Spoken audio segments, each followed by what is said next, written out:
हां, ठीक आहे. घराबाहेरच नाही ठेवत. सगळं फोडलं.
मला जमत नाही.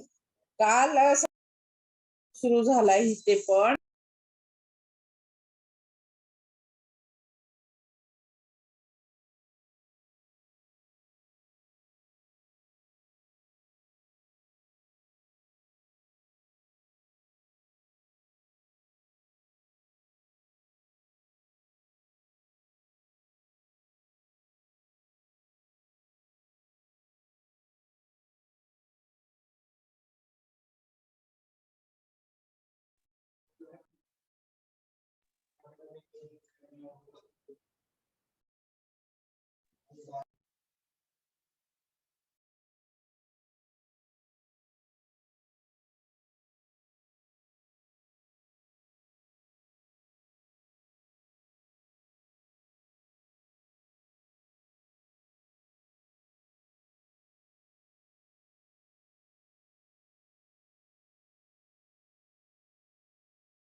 लगेच आधी लोड करा म्हणजे आधी लोड करूया आधी लोड करूया काय करायचं लागोपाठ हे दोन घ्यायचे फोटो आणि मला पाठवतो आता.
Good morning. Am I audible? Yes, sir, you're audible. Yes. Good morning, everyone. I welcome all of you on the behalf of Satara IMA for this CME, which we are conducting today on the medico-legal issues. we are conducting this webinar for all of our members from the Satara IMA. All of us know that we were going through the court matters regarding the previous our case in the Satara. So we have arranged this CME.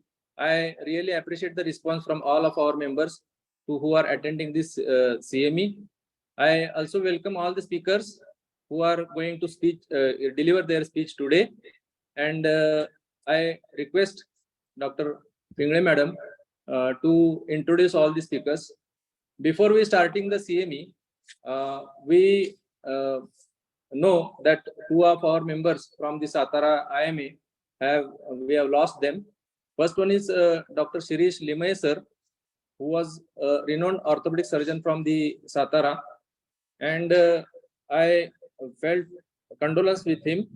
For him, he was orthopedic surgeon practicing in the Satara for last 20 years, 30 years. One of the great orthopedic surgeon to the city of Satara. In the 1986, he was the passed out student from the BJMC Pune, former MOA vice president and executive committee member. He was having active participation in the academic events and various conferences held in Satara.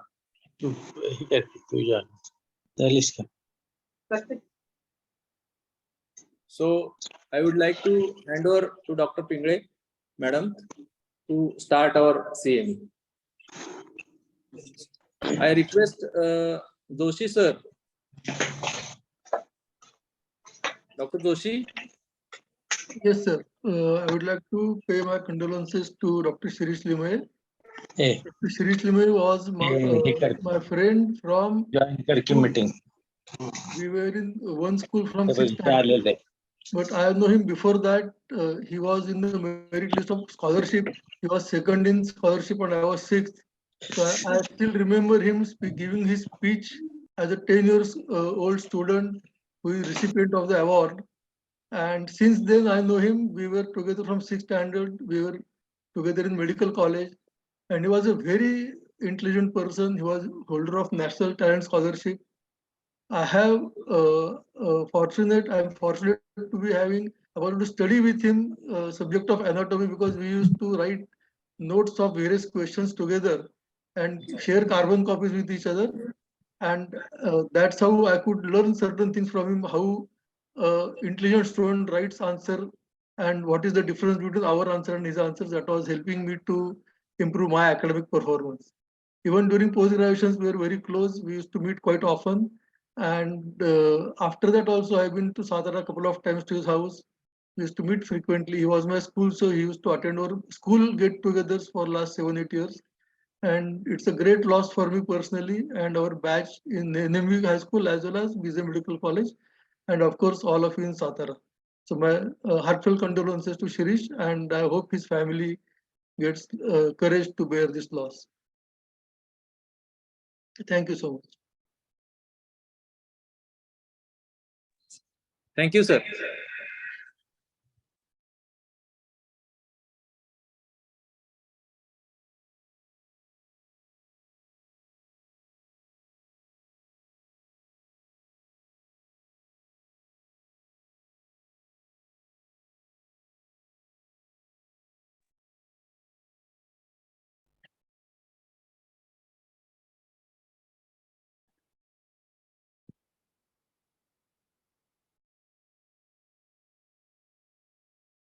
Good morning, all of you. I welcome you all along with Indian Medical Association Satara for the today's webinar. The topic is very burning, medical legal issues for doctors. So now we are going to start today's session. Our first speaker is Dr. Rajiv Agrawal sir, Treasurer IMA Maharashtra and Treasurer National HBI. I will hand over this session to Dr. Rajasri Deshpande as a chairperson. Good morning, all of you. We are starting this first session of about participation in Social Security scheme. We know that medical legal issues are just around us at the doorsteps of every doctor. Because of the mistrust and lots of issues, lots of factors responsible for this situation. But we are trying our best to develop this, build this trust again. But before that, we have to consider ourselves fit and able to fight all these things while doing the practice also, and we have to protect ourselves also. So for that, the social security schemes, which is started by our Indian Medical Association, are important, and we are going to hear about it from Dr. Rajiv Agarwal sir. I would like to introduce sir. He is at present he is honorary treasurer of IMA Maharashtra State, and IMA he had been honorary treasurer of IMA National Hospital Board of India from 22 to 24. He was co-convener of IMA National Social Media Committee for from 21 to 22, National Director of IMA Hospital Board of India from 16 to 20. He had been honorary secretary of IMA Maharashtra AIMS chapter from 17 to 19 and chairman of same from 19 to 20. He was co-chairman of IMA Maharashtra Youth Wing from 16 to 16-17. He was past president and secretary of IMA Mira Bhainder branch. He is committee member of Thane District Shantata Committee. He had achieved the Corona Veer Award. It was given by Honorary Governor Shri Koshyari at Raj Bhavan. He had won IMA National President's Appreciation Award for doing extraordinary selfless work in IMA, not once or twice, but 4 times. And he has also won IMA Maharashtra State President's Appreciation Award for doing extraordinary selfless service in IMA for 7 times. We have got such esteemed personality to talk about this social security scheme, and I request Dr. Agarwal sir to start with the session. Thank you. Good morning.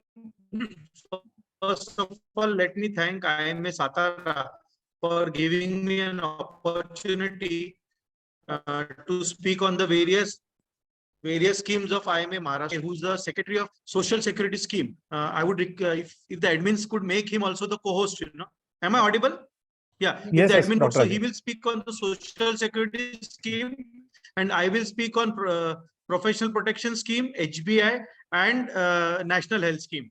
So Marathe sir, he's the secretary of IMA Social Security Scheme, a very humble, down-to-earth ophthalmologist, senior ophthalmologist. He has been the president of Maharashtra Ophthalmic Society, and is also at a good post in National Ophthalmology Association. And he is a hardcore worker of IMA, and he and Naurange sir has decided to take social security scheme to next level. Basically these schemes are for the welfare of the members. So I had requested IMA Satara, since most of the members do not know the benefits of the scheme, and that is the reason why they are not able to take advantage. So let us listen from the horse's mouth. Dr. Prakash Marathe, he will speak on social security, and then I will brief you about the other schemes. Marathe sir, over to you. Thank you, Dr. Raju, for giving me the opportunity to speak on social security scheme. I am also thankful to IMA Satara for holding such medical legal issue CME, in which social security scheme is given the preference, because it is very important scheme of IMA Maharashtra, and I'll be speaking about that within a very short period of time. I request the admin to make me co-host so that I can share my screen.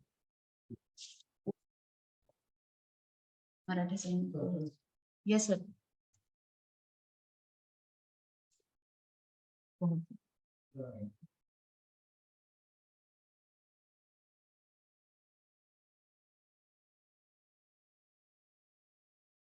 Can you see my screen? Thank you. Yes, sir. You are now paused. Is the screen visible? Yes. And am I audible properly? Yes.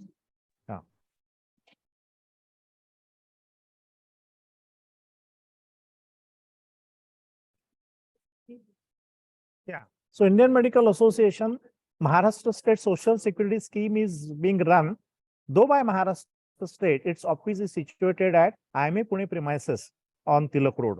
And in this slide, you can see the mobile number, which is very important, and email ID of IMA Maharashtra Social Security Scheme. It is totally devoted to our Social Security Scheme purpose. There is devoted website of IMA Maharashtra Social Security website, and that is www.imams.com. These are the office bearers of IMA Maharashtra Social Security Scheme.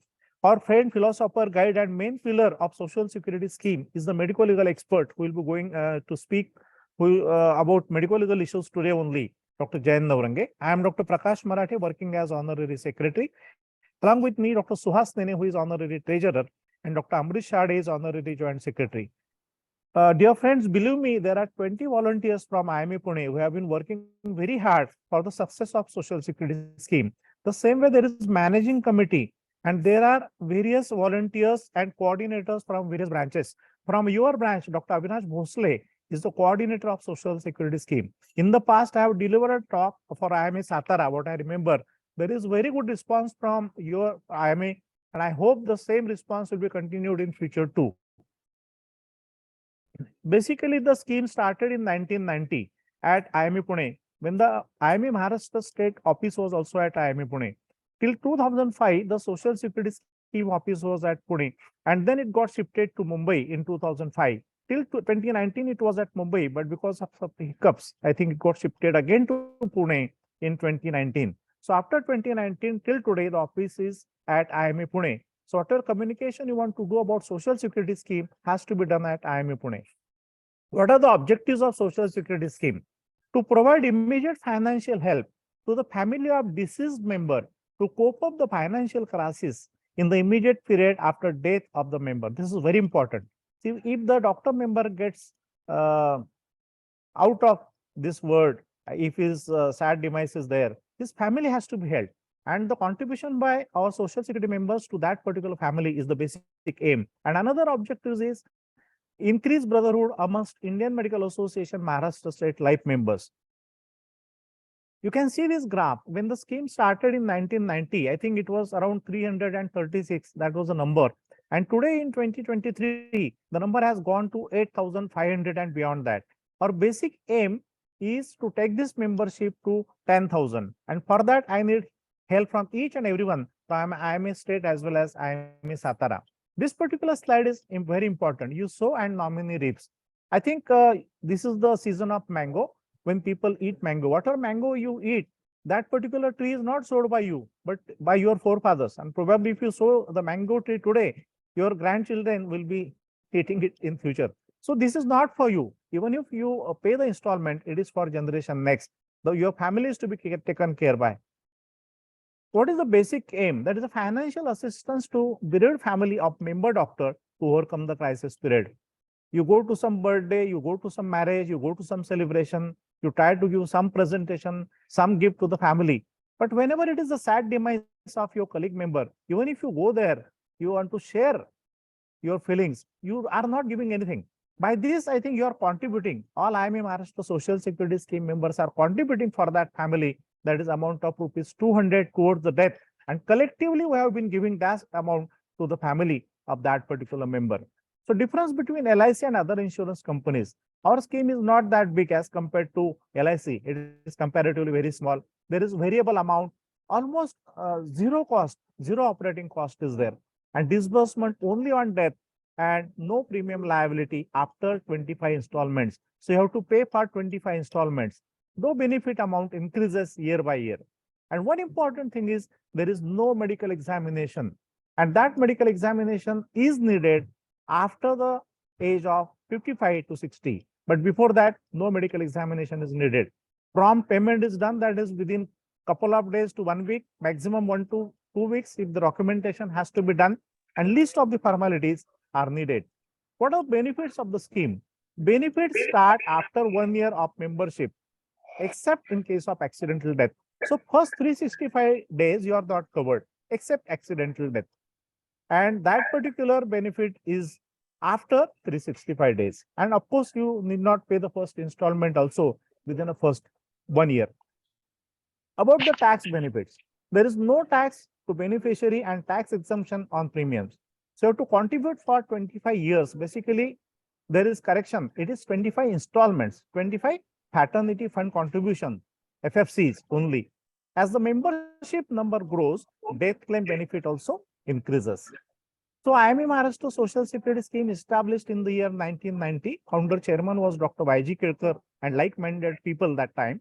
Now effective membership is around 8,500 and our aim is around 10,000. So after the start of the scheme, around 533 people died and they have got the benefit of Social Security scheme. So definitely our aim is 10,000. Everybody is requested to help for that. And death claim benefit as on today is around 9,25,000 in the year 2023. And all this corpus fund is invested in nationalized banks, mutual funds, and other safe securities permitted by charity commissioner as well as by income tax. So whatever amount you have been paying, it is safe with Social Security. So how does the scheme work? Eligibility. Person has to be MBBS. He has to be life member of IMA. That is very important. And the age has to be less than 60 years. So if you are 35 years, it is not that early. If you are 55 years, it is not that late. So even if you are young, join. Even if you are little bit old, still join. But your age has to be less than 60 years of age. What are the requirements? Apart from proof of life membership of IMA, duly completed application form has to be there. Age proof, online or check or DD of appropriate amount. Nowadays, online payment also can be done. And passport size photograph or member of member and his nominee. Aadhaar and PAN card also is required for both of them. No, as I said, no medical examination till age of 55. Out of FFC of 200 per day, rupees 140 is paid to nominee and rupees 60 goes to corpus. So interest on corpus takes care of FFC payment after 25 years as member ceases to contribute. After 25 years, you are not paying. So on your behalf, the scheme pays. Because you don't pay, scheme pays, and that amount is taken care by Social Security scheme. And this is the fee structure. As on today, if you are younger, that is below the age of 30 or in between the slab of 30 to 40 years, we have slashed that admission fee. And what you have to pay is just more than 12,000. And then up to 40 to 50, 50 to 55 and 55 to 60, the slab increases. Though the amount seen is as 16,000, 24,000, 36,000, 12,000 is the deposit with us. It is your amount. We are going to return that at the time of death of the member to the nominee. So it is not the West. It is your amount only. About the schedule, the notice is sent in the month of April. So you can expect that notice by post or email or SMS. But even if you don't get that notice, just don't wait. You have to pay the FFC in the month of April. But still you have got a chance to pay in April, May, June, July, August. So almost there are 5 to 6 months, but don't wait. Because we have given discount this year for the first month, second month. And then after that, the late fee starts. But you have to pay till 30th of September. So at this particular period of time, that is 1st June to 31st July, the amount you have to pay is 10,738. So till 30th September is the last chance. After that, your number and your name gets deleted. So non-payment after that gets automatic deletion, but can be restarted till next 2 years. In case of National Social Security Scheme, this particular person becomes total defaulter. But at Maharashtra State Social Security Scheme, we maintain the seniority of that person by paying some extra payment. And that payment is at that particular age. Suppose he would have joined the Social Security Scheme freshly, that amount he needs to pay. So till that period of 2 years, he is revivable defaulter. But afterwards, if within a period of 2 years, if he doesn't pay, he becomes permanent or total defaulter. But apart from first line, none other should occur, means you have to pay on time. From 2020, we have made all these payment arrangements online also. So you can pay via payment gateway on our website, and check is also another option. If you are going abroad, like America or Germany or Austria or Australia, you can pay beforehand. And that payment beforehand is voluntary deposit. So voluntary deposit of rupees 15,000, and then in multiples of 5,000, you can pay. So you can pay 15,000, 20,000, 25,000, like that. No interest is to be paid on this amount. It is totally voluntary. It takes care of your installment or fraternity fund contribution of that particular year. Statement of balance advance deposits will be sent each year by email or by post, of course, if the post is working. Few words about National Social Security Scheme. Again, it is a scheme run by IMA headquarters. Its headquarters is situated at Ahmedabad. They are having more than 17,000 members. So they are also giving the claim benefit around 11 or 12 lakhs. So collectively, if you become member of both these schemes, you are getting 20 lakhs. And in addition, if you are subspecialty like pediatrics, gynec, ophthalm, again you can get 10-20 lakhs. So in total, you can get 25 to 30 lakhs if you become members of Social Security scheme of these various schemes. About National Social Security eligibility is almost same. That is the IMA membership, and the person has to be below 60 years of age, must be a life member since last 3 years. This condition of 3 years is not there for doctors joining before 40 years of age. So requirements are almost same. You can download the life membership certificate from the website of IMA headquarters, that is www.ima-india.org. So at present, IMA Maharashtra membership is around 50,000 and members are 8,500. So our aim is up to 10,000. Even for national IMA, it is 4 lakhs membership. And the membership of National Social Security is around 17 to 18,000. So there is so much of scope to become members of Social Security scheme. And collectively, if you become member of both these schemes, definitely you are going to get 20 to 25,000 after sad demise of the member. So dear friends, the persons, those who joined at the start, they have just paid 35 to 45,000. In return, as on today, they are going to get more than 9,25,000. So स्वार्थ आणि परमार्थ दोन्ही या scheme मधून साधले जातात. Whatever amount you are paying, you are going to get more than that. You are going to get. You will not be the loser. But then that particular meager amount of 200 per deceased member helps their families, and in turn you are helping the IMA family in return. So dear friends, invest today in mutual funds or shares or real estate or gold, whatever it may be. But don't forget to invest. This is not investment. This is your commitment towards your fraternity, towards medical doctors, to become members of Social Security scheme. And do not compare it with other investments. The return may not be the same, but I think it is your affection towards your colleagues that helps.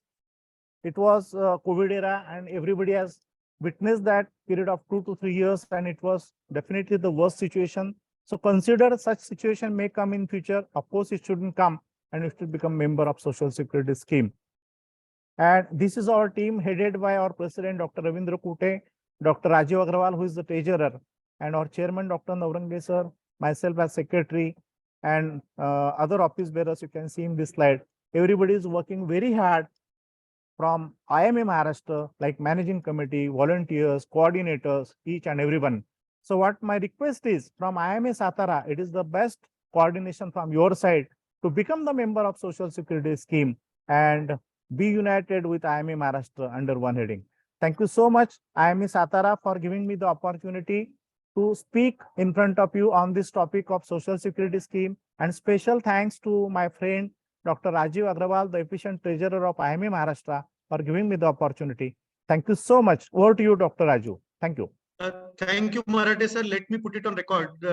अभी जो doctor Limaye का श्रद्धांजलि हमने किया था at the beginning, you know, he was a member of social security scheme and he got the benefit of social security scheme. So I would request president IMA Satara, you know, to just share his experience of the social security scheme, you know, Raju. how was the, yeah, so no, the people, the audience, local audience will come to know कि how efficient. मैं बोलूंगा या Marathi sir बोलेंगे हम अच्छा काम कर रहे हैं, इससे अच्छा सर आप बताओगे तो it will more well. Just one line. Dr. Limay was a classmate of mine, as Dr. Raju Joshi has said. He was a wonderful person, orthopedician, and as IMA Maharashtra Social Security Secretary, it was my job to hand over the check and that payment to his family. Actually, when I saw his name, I was very, very, very sad. At such early age, he has departed. But as Social Security Secretary, I could help on behalf of IMA Maharashtra Social Security to his family. So what Dr. Rajiv has said, let office bearer of IMA Satara share about that particular experience about the Social Security for Dr. Limay, please. Few Yes, words. we had also came to know that social security scheme have benefited to Leme sir, the family, and I would like to request all our members to contribute in this fund of a national security scheme, social security scheme of Maharashtra as well as national. One point I would like to highlight here after Marathi sir's speech, that you don't have to compare what returns we are getting from other investment mm, uh, methods, but this fund which we are accumulating is for our member after his death to his family.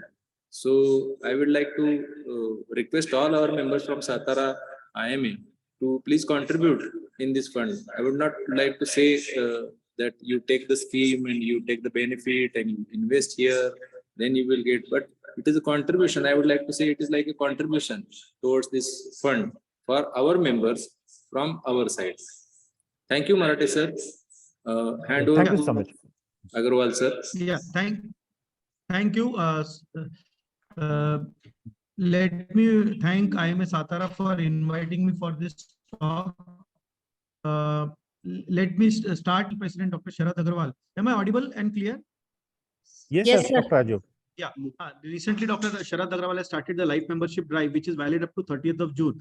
We know we have only 5-6 days left, so maximum people who are from Satara or surrounding areas or those who are not members of IMA, please register yourself, because there is a 25% discount on the life membership fee. Initially, what the life membership fee was around 14,500 for single. It's now 9,764 for single, and couple life membership was around 19,500 rupees. That is 14,638 rupees. So please take benefit of this life membership, and whatever people are left, let maximum people enroll.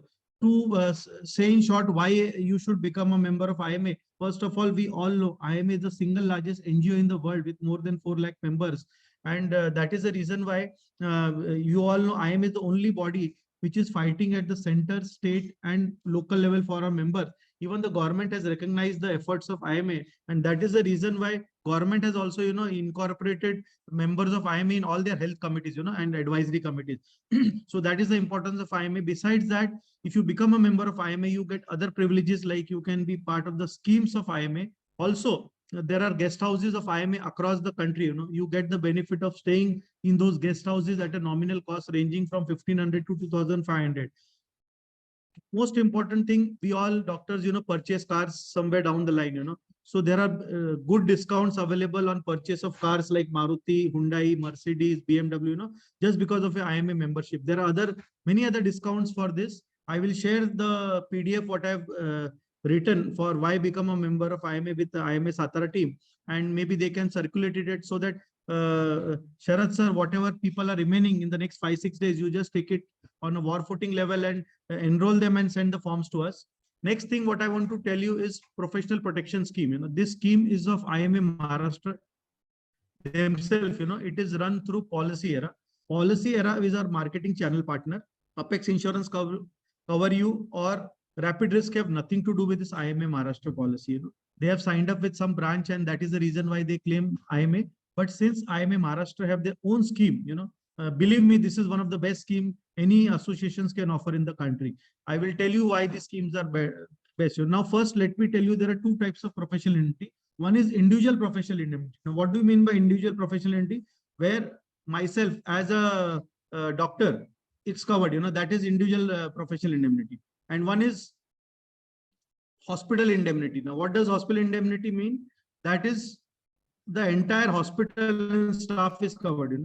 So that is now who all are covered in the hospital indemnity. It is called errors and omission policy, and the people who are covered are the owner of the hospital, whether he's a practicing doctor, know that he is covered.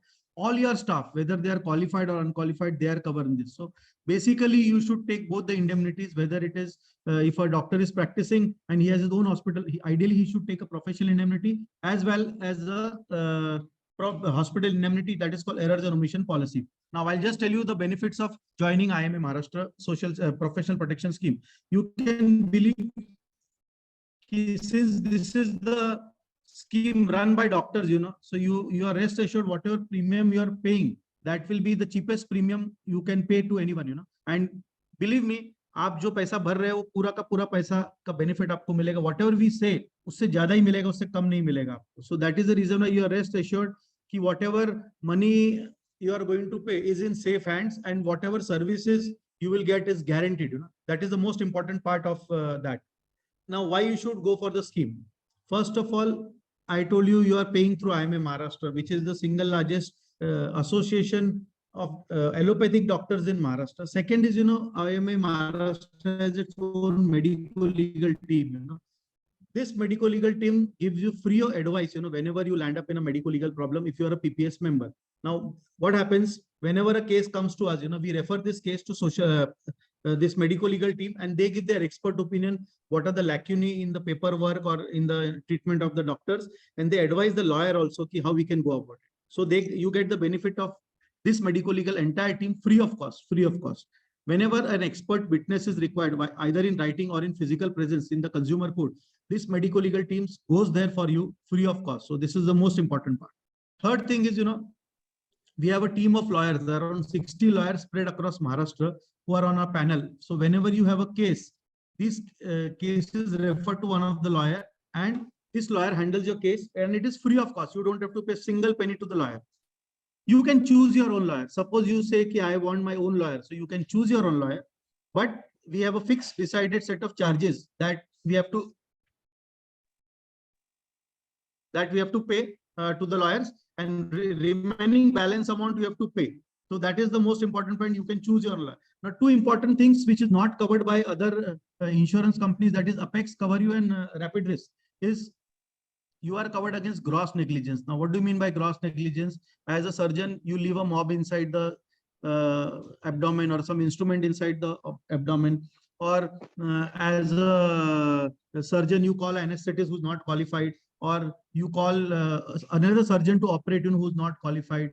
So these are all gross negligence which are not pardonable by the court of law, and you are covered against this. This is the only policy which covers you against gross negligence.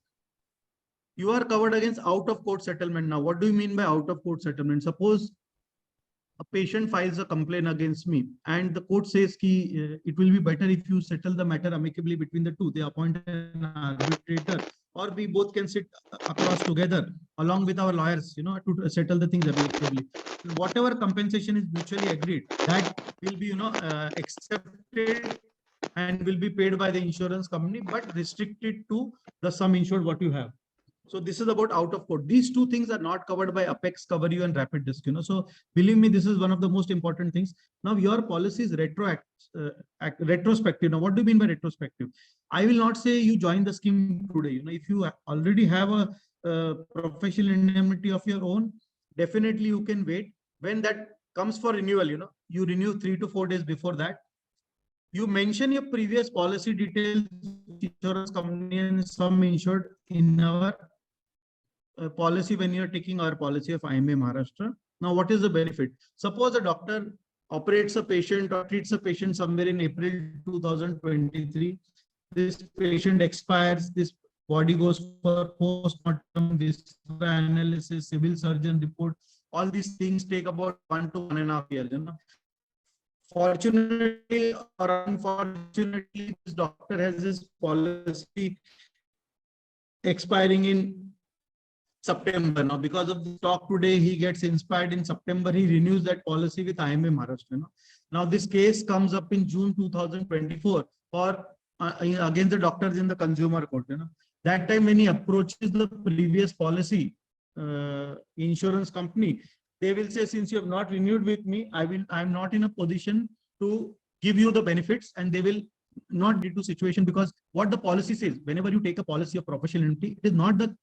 So, but as IMA Maharashtra, since you quoted with us, we will not say that. We will give you the lawyer, we will pay for the lawyer fees, and whatever compensation is there, we will pay that compensation. But that compensation will be restricted to your sum insured in the previous policy. I will give an example. Suppose your previous policy was only for 10 lakh rupees. So your compensation will be only up to 10 lakh rupees. Suppose you did not have any professional indemnity policy, then we will not be giving you any lawyer or any compensation, because you were at your own risk that time. So that is most important. Ideally, we should take a professional indemnity of at least 1 crore rupees. I will tell you the reason for that. Recently, in the new Consumer Protection Act, which has come up, the district consumer court, their limit has been raised to 1 crore rupees, So most of the time, these lawyers, they tell the patients ki we will file a case against the doctor for 80 lakhs, 90 lakh, whatever is the maximum possible, because the court fee payable to the by the patient is just hardly less than 200 rupees, irrespective whether the claim is for 10 lakhs or 1 crore rupees. So that is the reason why these lawyers play foul, and they nowadays they've started working on revenue sharing basis. You don't pay me any fees, let me get some percentage of the compensation. So the patient is also happy and patient feels the maximum compensation humko milega. So that is the reason why you should take this policy for 1 crore rupees. Now coming down the charges, what you pay for the professional indemnity. For a general practitioner, a 1 crore policy will cost 3419. 3419 is hardly, around 150, 175 rupees a month. For a physician, that is non-invasive, it is 4941. Less than 5,000 rupees. For a surgeon, it is 6844. And for a super specialist, as well as anesthetists are also considered as super specialists, it is 11,151. So you can imagine what low premium we have. Now, as far as hospital indemnity is concerned, for a minimum 50 lakh, it is 13,939. And for a 1 crore, it is 19,744. And for a 2 crore policy, it is 30,355. So you must have seen ki in all these rate charts, the higher you go, the less premium you pay. So that is the reason why it is always better to take a minimum insurance of 1 crore rupees. So that is about the professional indemnity policy. So I would request each one of you to be part of this professional indemnity. Now, as far as the next thing that I want to talk to you is about the Hospital Board of India. As the National Treasurer of IMA Hospital Board of India, I appeal to each one of you to please form a sub-chapter of IMA Satara or your neighboring, whoever other branch of participating. And what is the benefit, who can register? Any general practitioner clinics, daycare centers, diagnostic centers, or hospital of any bed strength can register, Now, what is the fees? For 0 to 25 beds, the fee is 5,900 rupees. 900 is GST, and 1,000 rupees comes to IMA local branch, 1,500 to the state, and 2,500 to the headquarters. Similarly, for 26 to 50 beds, it is 7,500 plus GST. So accordingly, the share is there. Now, why you should pay this benefit? Ultimately, I have to justify myself. Why should members become a HBI member? As of now, we have around 1,400 members of IMA Maharashtra HBI. If you register 15 people or more at a time, you can start a sub-chapter of IMA Satara or any branch, where you can designate someone as the chairman, secretary, joint secretary, and treasurer of that sub-chapter. Now, what are the benefits? Soon, if you want, once you enroll as a life member of IMA and you become a HBI member, if your hospital wants to get ISO NABH accredited, believe me, IMA is the single largest body which has done more than 2,000 NABH accreditation across the country. We are the single largest body, 2,000 NABH accreditation across the country with renewals almost. This is one of the best things. Our consultants who do NABH accreditation for your hospital, they actually teach your staff how to do the NABH accreditation, how to give the quality care to the patients, how to do the documentation. Now, what is the NABH? NABH is not just a certificate that is to be displayed outside your hospital, just take photo. It's not that. It is quality care to the patient. It is the experience of the patient when the patient enters the hospital till the patient goes out. So if the patient experience is good, ultimately he will be a brand ambassador who will give a positive message to everyone. And if the patient experience is not good, then he will say bad about you. So your quality will improve with NABH, plus your documentation will improve. Your staff will learn how to do the documentation right way. If your documentation improves, your legal issues will come down. As IMA HBI, if you want to do NABH accreditation through IMA, it costs anywhere between 50 to 60,000 rupees for a hospital up to 50 beds. Similarly, if you take any consultant who does the NABH accreditation for you, and it's not an IMA, they charge anywhere between 1 lakh to 2 lakh rupees. So you save the money immediately if you want to do NABH accreditation. Second is, soon we are starting nurses training program for all our HBI members. This will be online, free of cost. These nurses will be taught basics to all advanced nursing care, in a module-based formula. And then we will certify them. In fact, we are talking to Government of Maharashtra and Government of India to conduct a module-based scheme and training for these nurses. After 1 year, you conduct an exam, and then we certify, IMA certifies these nurses, IMA certified nursing assistant, and under the skill development, these nurses should be considered against ANM, GNM, and BSc nursing for nursing home renewal. In fact, in the meeting last week with the DHS, they have also admitted there is an acute shortage of nursing staff, and they told they will speak to the skill development department and see to it that how we can do that. Third thing is we are coming up with an online software for hospitals where OPD, IPD, online consultation, everything will be taken care of at a nominal cost. We are also starting an insurance policy for the hospitals where not just floods, earthquake, or other acts of God is considered, but we are trying to cover violence in hospitals and also online fraud. Now, what is online? A bank balance of say 2 lakh, 3 lakh in his account. Unfortunately, he clicks the wrong click and his account gets hacked. And this account gets hacked and the money is taken off. So we are trying to cover that. This policy we plan to start in July 2023. Most important thing, we are soon starting on bulk purchase of equipment. Now, what do you mean by bulk purchase of equipment? We have 1400 doctors, hospitals, registered with IMA HBI. So we are going to start bulk procurement. We are soon going to share a Google form with them and ask their requirements, what new machines they want to purchase. So, after getting the data of around 1400 hospitals, we'll come to know we want around 50 ECG machines, say 100 monitors, 25 ventilators, say CM machine, X-ray machine, OT table, OT light, and so on, So we will be directly speaking to the manufacturers or bulk importers, and it will not be one person, it will be 4 to 5 people, so that you as a customer has the option to choose. We will ask them for extended warranty. We will freeze their AMC cost, CMC cost, and per visit cost also for the machine when needed. And everything will be documented in black and white on stamp paper, so they can not go away from their words. And we will share the entire data with all the members. So they are free to purchase whatever equipment they want. If you feel whatever data we have shared, you have some vendor who can offer a better thing at the same price or same machine at a cheaper price, you can also suggest that. So that is the importance of become HBI member. So I appeal to each one of you to please enroll for HBI. Believe me, as my tenure up to December 2024, I assure you 5,900 for less than 25 beds and around 9,000 rupees for up to 50 beds, whatever you pay, I will try and get it recorded in multiples before that, So that is all about the HBI. Last thing what I want to tell you is National Health Scheme.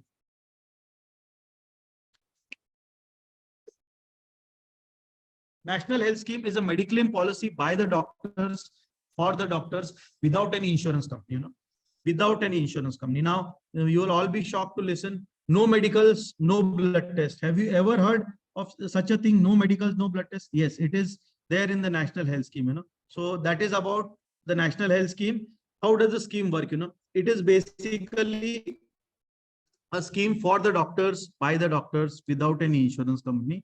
This scheme is run through the National IMA, and believe me, no other associations across India has this scheme. As of now, we have around 2,000 members in the scheme. Initially, when the scheme was started in 2016, that time the risk cover was only for 2 lakh rupees. And now with 2,000 members, the risk cover has increased to 3 lakh rupees. We plan to raise the membership to 5,000 by December 2024. If that happens, this risk cover of 3 lakh rupees will be increased to 5 lakhs or 6 lakhs or maybe even 10 lakh rupees. As of now, 3 lakh rupees is the risk cover what you get. Now, who can join? First, a primary member of IMA has to join. Once he joins, along with him, who else can join? If I join, my wife can join, my kids can join, my parents can join, and my father-in-law and mother-in-law can join. All these people can join. And up to what age you can join? You can join up to the age of 80 years. Have you ever heard any person getting an insurance up to 80 years without any mediclaim, without any medicals, or without any blood test? No. But this is a scheme. Basically, this scheme has been designed to help our senior doctors who have missed mediclaim, or who could not take medicine or mediclaim, or for our parents, whom we could not take mediclaim. So this is basically the claims are settled by the doctors since there is no insurance company. Dr. Ravi Vanketkar, our past national president, is the chairman of the scheme, and Dr. Gopinathan from Kerala, he is the secretary. Now, how does this scheme work? We have categorized individuals into 3 categories. Less than 55 years, there is a waiting period of 1 year. 55 to 70, waiting period of 2 years. And 70 to 80, the waiting period is 3 years. This waiting period, you will not get any claim. Not any claim means irrespective whether you are free from any illness or you have an illness, you will not get a single claim. Suppose I have some multiple illnesses and XYZ doctor who does not have a multiple or any illness, both are less than 55. Both will not get any claim up to 55. In the first year, if we are less than 55, for 2 years, if we are less than 70, that is 55 to 70, and if we are 70 to 80, 3 years. After that, we will get whatever claim we want, irrespective whether we are suffering from any illness or no. So this is the beauty of the scheme. Now everything comes at a cost. As I told earlier also, who can join? First, the primary IMA member has to join. After that, the spouse, kids, parents, and in-laws can join. Now each one has to pay the individual premium. Each one has to pay the individual premium, and individually 3 lakh claim will be given to each one of you. It is not a floater policy, and this claim can be taken at one time or at multiple times. I mean to say, suppose you make a claim of say 50,000 rupees, So next time your 2.5 lakhs is balance, again you can claim total up to 3 lakh rupees multiple times. So this is the best part. Now what are the other riders? Bed charge up to 1,500 rupees per day. Cataract 25,000 per eye. Then for knee replacement around 1.5 lakhs. Similarly, there are for hernia around 40 to 50,000 rupees. So some things are there. Or whatever claim amount you make, it has to be more than 5,000 rupees, and you will get 75% of the claimed amount, or 3 lakh, whichever is lower. Now I'll give you an example. Suppose the doctor meets with an accident and his bill is 2 lakh rupees. So 75% is 1.5 lakh. So he will get 1.5 lakh. The balance 1.5 lakh he can still claim in future illnesses. All the members can claim individually at the same time. Suppose I register, my wife registers, my kid and my parents register. We are traveling in a car. We meet with an accident. All 6 get injured, So all of them can register and take the claims at the same time because it's an individual claim. Suppose the doctor undergoes a serious critical illness and his expenses are 6 lakh rupees. So now 75% is 4 lakh rupees, but he will not get 4 lakh rupees. He will be only getting 3 lakh rupees. The most important part is OPD treatment is also covered and daycare procedures are also covered. I mean to say, suppose you go to a neurologist and he advises you to get a CT scan, MRI, EEG, and even if they come normal or, there is some issues in that, you can claim that, So that is the most important thing of this scheme. Now, you can treat this scheme as a primary mediclaim policy if you do not have any mediclaim, or you can treat this as an add-on policy if you have a mediclaim. I will tell you how. Agar aapke paas mediclaim hai, so whatever claims you have, you start claiming it from the insurance company. Whatever is denied from them, whatever is denied, some amount is denied, you claim from us. Or sometimes whenever you have a big claim where your insurance was only for 5 lakhs and suppose your actually expense was 10 lakh rupees. So you can claim 5 lakhs from the insurance company and 5 lakh from us, from which you will get 3 lakh. You can submit the claim documents up to 60 days from your date of discharge, 60 days, and the claim settlement time right now is 30 to 45 days. And in that time, you will get the money along with all your original papers, you will get it back, So suppose there is a big claim and you want to claim with the insurance company and with us also. So you can either wait for the claim settlement letter from the insurance company. Once you get that, you send all the details along with attested Xerox copies of the treatment to us and it will be claimed. Or you can inform us that this has been a big claim and I am applied to the insurance company. Once the claim is settled from them, after that, I will send it to you. So that way you can do that. Now coming down to the premium, every age group, there is a one-time joining fee. Now, what is the joining fee? For less than 25, it is 1,000 rupees. Up to 35, it is 1,000 rupees. 35 to 45, 1,250 rupees. And 45 to 50, 1,750. 55 to 60, 5,000 rupees. 60 to 65, 7,000 rupees. 65 to 70, it is 8,000 rupees. And 70 to 80, 1,000. Now, this joining fee is one time. You have to pay at the time of joining. And every year, you have to pay an annual premium. So less than 25, it is 2,500. Up to 35, it is 3,500. Again, 35 to 55, the premium is same, 3,500 rupees. So for a person between 45 to 55, on the time of joining, he has to just pay 5,250. And later on, every year, he has to pay 3,500. Now, for a person between 55 to 60, the annual premium is 5,500. For 60 to 65, it is 7,500. For 65 to 70, it is 8,500. And for 70 to 80, it is 10,000 rupees. So 10,500, sorry. So you can imagine the premium what we are asking you and the claim what we are giving me. Believe me, I pay around 70,000 for my parents who are both 70 to 80 years of age for a 2 lakh insurance from the insurance company. So this is one of the best scheme. Now, how does the scheme work? This scheme works on the principle of mutuality, where whatever initial joining fee and the annual contribution what we are paying, in which we are having the window period where we do not get the claims, that goes in the corpus that is invested in government approved mutual funds or bonds and FDs, and their interest plus every year what these 2,000 members are paying, that contribution amounts to the claim settlement. We believe out of 2,000 people, around 200 to 300 people will get sick every year and we can claim. Believe me, this scheme has survived the COVID era. This scheme was launched somewhere in 2016-17. So if this scheme has survived the COVID, you can be rest assured it will survive in future endeavors too. So you can very well, get into this scheme. There is no absolutely not to be worried about these schemes. So this is one of the best schemes. Last thing what I want to tell you is about the Hospicon, which my branch IMA Mira Bhayandar is hosting on 8th and 9th of July.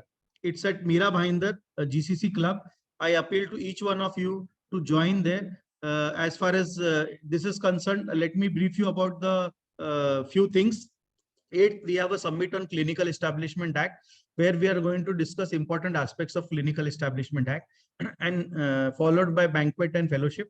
9th is a full day conference from 8 AM to 4 PM. The registration charges for 9th is just 500 rupees, where 2 MMC credit points will be given. It's a physical, not an online. We expect around 30 to 40 national delegates, around 100 delegates across Maharashtra, along with around 300 plus delegates from MMR region. So we are expecting a crowd of around 400 plus people for this conference. Do join us. We'll be happy to welcome you. And if you need accommodation, if you want to join us on 8th also, the 8th program will start at 3 o'clock in the afternoon. And we have many important topics that will be discussed by national leaders. And we plan to call the Director Health Services and other bureaucrats also for this program. So that is the reason why do join us. And I will share the link for payments and other things with the President and Secretary of IMA Satara. It's just 500 rupees. If you want accommodation, it is 2,000 on a double sharing basis and 4,000 on a single occupancy basis. We have limited rooms, so please register immediately and do the needful. Once again, let me thank each and everyone who has participated and given a patient hearing to me. I thank IMA Satara for giving me an opportunity to speak, and I look forward to interacting with you people again and again. I'm open to questions if any. Thank you. Thank you, sir. Just, sir, I want to ask you, Yeah, please. whether this protection scheme is comparable to all other private schemes. I mean, if we compare this scheme with the others, and if we see that this scheme, Sir, I can vouch that this is one of the best schemes Maharashtra has, irrespective whether it's for Foxy or for any other association. The premium is the cheapest, and the services what you get from IMA Maharashtra Medicolegal team, that is one of the best things. Plus a very good panel of lawyers. The premium is the cheapest. 40%, whatever is the IRD approved maximum discount, that is directly passed on to so that benefit you get in this scheme. And we have more than 5,000 people as of now in the scheme, and every day the number is increasing.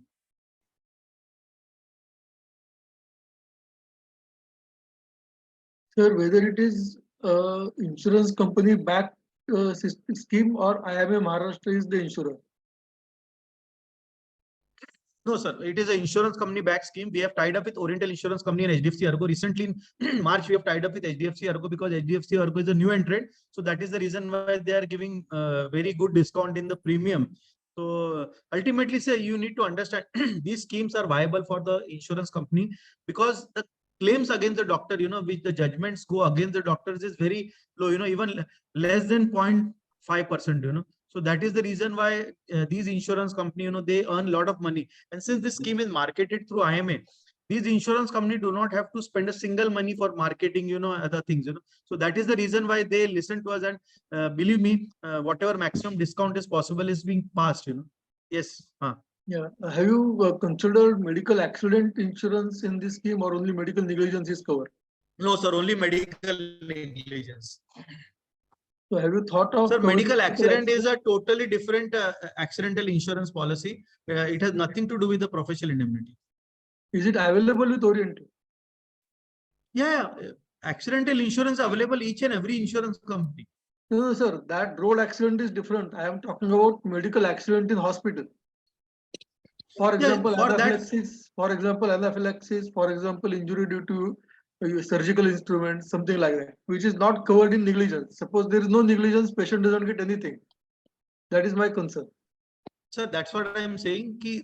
In IMA Maharashtra policy, you are covered against even gross negligence. So, all these things are covered. Anaphylaxis and other things are covered. Negligence by a staff is also covered, whether it is qualified or unqualified, if you take the hospital errors and omission policy. Thank you, sir. Utture sir is there. He is also having good knowledge of the scheme. Sir can also give some inputs about the scheme. Yes, we are taking next to him. Utture sir, if you could say something, आपका ज़्यादा समझेगा लोगों को. Yes, we are taking next to him. So if any other questions, you can proceed to another session. But before that, I request everybody to be member of these various schemes, especially the IMA is the only association who is taking care of the members' family, the members' establishments, like our hospitals and even our family members.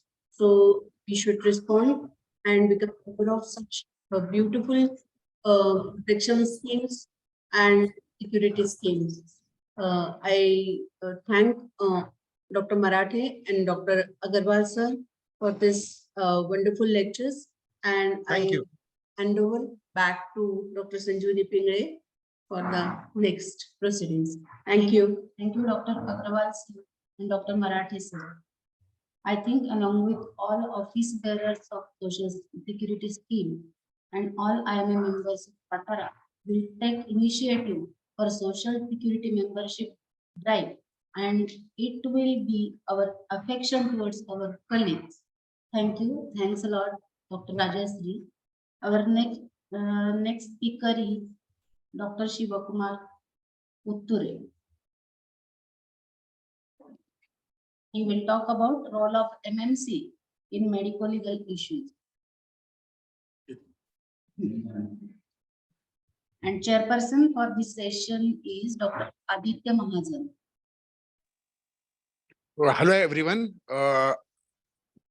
I would first like to welcome Dr. Shiv Kumar Utture sir for the function. He is the current IMA National Vice President at New Delhi. He is the past member of National Medical Commission. He was Professor of Surgery and Head of Unit at JJ Hospital, Mumbai. He is a Fellow of International College of Surgeons and Minimal Access Surgeons. He has been the President. He has been the National Coordinator of IMA at various levels of national and state. He is the recipient of Excellence and Service Award as teacher in Government Medical College. Sir, I would like to hand over the stage to you for your talk. Thank you, sir. Yeah, thank you, Dr. Mahajan.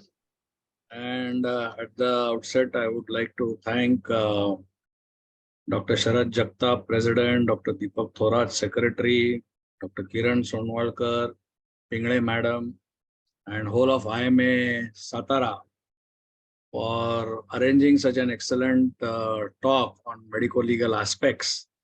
And not only that, I think you have collected the luminaries of the medico-legal aspect. Dr. Rajiv Joshi is there, and senior Dr. Naurange sir is there on platform. So definitely this whole talk is going to be quite successful today. And you'll learn a lot of things, which I think in today's era is one of the most important aspect, because along with a clinical practice, even the ethical aspect and what to do when is the most important thing, because more and more we are finding that the patients are getting empowered more and more, and litigations are increasing day by day. And you have already heard Dr. Rajiv talking about how to protect yourself, and as far as when litigations are filed, what are the avenues open for you to fight that litigation. So let me just do my screen sharing.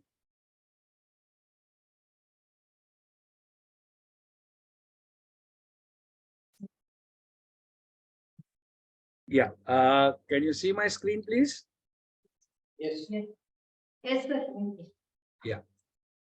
So basically what I would be talking about today is, and something very few people really know.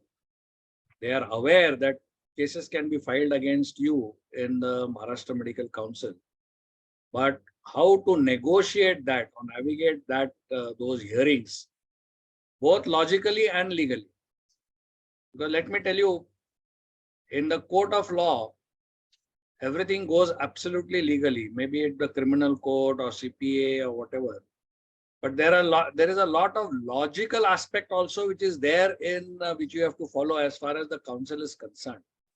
Because here in the council, it is not the legal luminaries who sit over there hearing your cases, but people like you and me who are sitting over there, who are in clinical practice and who do the hearings over here. So both legal and logical aspect is most important as far as the cases are concerned, negligence hearings are concerned in the medical council. So exactly what is medical ethics? What do we hear in the councils? Anything which is unethical, misconduct, and complaints against you regarding these are heard in the medical councils.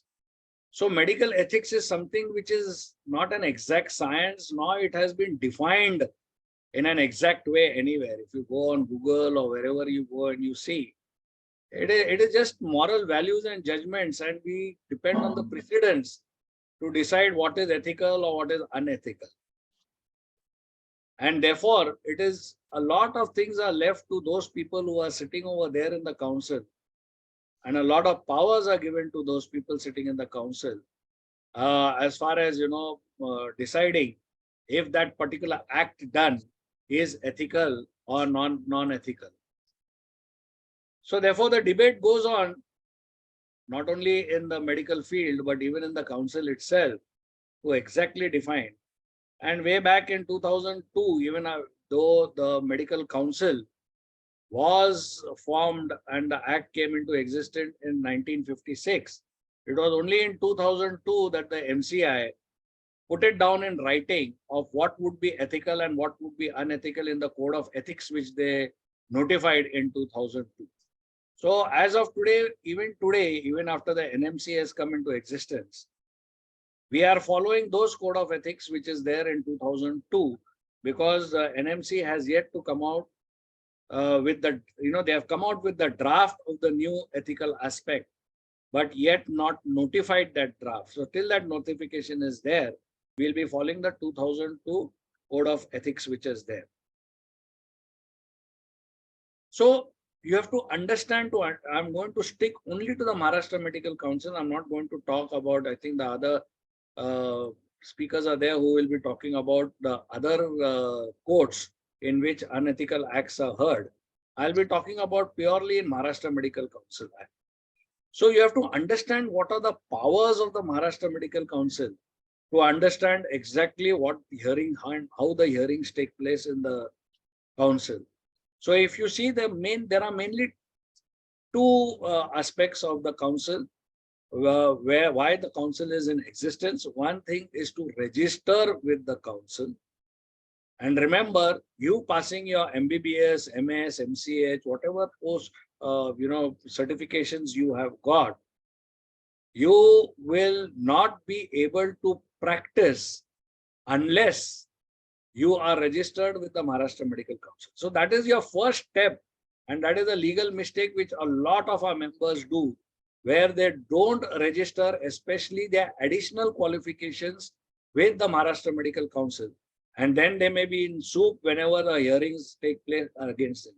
So if you are not registered, or you have not renewed your registration, or you have not registered your post-graduation qualifications in additional qualifications, then you may be in trouble, not only in the council, but also in the legal courts if you are found wanting having done this. So first thing I would request all of you to check your registration, if your registration is renewed or not.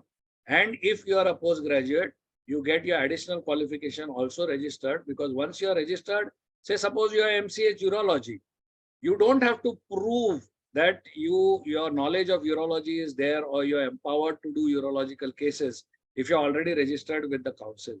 If you're not registered with the council, you will have to give documentations and prove yourself that you are allowed to do urological cases in whatever legal forum you are there. Then the next important aspect is to prescribe code of ethics for regulating the professional conduct.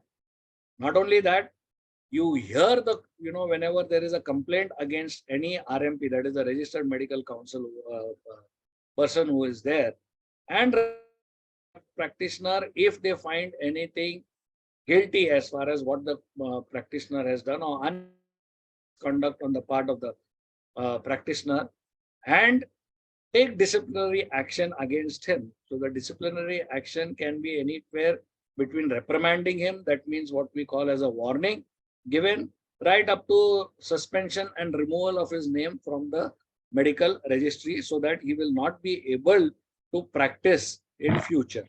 So these are the disciplinary actions which can be taken by the Maharashtra Medical Council. And there are, rules, and it is laid down in the Maharashtra Medical Council Act, rules and regulations of how to go about, performing these main duties of the Maharashtra Medical Council. Then, of course, Code of Medical Ethics 8.1, if you see 2002, that is the MCA Code of Ethics. I don't know, someone has put some lines on top over here. They are not going, so I request them to remove those lines, the blue lines. So if you see the 8.1 section, what does it say? And these are the powers that are given to the council under this code of ethics, that they have the first seven paras or sections are describing what are the different ethical aspects that should be followed by the members. But what does the 8.1 say? That instances of offenses and of professional misconduct which are given above, that means in the above 7 chapters, do not constitute and are not intended to constitute a complete list of the infamous acts which calls for disciplinary action. And the state medical councils are in no way precluded from considering and dealing with any other form of professional misconduct. Now, this gives a huge power to the state councils to do the hearings. So they will not be restricted by only what is mentioned in the 7 chapters of the Code of Ethics 2002, but they can go beyond that also. And it is left to the councils to decide if the code is violated both in letter and spirit.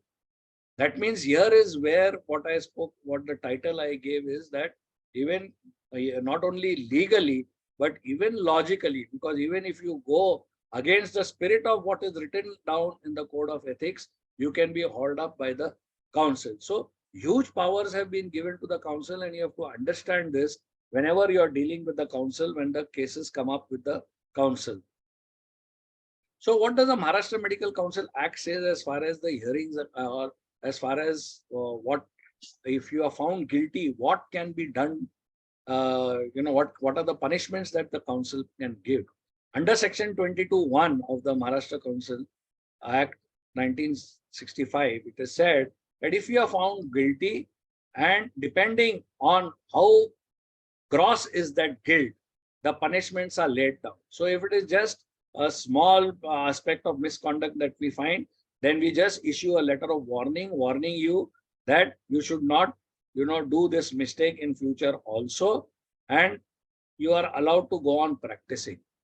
If the guilt is much more than that, and if the misconduct is much more grave, then your name can be removed from the registry of the Maharashtra Medical Council for a specified period. Now, unfortunately, in the old code of medical ethics, in the old Maharashtra Medical Council Act, it has not, nor in the code of ethics, the period has not been specified. See, just like if you go to any court of law, FIR is filed, and if you are found guilty under those sections of the IPC, even the amount of punishment that can be given is defined. Unfortunately, here it was not defined in the state councils or in the MCI Act, and therefore it was left to the discretion of the state councils to define or give you punishment depending on the misconduct. Now, this, of course, in the new National Medical Commission ethics, which have been, the draft has been notified, where I was also a member of that committee. In that, we have defined, depending on what type of mistakes you have done, the amount of punishment, the range of punishment that can be given. Because we find that not only in that council, but councils across all the states, for the same type of misconduct, the punishments were differing, which was not proper, and therefore it has been defined in that draft. But unfortunately, that draft is in the draft stage only. It has not yet been notified. So it is left to the council to decide for how many months, will it be 10 days, 15 days, 3 months, 6 months, 2 years, 5 years. So it is left to them to decide how long your name would be removed from the registry. And during that period, you cannot do your practice legally. So that means the license to practice is given if you are registered with the council only. So right in the beginning, as I said, your degree just bestows upon you that you have the knowledge because you have done that particular course, but your license to practice is given by the Maharashtra Medical Council, which is the most important aspect if you want to practice legally in the state of Maharashtra. Then, of course, beyond that also, if we find that we find that repeated misconduct is being done, your name can be permanently removed from the Maharashtra Medical Council registry, and you will never be allowed to practice your profession in the future. Up till now, in the history of Maharashtra Medical Council, this has been done only in 2 cases, in those famous, PCPNDT case, where repeatedly they have, under PCPNDT Act, they have done sex selection. Only in those 2 cases, Maharashtra Medical Council till date has never removed anybody's name permanently because of misconduct. Then, of course, if you have been convicted in a criminal court for an offense, then also the Maharashtra Medical Council has got a right to remove your name from the registry. So beyond that also, it has been written, just like how it has been written in the MCI Code of Conduct 2002, even in the Maharashtra Medical Council Act, it has been written that any conduct which in the opinion of the council is infamous in relation to the medical profession can be heard and can be the judicial this can be given, opinion can be given by the council. So this again, I am reading it out to tell you what are the powers of the council as far as the ethical hearings are concerned. So if you see, the powers that are bestowed upon the council are equivalent to a civil code. This has been in the act itself, it is written under the Code of Civil Proceedings 1908. And when we say that the power of a civil code has been bestowed on the council, what do you mean?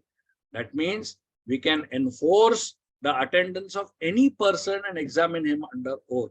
So it is like a summons which is given by the court.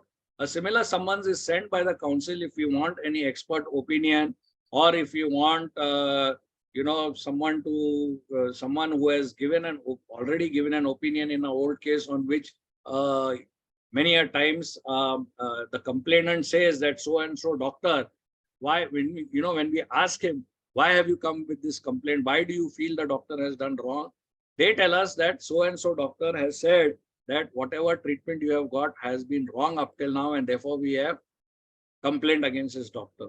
In such circumstances, the council has got a right to summon that doctor to come and give his say why he has given that opinion that the whatever treatment he has received from Dr. XYZ is right or wrong.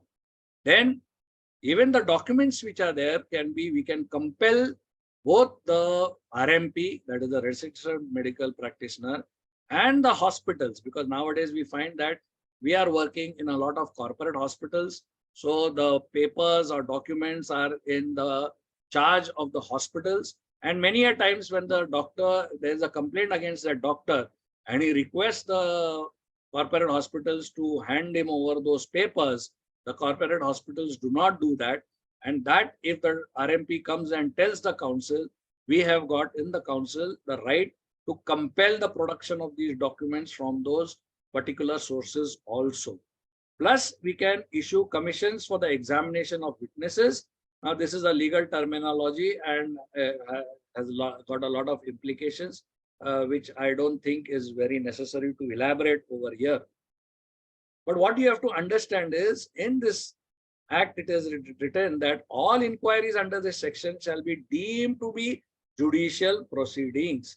And that is why we call the councils as quasi-judicial body, because whatever we give judicial judgments we give, that is under IPC section 193, 219 and 288, that those are the powers of the council.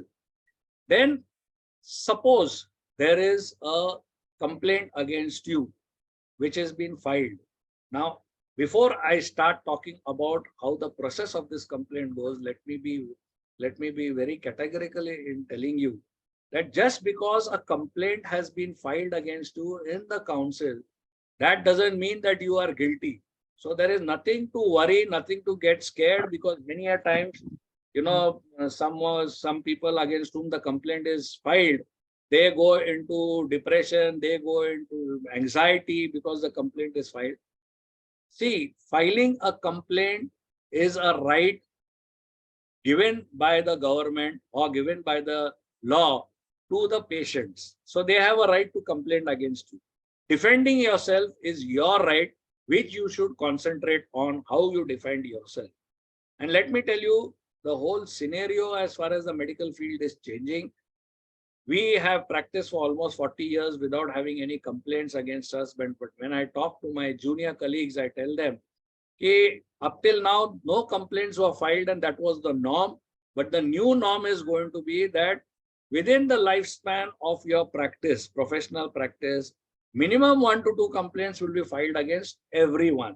So we are slowly, changing over to what is being done in the Western countries, where a case will be filed against you, either is a consumer court or is a state council or a criminal court. That doesn't mean that you have to worry.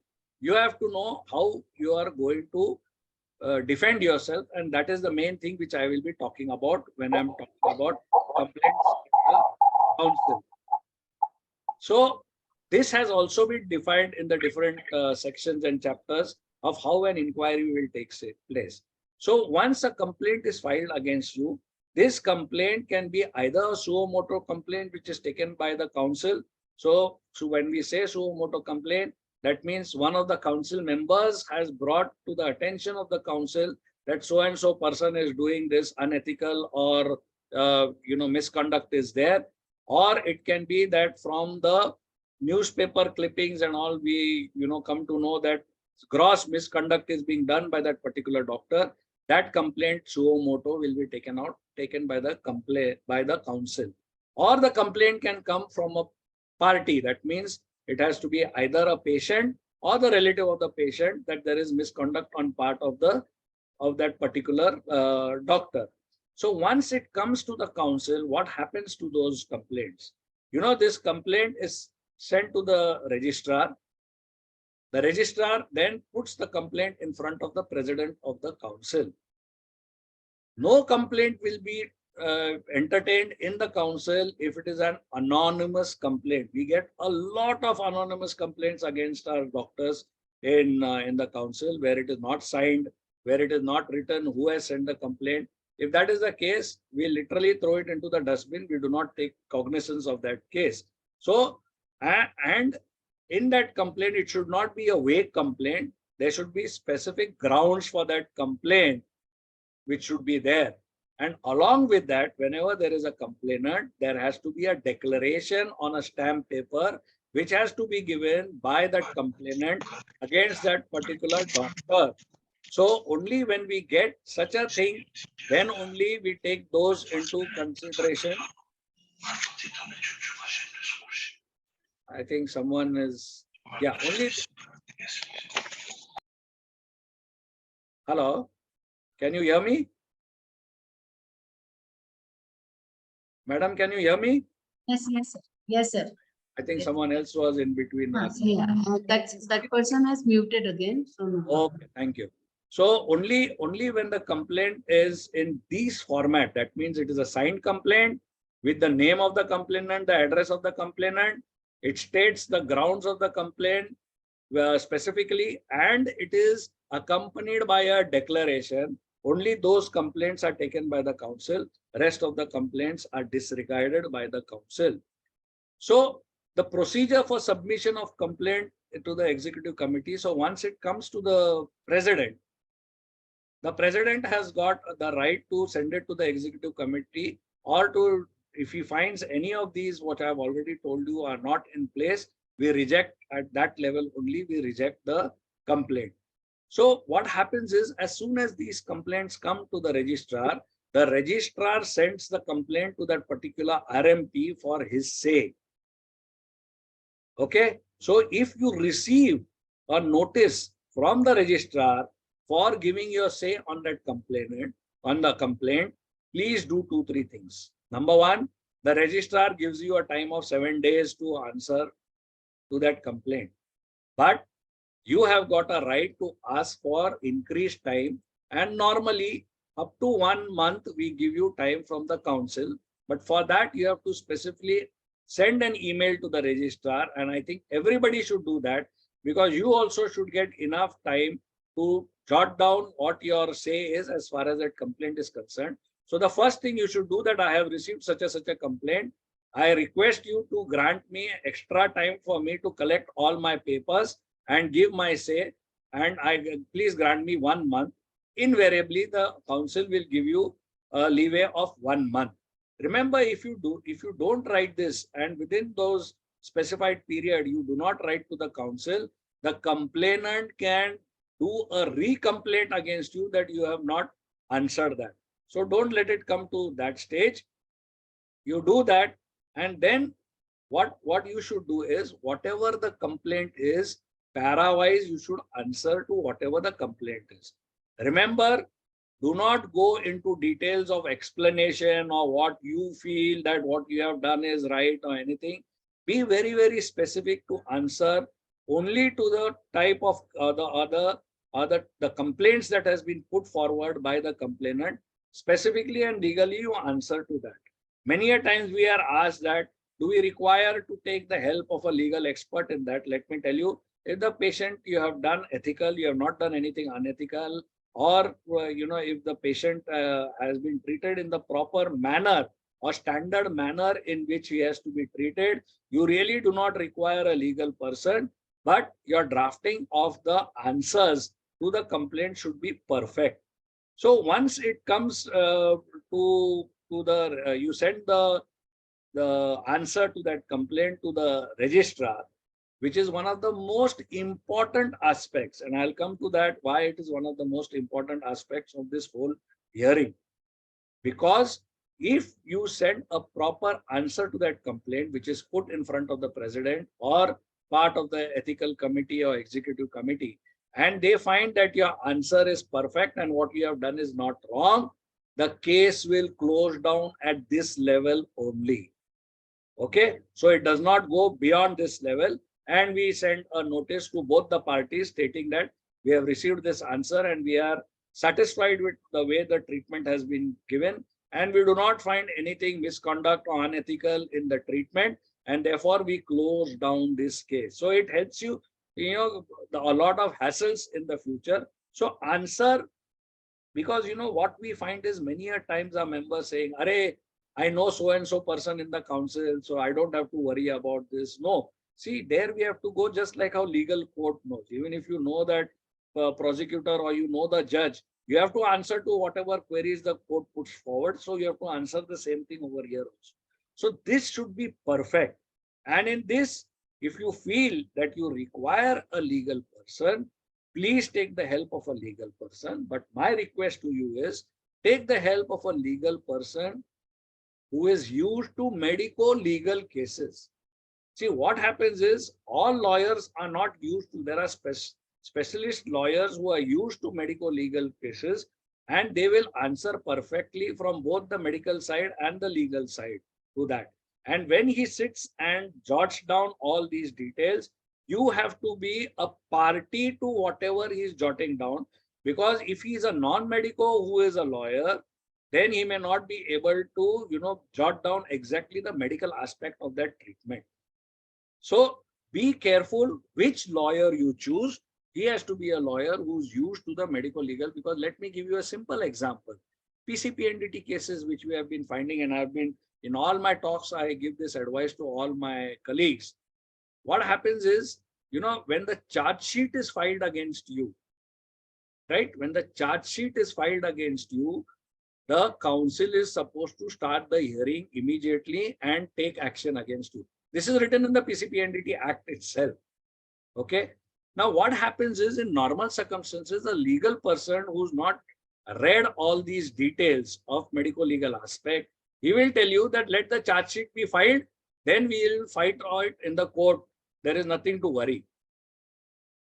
But if a charge sheet is filed, you will have to attend both the PCPNDT court hearings also, and you will have to attend the hearings in the state council.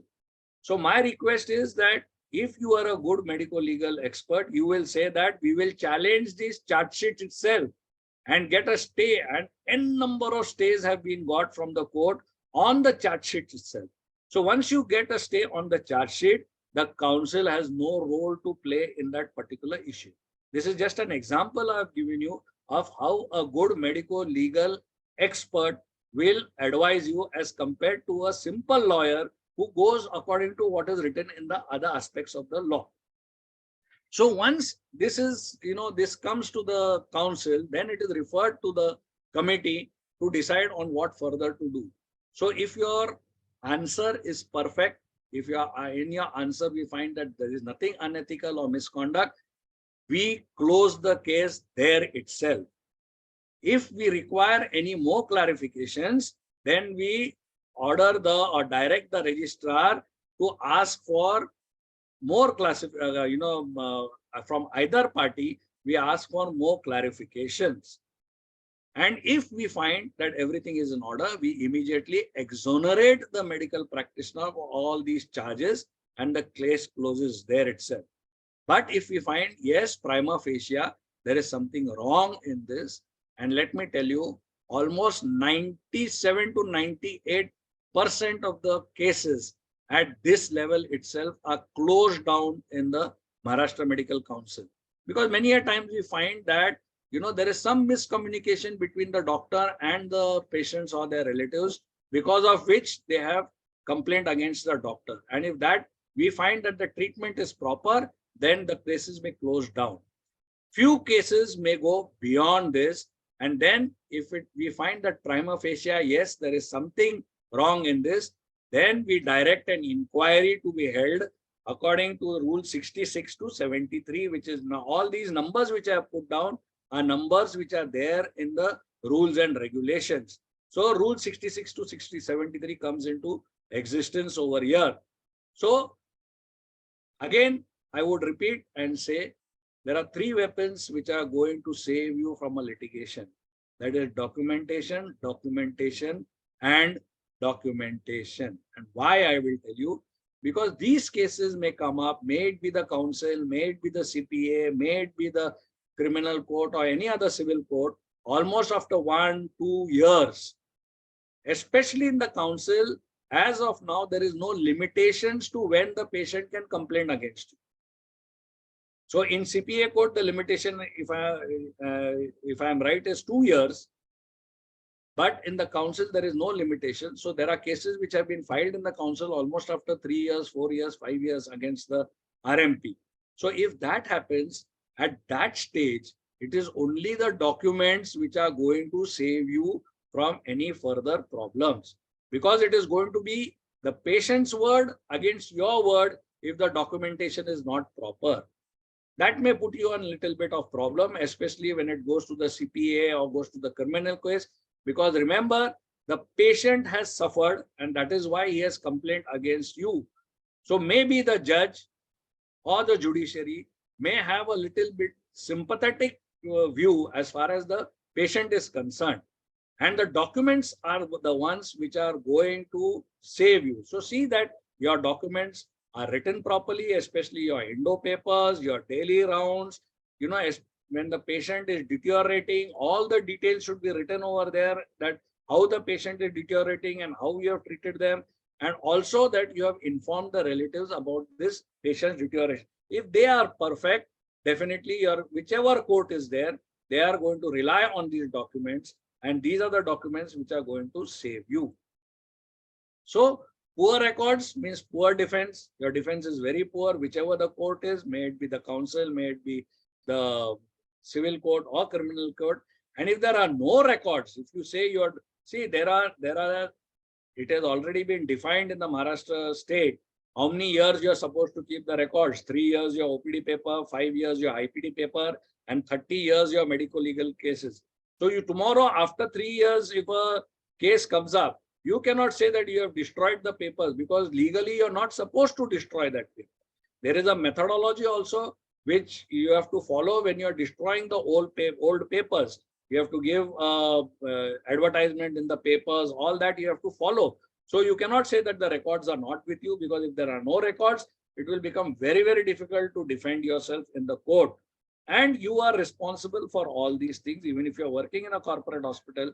If there is a complaint against you, the complaint will mainly be targeted towards you. So you see to it that your history, your examination, your treatment plans, your consent, especially the consent forms, n number of cases are filed in the Maharashtra Medical Council because the consent form is either blank or it does not contain the details. Remember, now we are slowly shifting from express consent to definitive informed consent. I think Dr. Naurange may be talking about this consent in detail with you. Excellent talk he gives on consent. So you have to follow this consent, and why I'm particularly mentioning this, because n number of cases are filed because we leave the consent to our staff and our RMOs, and many a consent forms, only the patient's name is written on top and the signature is there down. All the other things are blank, where what type of surgery, procedure, nothing has been written. Complications rate, everything has to be written as far as the informed consent is written.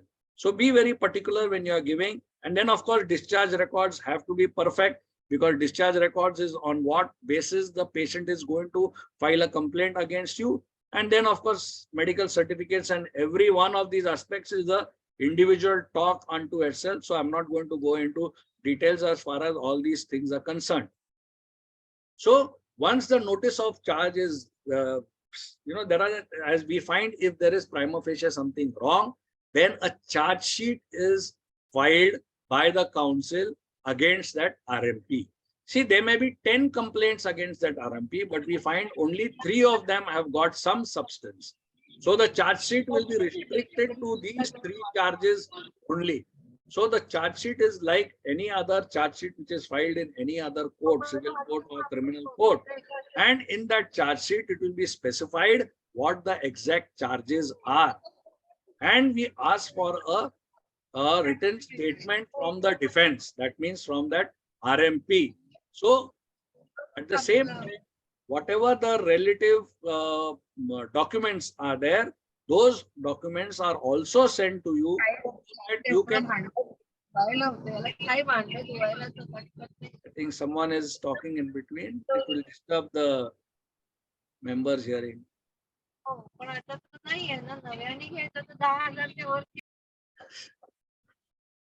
Okay, I'll go ahead. And those documents also will be supplied to you to write, give your reply in a.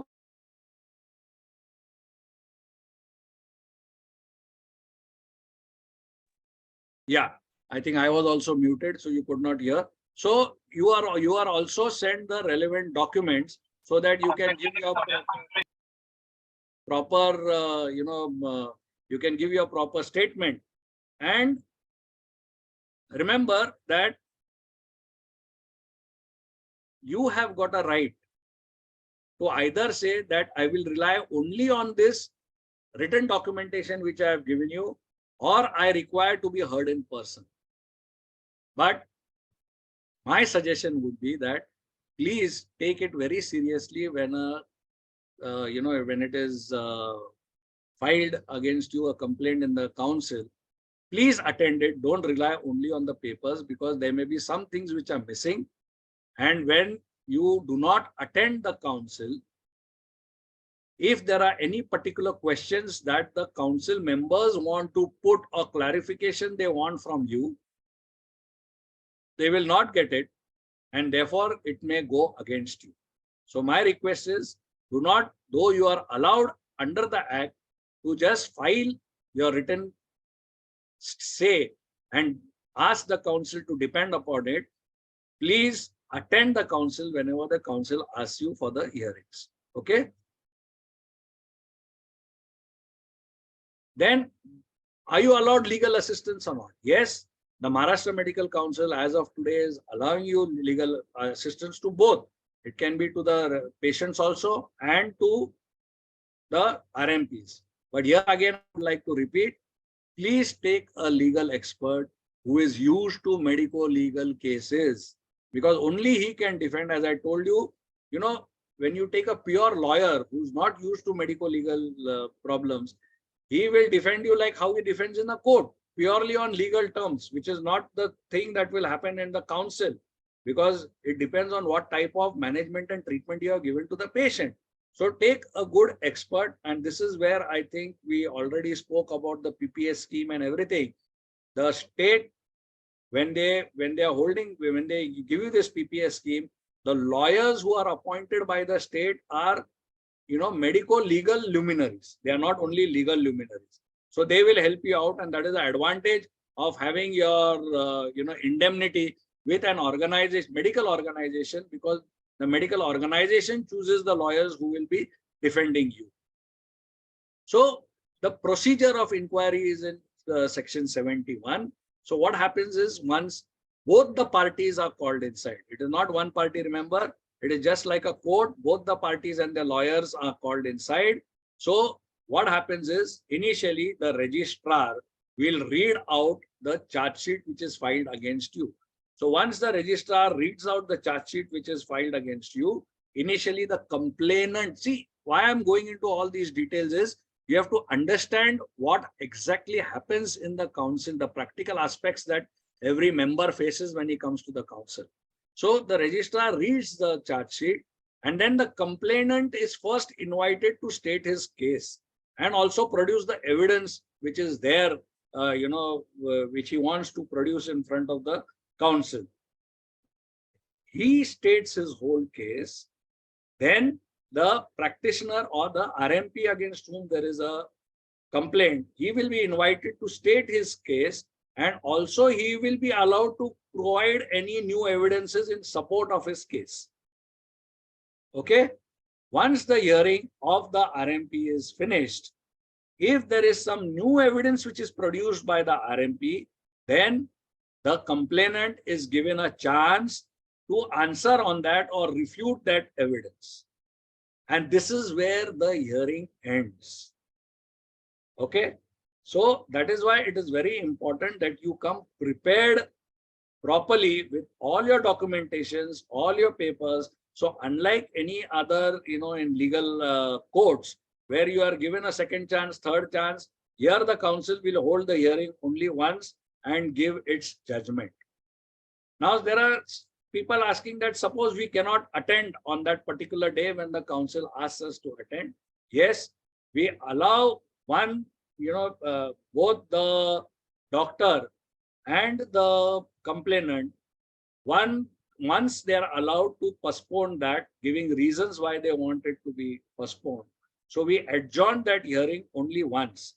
But the second time, if you do not attend, then we go ahead and an ex parte decision can be given against you after hearing what the complainant is said. So please do attend these cases. Do not say that you have no time. Remember, you may be a very busy practitioner and say that you don't have time to attend the council meetings. But if it goes against you and the council removes your registration or removes your name from the register, then what are you going to do? There will be no practice for you to do at all. So please attend this. So once we hear the the complainant on any new evidence that the RMP has given, it ends over there. And then we ask both the parties to go out. The case, another aspect before they go out is, can we bring witnesses? Yes, in the Maharashtra Medical Council, you can get expert witnesses. And if as a doctor, you want to bring some expert in your field who will corroborate what you have done to the patient is proper, you definitely should bring them. But that particular witness will either have to be physically present over there to give his say, or he has to give it in an affidavit form. And after that affidavit also, if the opposite party says that they want to examine the witness, then that witness will have to be present. Okay. So if you have got your colleagues who will help you out in this, definitely you should get this document from them, or let them physically be present over there. Then of course, if there is no complainant, that means it has been taken over by the council as a suo motu case, then the registrar, the council becomes the complainant. So the registrar will read out whatever charge sheet has been filed against you, and then the practitioner shall be invited to state his case. And it is now the powers of the council members to ask him particular questions to which he will have to answer. So once this happens, we ask both the parties to go out. Then the case is thoroughly discussed. Remember, in an executive committee, there are 10 members. There are 10 members who are sitting over there.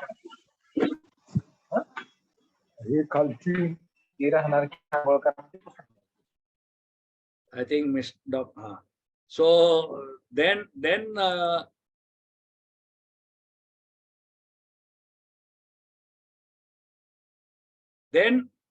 we discuss amongst ourselves the case, and we come to a particular judgment.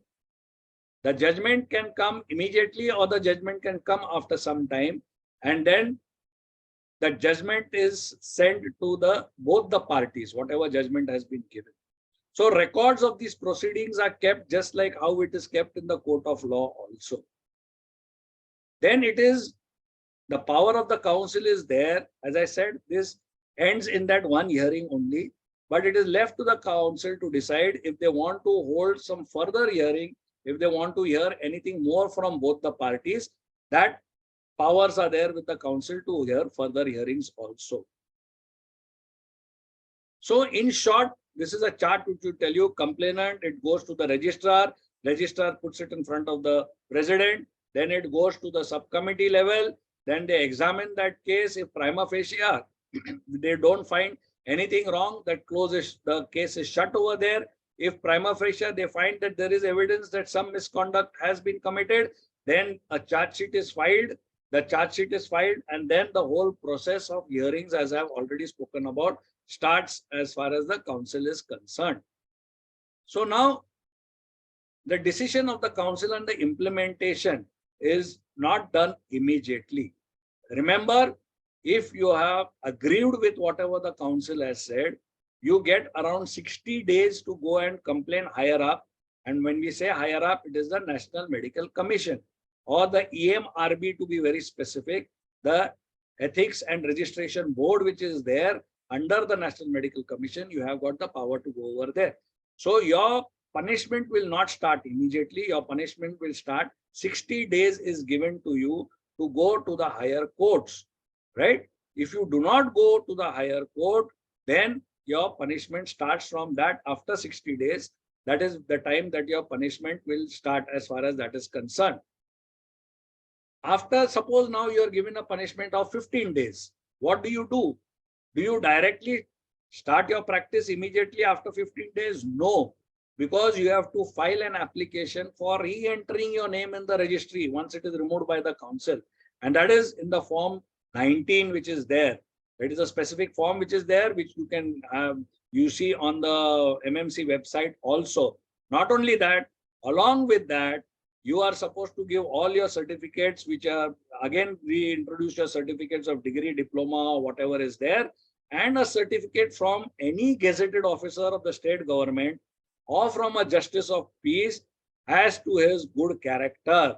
Now, many a times I am asked why this is asked for. Unfortunately, it is written in the act. We have to follow what is written in the act.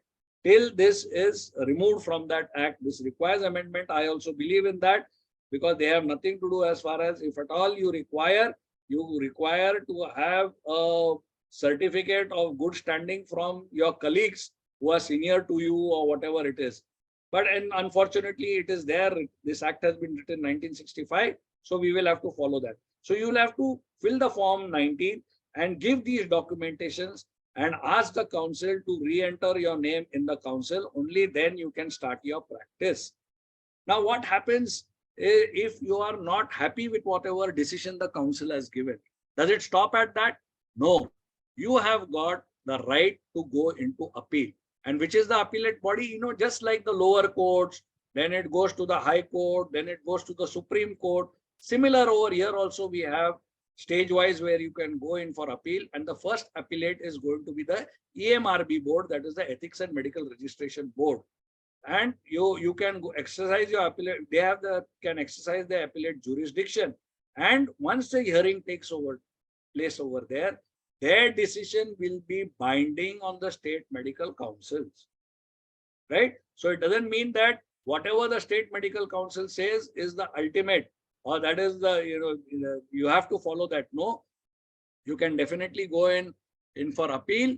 After that also, if you're not happy with whatever the EMRB board has said, you again have one more chance to go to the National Medical Commission itself within 60 days and apply to the National Medical Commission that you are an aggrieved party and you require justice. So there are 2 tier levels. Beyond this also, if you have to go, of course, the high courts are always open to go against the council. So what I would like to tell you is that the council is not sacrosanct. Okay. The council decision is not the end decision. Do not get scared of the council. And remember, the council is not sitting over there to punish you, but definitely the state, that means the government, believes that there should be some forum for the complaints of the complainants to be heard, and because of which the council is over there. So even the decisions of the councils can themselves be challenged in the National Medical Commission, and then of course also in the high courts. But it has to be done within that period of 60 days. Remember that. So another question always asked to me is, and this is invariably put up, as I said, by lawyers who are not used to these medical legal aspects. They say that this case is going on in a CPA court, or this case is going on in a criminal court. And because a criminal court is a higher court than the Maharashtra Medical Council, the Maharashtra Medical Council does not have a right to hear these cases. Remember, this is wrong. There are n number of judgments which are saying that simultaneously there is no bar in law to two types of proceedings, criminal and civil, being heard simultaneously in a given matter. It is there. This is settled in law. It is there. And as I have already said, that the council is a civil court, and therefore, even if you have a criminal case against you, that we can do the hearings in the state medical councils also. And again, this is a judgment which says again the same thing, that it can be in the consumer court and it can be in the council. Nothing stops the patient from complaining in the consumer court and in the state council also, or a criminal court and the state council also. Nothing bars, and these are the judgments which I've been trying to tell you. Now, this is a very, very interesting judgment, which is, and this is especially during the COVID times, we used to find that a lot of local authorities, the CS or the corporation or everything, used to tell our doctors that if you don't follow this, so and so, or you don't go for practice, you don't open up your clinics, we will cancel your registration. Remember, registration is given, or the license to practice is given to you by the state medical council. And only the state medical council has got a right to remove your name from this registration. No other court also has got a right. And this is a classical case which I have told you, which I have put forward to you. It is the High Court judgment, where the High Court judge had initially, given a judgment saying that the name of these doctors should be removed from the state council, and they sent the judgment to us. This was again challenged, and the same judge, when all the details were put in front of the judge, the same judge took back their order, saying that yes, it is only the state council which has got this right, and the case was referred to the state council to do the hearings in the state council, and according to the state council to go ahead with either removal or not. So the powers of the state council are there only the state council has got a right to remove your name. So whoever, at any level gives you this dhamki that your name will be removed, may it be the minister, may it be the secretary, may it be whoever it is, or the local civil surgeon, nobody has got the right to remove unless it goes to the state council.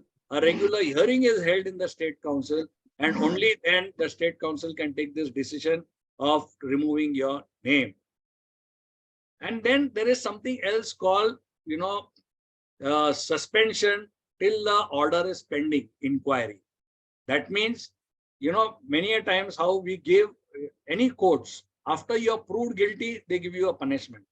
But if we find that you have done something very, very gross, the state council feels that for you to continue that practice even during the period of the hearings, hearings normally take anywhere between 6 months to 1 year. So we feel that you should not be allowed to practice. We can immediately suspend you, saying that this is an order pending the inquiry. This is not a punishment. This is not a penalty, but the suspension till we find if you are guilty or not guilty. These powers are also given to the state councils to decide.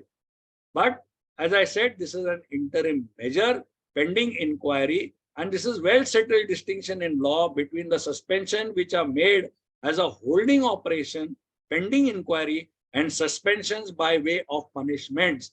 That means if at the end of the inquiry you are found not guilty, then it does not go into your medical records that you have been found guilty and you have been given punishment. So this also I think you should keep in mind, because you will have to bring this to the notice of your, as I said, medico-legal experts who are there, who they themselves may be not knowing about these powers of the council which is there. So be aware of these powers also. So remember, I'm again repeating that just because there is a complaint against you in the council, there is nothing to be scared. Whatever decisions taken by the council is not the ultimate decision or sacrosanct. It can be challenged by you at different levels also, because it is not, maybe the council have not heard you properly, or they have not taken into consideration a few documents which you wanted to produce. But unfortunately, you have to go through the whole thing. So have a good medical legal lawyer, have a good indemnity with you, which will help you, because that indemnity policy will help you to get good lawyers to support you, and they will pay for all your lawyer fees and everything. So we have come to a stage where the healthcare professionals find themselves with their noses in the rule books, trying to figure out what the practice guidelines require, instead of just trying to understand what a patient needs and doing what their professional judgment says. So again, evidence-based medicine has come into play. So we cannot fall back on how our seniors used to say, I treat my patient in this way because of my experience of 30 years of practice. No, you have to have evidence-based medicine. You have to practice according to evidence-based medicine. And that is the law as of today, and you will have to follow the law of the land. So having said all this, let me say that even if I agree with what my last slide says, ignorance of law does not absolve you from judicial action. Therefore, along with your clinical medicine, you should also know your ethics, your misconduct, your medical legal aspects also. And therefore, I once again congratulate IMA Satara for holding such type of an ethical conference for their members, so that they understand that what they should do or what they should not do during their practice, and how they should face if any legal aspect is filed against you or complaint is filed against you. So thank you very much for inviting me. Hope I have cleared a lot of doubts in the minds of all our members over here. And if there is, even beyond this conference, if there is any queries you want, you can directly contact me. And 10 years I have spent in the council, with 5 years as the president of the council. So there are some things which I also learned after being in that council, and definitely I can help out. If I am of help to any of our members, I am open for any discussion with any of the members. Thank you very much. Any questions? Hello. There is one question in the chat box. Maybe for Agarwal sir also. Agarwal sir is there?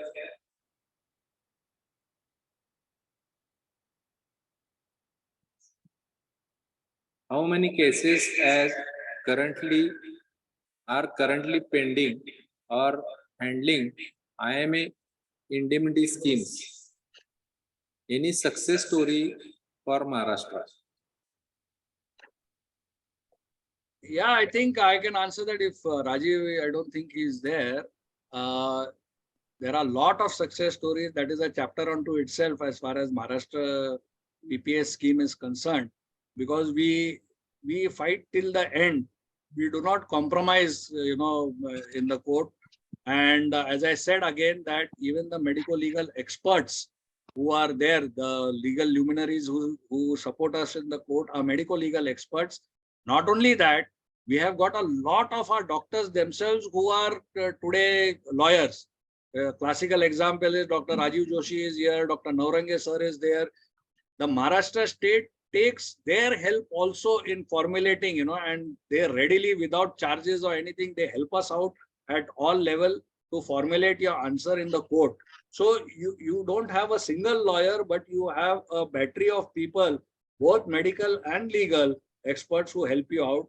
So a lot of cases have been won by the PPS scheme, as far as, not to tell you the exact numbers, how many are there, since I'm not directly involved with the scheme, I will not be able to tell you that. Thank you. Thank you, sir. Thanks a lot, sir. It was very informative talk. You explained the subject very deeply and in details, and the importance of the documentation. Now, our next topic is medical negligence, accident, and violence against doctors. Our speaker is Dr. Rajiv Joshi, founder member of Medical Legal Society, India. He is medical legal expert.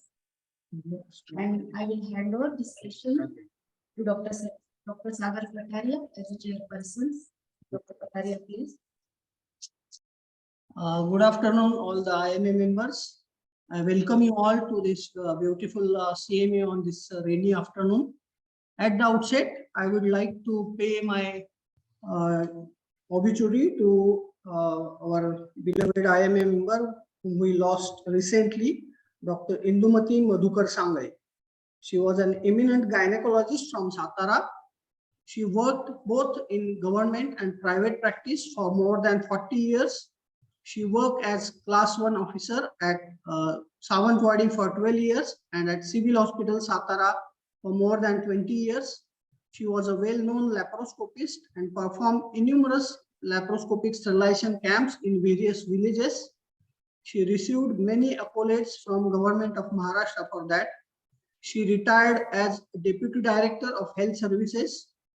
She was gem of person and her departure is a big loss for IMA Satara. She will always remain in our memories. Let's now move on to our next topic and continue our CME. Our next speaker is Dr. Rajiv Joshi, a friend in need for IMA Satara. Dr. Rajiv Joshi has done his MBBS and MD Pediatric from BJMC Pune. While he was practicing, he chose allied fields like medical informatics, statistics, and law to study further. He completed many courses in these fields and he also completed his LLB. He received many accolades and awards in these fascinating fields. He is a founder of Medicolegal Society of India. At present, he is professor and teaching faculty at various institutes like Gokhale Institute, Tech My Care Institute, College of Engineering, COEP Pune, MUHS, and he is head of IMA Informatics section. He conducted many medical informatics and medical legal workshops and presented many papers and publications in various conferences. So friends, presenting to you this genius, multifaceted personality, and he'll be talking today on medical negligence, accidents, and violence against doctors. Over to you, Dr. Rajiv. Thank you, Dr. Kataria. I am grateful to IMA Satara, Dr. Sharad Jagtap, Dr. Deepak Thorat, Dr. Kiran Sunwalkar, Dr. Pingle. Can I be made host and can I share my screen? You are host already, sir. You can share screen. Sir, I'm not able to, okay, just a minute. Let me check whether.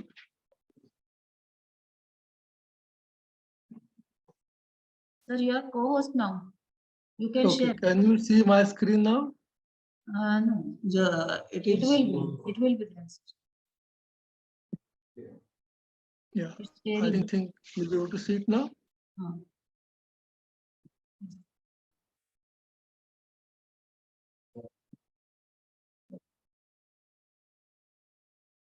The slide visible?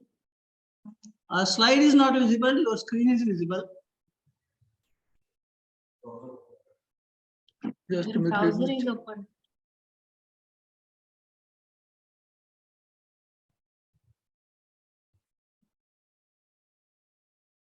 Your screen is visible. Yes. Yeah, now the slide is visible. Yeah. Yes. Okay, so I'll go to slideshow mode.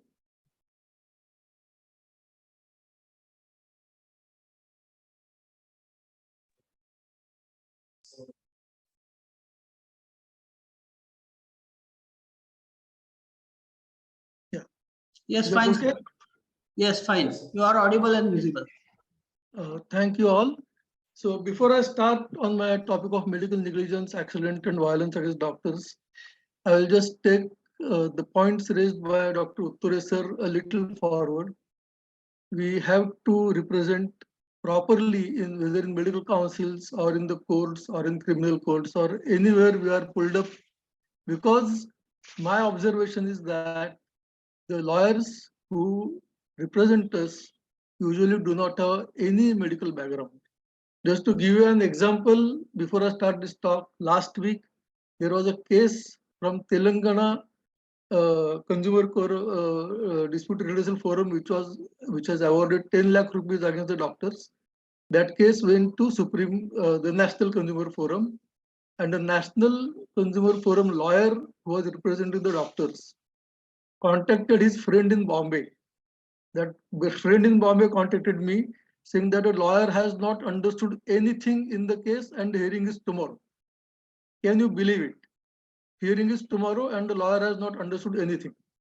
So what I did was I studied it, I sent it to anesthesiology friends, other friends, got some data, and we briefed the lawyer between 12 at night to 12:30 at night on the 8th of the month when the hearing was on 9th of the month. And he said that he did not know anything about what I was telling him. Fortunately, hearing was not done on 9th. We had 2 more days. So we gave him about a 20-page medical document, and he was present in the court and could give all the details to the court. Now, next thing which happened was shocking. The court, the National Consumer Dispute Redressal Forum said that since the deceased person is a lawyer, you withdraw the appeal, otherwise we will give you higher penalty. This is happening in the court. So basically his case was not fought properly in the State Consumer Forum itself. Therefore, the doctors had lost. The doctors told me that they have not been contacted by lawyers and they did not talk to the lawyers till they had lost the case in the National Forum. Okay, so this is how things are happening in the courts. We have to be very careful about briefing our lawyers. Second example is the case from Satara. I was rightly described to friend of doctors from Satara. We have tried to help, but the lawyers, I personally make a statement in this forum that the lawyers have misled the doctor from Satara, unnecessarily had to go to Supreme Court and file SLP. The matter could have been handled in the High Court itself, because in his absence, some order was passed. His right to defend was not given to him, which is itself a case against principles of natural justice. And I have written letter to Chief Justice of India saying that the High Court has done injustice to the doctor from Satara. So giving this background, let me start my talk on medical negligence, accident and violence against doctors. So I will have to go to my slide sharing mode, and you may not be able to see me, but I'll be continuing with my talk. So now this triangle which I'm showing you, accident, negligence and violence, is around our medical profession now. We are all wearing the blue scrubs and we all do our practice with most possible integrity. However, what happens around us is called as negligence. Patients treat us with violence, but some of the times it is accident. You might have heard me asking question about medical accident, and medical accident is something which is not clear to most of the doctors as well as none of the patients. And forget about the judiciary. They think that doctors are negligent and that's it. So are the accidents 0% in our profession? Is negligence 25%?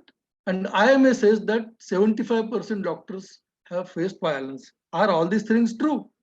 To me, the answers need to be found out, and we'll see how we are trying to find out the answers. So who are the healthcare providers? Let's start from that.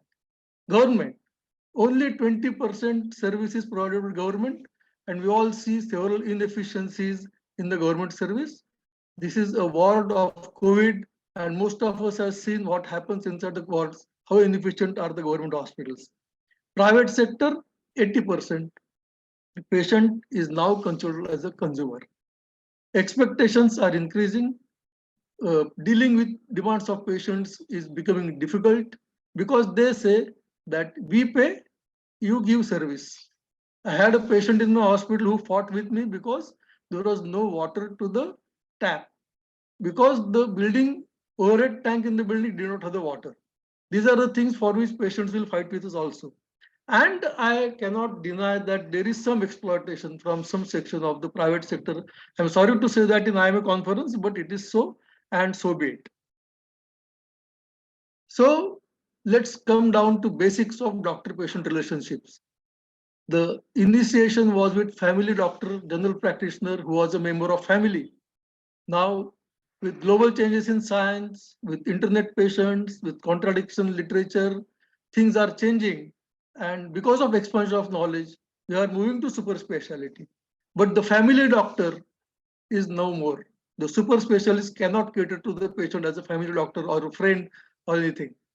So the trust between the family doctor and the patient, which was there, is seriously lacking at a level of super specialty. So what are the characteristics of trust? Character and competence. In character, there is intent, caring, transparency, openness. In integrity, there is honesty, fairness, authenticity. In capability, there is skills, knowledge, and experience. Let us keep our hand on our chest and say that how many of us truly satisfy all these characters. I think we are lacking somewhere. So most important thing in medical practice is lack of protocols. One symptom for many diseases, one disease for many symptoms, uncertainty in host response, and even if there are protocols made, most of them may not be able to use in practice. Because who will work, who will take responsibility if treatment is going as protocol and patient does not improve or dies? Believe me, I stood up in Bombay High Court during COVID period when a petitioner said that court should make some protocol. The additional government pleader said that yes, court should make some protocol. And the Chief Justice of Bombay High Court said that yes, court should make some protocol. So I stood up in the court and asked them what right all of you advocates have right to make any protocol. So the Chief Justice asked me, do you feel that I don't have right to make a protocol? I said, okay, write the protocol and write below that if patient dies by following this protocol, Chief Justice of Bombay High Court will be responsible. So he was very angry and he said, how can you make that comment? Then I said, how can you make protocols? So basically, people who do not have any authority are trying to do something about medical profession because it is dear and near to everybody's heart. Finally, we have to protect our own interest. Now we have to understand that we need to do some variation on case-to-case basis.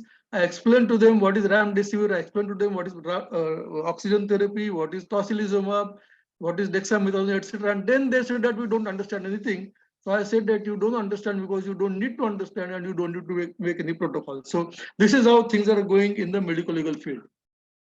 Other issues are like incompetent patient, minor mental challenge, but more than that, these are legally incompetent. I feel that there are so many patients who just don't understand anything what we tell them.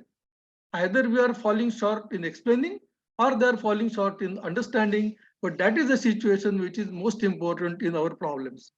In screenings like cervical cancer and breast cancer, they are just screenings, but are they really giving any definitive diagnosis? And then there are issues of confidentiality, Mr. X versus Hospital Z. And all of you must have experienced about blood transfusion. When you ask the patient to get blood, the relatives will run away, will be suffering to get blood, and you are calling blood banks left, right, and center to get the blood. So these are the issues in medical profession.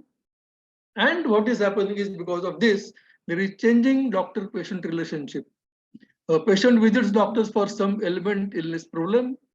Doctor treats patient and takes the patient, treats the patient and takes fees. Patient is cured and is happy about treatment, or patient is cured but unhappy about treatment and bills, or the patient is cured but happy about treatment and bills, or the patient is not cured and unhappy about the bills. So there are happy patient party and there are unhappy patient party, and we need to deal with unhappy patient party day in and day out. So what does the unhappy patient party do? He goes to medical council or state, as explained by Dr. Utture sir. He may go to consumer court. He may go to National Human Rights Commission, National Commission for Women, local health department, state health department, and whatnot.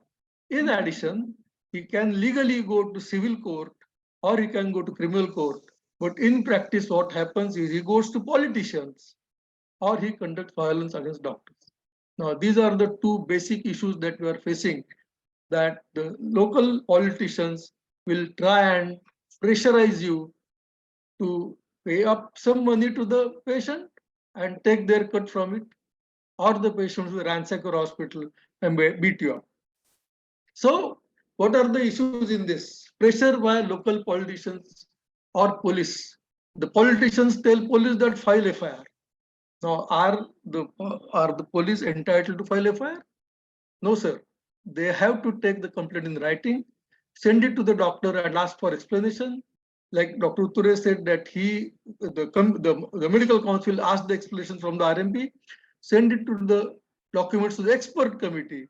Since Maharashtra Medical Council is expert committee, there is no need to send to anybody, but the police do not understand anything about the medical complications. That is what is said in Jacob Matthews case, and therefore they have to send the documents to expert committee. If expert committee opinion is in favor of doctor, nothing is to be done. If expert committee opinion is against the doctor, then they have to keep the case before magistrate, and the magistrate has to order for arrest. Till such time, doctor cannot be arrested.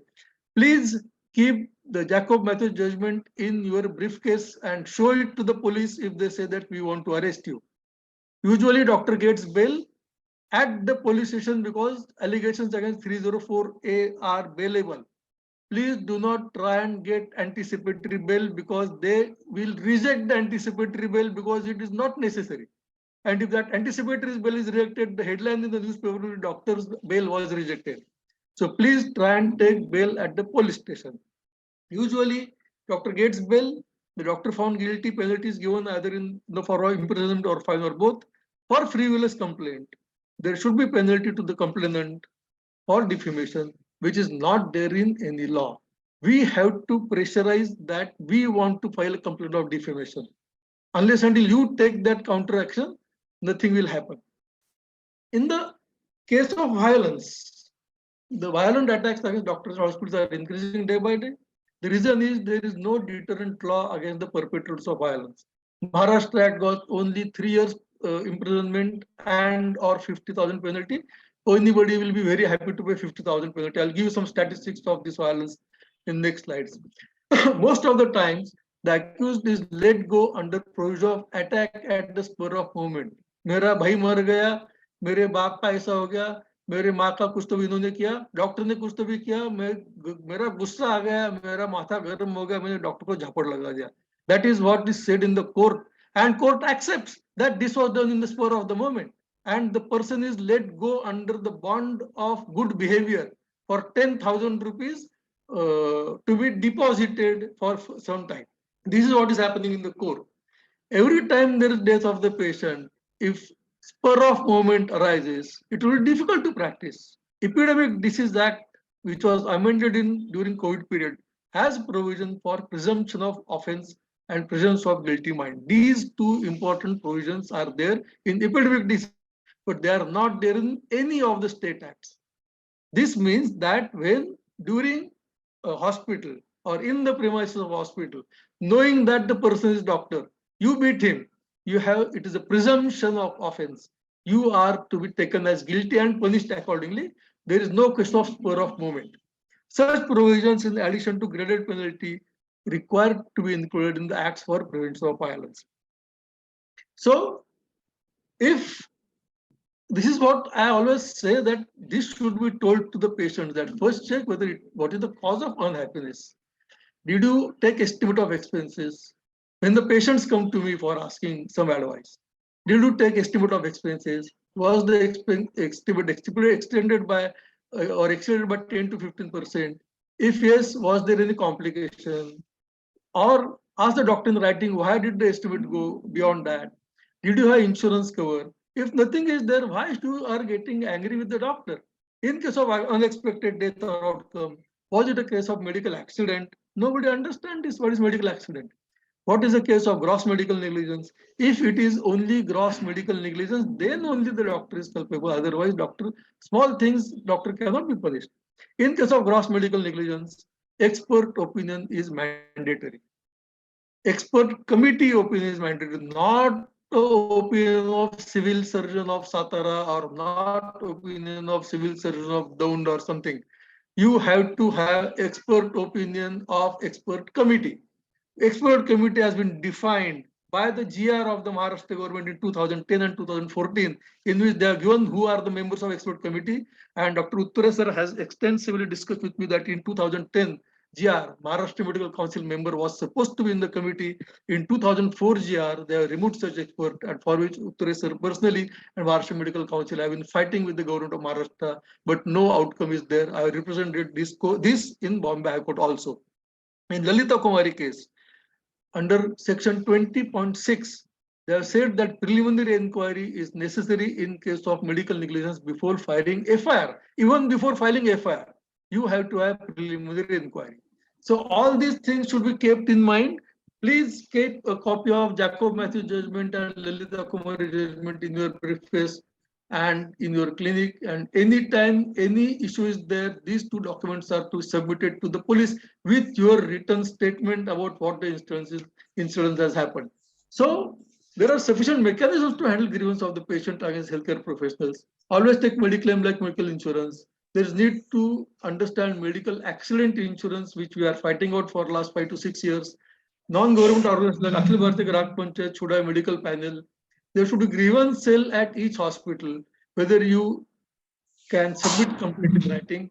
I am very sorry to say that I have discussed this with IMA Pune. I have discussed in many meetings, but none of the IMAs have their grievance cell because they say that we work for doctors.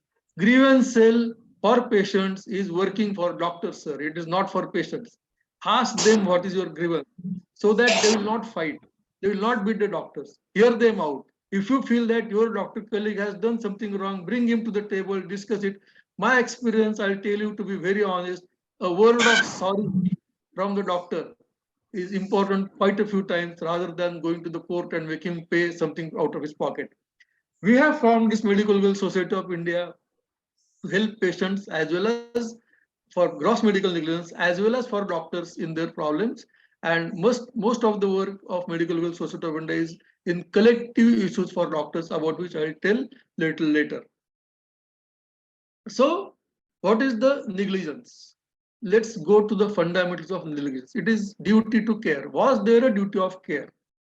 Usually established when doctor accept the patient, but it should not go beyond his specialty of practice, except in case of emergency, because afterwards, if you do something out of your specialty, then you cannot say that now it was not my duty, it was not special of my specialty. Don't accept the patient. You send it to someone else. That is better. Is there a breach of duty? Did you do something which similarly situated person would have done or similarly situated person would not have done and you had done it? For example, somebody in a rural place die doing delivery is acceptable because the doctor is not there. But in Pune, if a pediatrician, my wife is a gynecologist, but if I do delivery in my hospital, it will be negligence because a qualified doctor is there. So it will be considered with respect to the place and time and all these things. And that is where we have to make our argument that what happened and what was the situation and what resources were available at that time should be informed to the judiciary.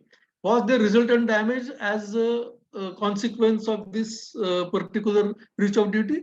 And was this damage foreseeable? This means that if this was not foreseeable, believe me, it will be considered or have to be considered as accident. Therefore, if there is any mishap, you have to remember section 80 of IPC. Any statement you give to anybody, you refer to section 80 of IPC. Sir, this was accident. Sir, this was accident. Sir, there was no negligence. This was accident. I could not have done anything. I did not foresee. I could not do anything about it. I tried to help the patient in spite of having the accident happen. I had done my job, but sir, it was accident. That accident word you have to write wherever you give any reply. Now I'm going to tell you few sections. Section 80, accident. Section 81, act likely to cause harm but done without criminal intent. Intent is most important. What did you intend? You intended to help the patient. Write this everywhere. I intended to treat, I intended to help the patient, but this happened, which was accident. Section 87, act not intended and not known to be likely to cause death or grievous hurt. Not intended and not likely to known to be caused. Police will say that you are a doctor, you knew that this will happen.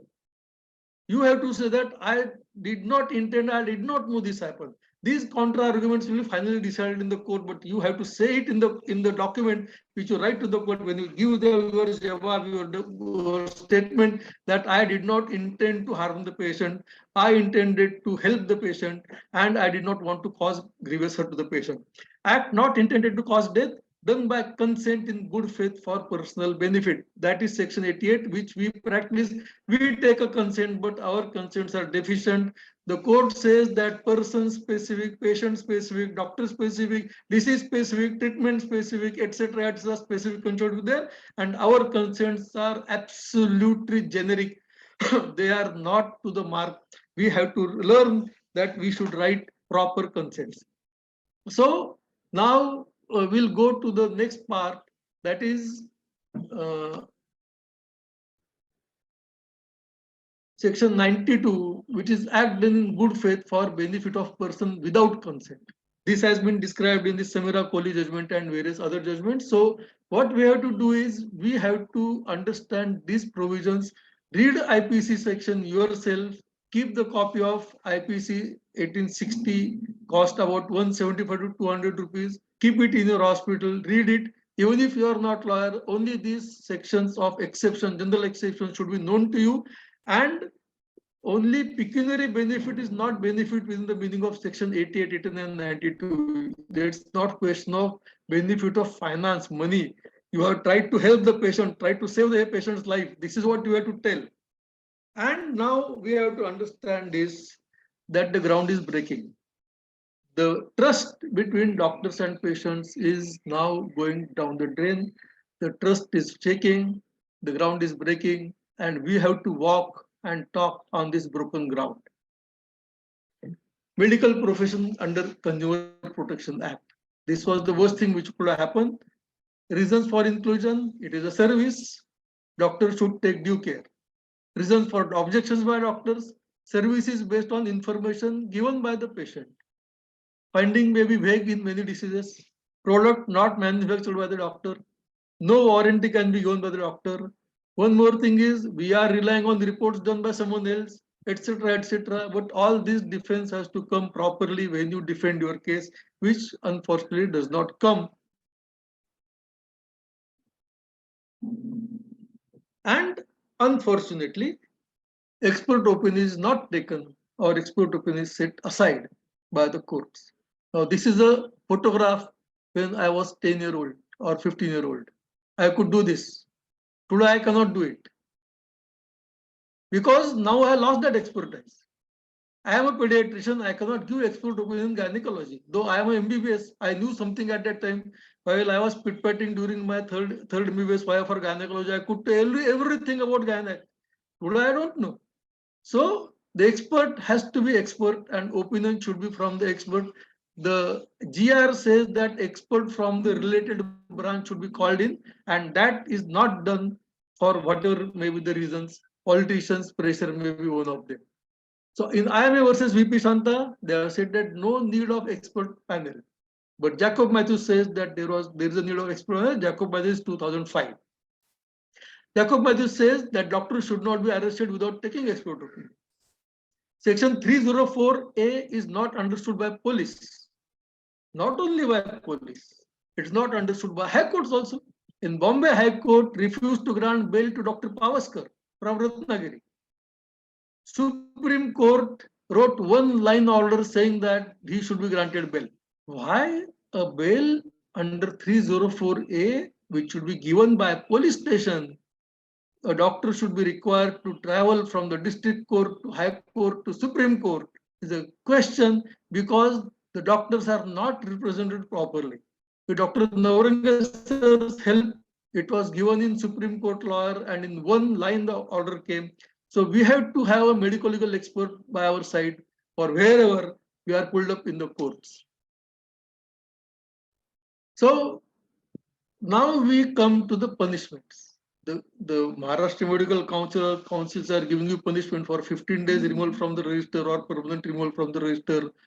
Courts like the consumer courts are giving exemplary punishment. Do you understand what is exemplary punishments? Exemplary punishments are given to whom? Are the doctors equivalent to terrorists? Are they equivalent to gang rapists? Are they equivalent to assassinators?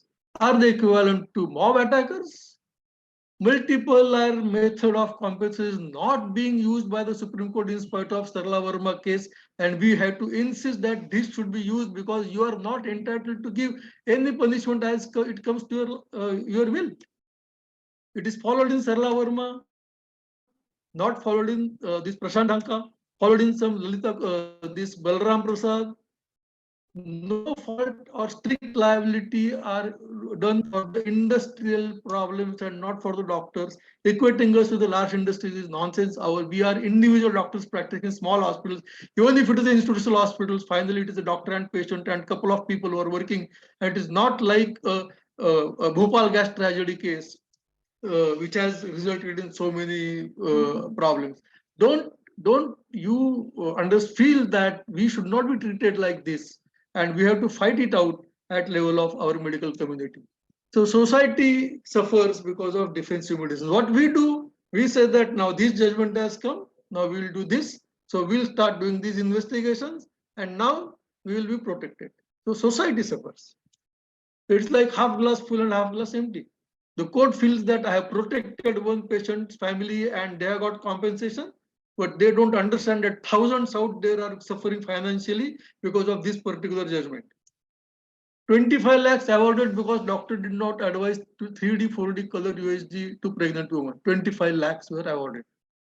The doctor said that even less costly tests were refused by the patient. We come to know this when I advise hemogram they say sir वो 150 रुपए 200 रुपए नहीं है हमारे पास आपका भी पैसा देने के लिए कौन करेगा 20 ये 3D 4D color Doppler वो have to write on the paper that patient refused this test. I have advised this test, patient has refused this. Don't ever try and save patient's money. It's not your job to save patient's money. You write, even if you are not advised to write. I'm telling you in the conference, even if you are not advised, patient is not filling, you write, I have advised, give a cheat, forget it, you have record, you had told, you should tell. Now my question, this was topic of my thesis, Down syndrome. 1 in 1,000 children are born with Down syndrome. What we are doing, 999 women we are telling, go and do this triple test, quadruple test. How much money is spent on, and how many children with Down syndrome you have aborted? How many gynecologists are there in the conference? They must have done tens and thousands of these cases, and how many Down syndrome they aborted, you'll have to find out yourself. So doctor wants to get evidence of their clinical diagnosis on the record by doing investigations. This is what is happening, and this is defensive medicine. Should doctor not make any clinical diagnosis? Suppose I feel personally by examining the patient that the patient has got typhoid. Should I not treat him for typhoid? I'll give you an example. In 1995-96, when I was doing my general practice, I had a friend who I diagnosed as enteric fever. He went to the pathologist, test came negative. 2 days down the line, he was little more toxic. I sent the Vidal test again, the report came as negative. 5th day, I saw him more toxic. I said, this is 100% typhoid. I took the sample, sent to him and sent to Sassoon Hospital. In Sassoon Hospital, the test was 1 in 4,800 positive, sir. That means the patient was positive from the beginning. I went to the pathologist, said the test kit was faulty. So we are relying on so many other agencies who are manufacturing test kits, who are manufacturing equipment, and still we are going to be held responsible. 1994, there was no question of handling this with criminal complaint or something. Had it been, that pathologist and myself would have been taken to task at that time. But we have to work and learn on our clinical diagnosis. Will doctors be now sued for excessive investigations? Can that patient say that you did Vidal test thrice, I spent 250 rupees thrice, you have to pay me back? Is it not possible for the patient to say that also? So we have to really balance it out somewhere. And now what is happening is we are following footsteps of USA. Progress of malpractice litigation in USA. Defense of convicts to reduce punishment from death penalty to life. I went back studying during legal my lot years, 2018 to 2021, and I found that first case of medical negligence against doctors was filed by whom? Filed by a criminal who assassinated a person. That person got the bullet shot, the ambulance came late, then he was taken to the hospital, And the person who shot said that the ambulance came late, the doctor did not treat properly, patient got infected and he died. So don't hang me, give me life imprisonment. And he was given life imprisonment because the treatment was not given properly. So this is how medical negligence is progressing in UK and USA. Ambulance chasers are learning, like Dr. Agarwal was saying, the lawyer says that give me 25%, 10%, whatever. He goes to the court every day, he has nothing to lose. If he gets 20 lakhs, 20% of that 44 lakhs, very easy money for him. File a suit against doctor. If you don't lose, if you don't win, forget about it. Ambulance chasers are now increasing in India. Increase in insurance premium recovered by the increase in professional fees, and gynecologists are getting maximum premium. So in USA, they are shifting to general medicines. 3 of my wife's gynecologist friends who are practicing gynec in USA have shifted to general medicine because there it is possible for them to do. Their premium has come to 1/3. Now, what is happening is the patient goes to the lawyer takes him to the judge gives penalty to the doctors, and doctor says that this has happened to me, so he tells 10 more doctors, and that is how in India the word about defensive medicine spreads and spreads and spreads, so that the patients are finally suffering for their financial issues, and then again we are again put into difficulty. So what are the jurisprudential aspects? This is a jurisprudential aspect. Somebody who has some deficiency should be given equality by some legal provision. So he should be taken beyond the bar. What is happening is the theory is the exemplary punishment is for preventive, deterrence, reformative, or retribution. Are you taking retribution against us because the patient has suffered? The issue will be that you should send the doctors for retraining so that they are kept away from practice. And that is a better approach of the Maharashtra Medical Council or any medical council, that keeping him away for 15 days, 20 days, send him for training again, and then he can come back to the practice. So to err is human. Is there anybody in the audience who has not made any mistake? I think I have made several mistakes when interacting with my parents, with my spouse, with my children. Everybody makes mistakes. Why judgment change from trial court to district court to high court to Supreme Court? Aren't these mistakes of the judges or the lawyers? Or the lawyers who could not plead properly in the lower court are able to, some other lawyers be able to plead properly in the higher court is not a mistake. Why they are not going to be taken for the task? Is there any punishment or error of judgment of the judge? Do doctors have luxury of time to change decisions? 20 years are going between lower court to Supreme Court to higher court and all that, and decisions are changed. I have to treat my patient then and there, and I don't have any recourse to somebody else except to take advice from senior friend or a better experienced person, which I usually do. But sometimes if that is also not available, I have to treat the patients, and then if something happens, then I have to face the music. So what is the role of judiciary? Let's see the role of judiciary. Parmanand Katar versus Union India tells you that you have to treat patient in emergency. It is your moral duty. Save Life Foundation says that don't take consent from the bystanders to bring the patient of accident. It is your 100% duty. And then doctors are taken to task for not following these judgments. Is there any case, sir, where not following Jacob Matthews, not following Lalitha Kumari, not following Martin D'Souza, anybody has been punished, any police officer has been punished? No, because doctors are soft target, doctors associations are not fighting legally, doctors associations are not fighting in the courts. We are conducting medical seminars, we are discussing every week, every 15 days, every 3 weeks, but we are not fighting in the courts as association. That is the problem that we have to handle now. I am not going to discuss this level of comparison of judges and doctors because I don't like to compare doctors with lawyers. I am not going to compare doctors with lawyers. Doctors and judges both decide cases before them. One awards exemplary punishment and other receives an exemplary punishment. That is the difference. One doesn't have time at hand. One has all the time in the world. Bhaledar, chopdar, sab kuch aage piche, full protection. He can do what he wants. He can pass orders against me. I cannot utter a single word against the judge. That is our problem. This should be told to the judiciary. So there is long standing Sanskrit Sabha, Vaidyaraja Namostubhyam, Yamaraja Sahodara, Yamastu Arti Pranam, Vaidyo Pranam Danadicha. Everybody feels that doctor is going to take money as well as life. Tell me one thing, in this picture, there is a pediatrician treating this child and his mother is affectionately looking at the child. Does the doctor have intent of doing some harm to the patient or something good for the patient so that his patient will live happily? Or does he want to extract only money and let the child die? If we ask this question to the judges, I asked this question in the conference of legal luminaries, and they said, what you are saying is correct, but we have to look at the law also. You have to learn little more in the law, then you'll understand. They don't have answer to these questions. So now let's understand a little bit about medical accidents and host response.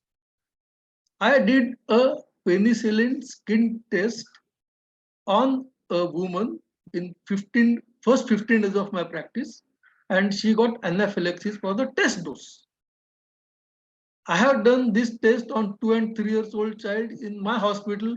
There was anaphylaxis on this penicillin test dose. Now somebody was saying that anaphylaxis is treated. I'll give a list of what I mean by medical accident.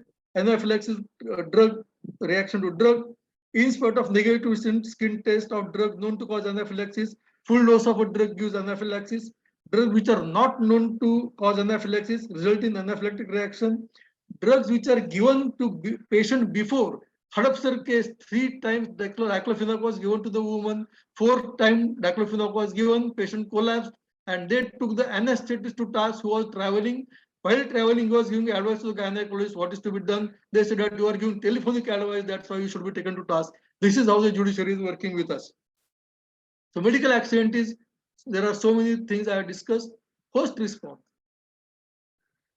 3.2% patient died in COVID in USA, 1.6% in India. So the response of USA patients was different than the response of patients in India. Coronavirus appears far less fatal than SARS, Ebola. These viruses are causing much bigger disease. Then about this cardiovascular risk, more patients are dying, patient with diabetes less, respiratory problems. So there is a difference in each patient. Somebody has to tell this to the court. More than 2,000 doctors have lost their life in India while treating COVID patients, and hardly few of them have been given compensation in spite of giving assurance by the government, and we have not been able to do anything about it. So it's very sad state of affairs. I get tears in my eyes when I see this situation. Life expectancy has increased from 40 years after independence to 66 years. In last 70 years, the life expectancy has increased. Should we not give some importance to the contribution of the doctors of the country? And should we be holding them responsible for the negligence, which is a very rare phenomenon and accident is not recognized? So what are the causes of violence? Patients have suffered loss. They do not understand whether it was natural course of disease, complication, doctor's mistake or accident. They have no quick remedy from hospital because there is no grievance cell in the hospital. Hospital will always say we have not done anything wrong. Police will take money from both sides. Judiciary, the procedure is long. Therefore, the patients will try to take law in their own hands, and they will conduct violence which is unjustifiable, immoral, and illegal. So all these things are our problems. And vengeance replaces logic. Once you get that kick in your mind, I have to beat this, I have to shatter this hospital, I have to kick all whosoever comes in, people and their relatives start ransacking hospitals, threatening the staff of the hospitals, then hurting doctors in government hospitals which are poorly funded, poorly staffed, poorly protected. These are the lawyers in Pakistan which are ransacking the hospital. And because of this ransacking, 3 patients have died. By God's grace, we are not there in India at the same place. Indian lawyers are, much better than this. Nobody ransacked. No lawyers are ransacked the hospital except for one incident in Thane where the entire hospital was burned. They were not lawyers, but there was a mob mentality. So when the vengeance replaces logic, doctor and hospitals are attacked by mob. People do not get speedy trial. People have lost faith in judiciary. Police does not take cognizance of the attack. Doctors feel they do not get justice. and are court deciding things rightly? 75% of the cases are decided in favor of doctors. If the patient has grievance, are you sure that 75% doctors have not done anything wrong and only 25% cases are decided in favor of us? Is this right? I mean, we have to really keep our hand on our chest and decide whether this is right, or this could have been settled outside the judiciary and properly by counseling by the doctors and medical associations. And there is no question of giving heavy penalty to the doctor. It is not correct because it is no intent. So what I did was I conducted a survey on Stop Violence Against Doctors Forum, and 950 responses said that yes, we have to have something to protect doctors from the violence. It was the largest response to my survey. I conducted many surveys. 100% said that violence should be prevented. 58% said that there should be independent act for this purpose. 37% said the IPC should be amended, and 4% said that Epidemic Disease Act should be amended. So what I did was I compared acts of 19 states. So this time I was in my law college, and there was a comparative law subject there which I was studying for my own interest, and I compared laws of 19 states. And what I found was there were some provisions in some states and some provisions were not in some states. And then this went on and on. And then what we found was certain provisions were not in any of the states. So, for example, I have right to profession, and it gets violated due to violence. Right to equality. Hospitals and maternities are covered, but clinics and dispensaries are not covered in Maharashtra Act. Why the general practitioner practicing his own clinic or a consultant working in his consulting room should not be protected? Right to equality for doctors and nurses, but not for administration accounts and not for medical stores and canteen, who are themselves part of the hospitals and who are the first one who will come and protect. The ayas, the mausis, the lower class of the hospital staff, they are the ones who come and protect, but they are not protected under that. Only doctors and nurses are protected. This had to be changed. So we said that there has to be right to equality, but then the legal provision of federal structure comes into the way. Every state has got its own power to make its own act. But we asked the High Court, I filed a PIL in the High Court, and we asked the High Court that even if there is a federal structure, do the doctors do same treatment to the patient? Do doctors do same duty? Do doctors treat patients similarly? And are patients all over India not beating doctors? So why should there be some provisions in some action, not some provisions in some other acts? And why the central government cannot be pressurized to make a same act for others? The court said that we cannot pressurize central government, neither we can pressurize state government. We can suggest that they should amend their act and make an act which is equal or good for everybody. And that's where our petition stands today.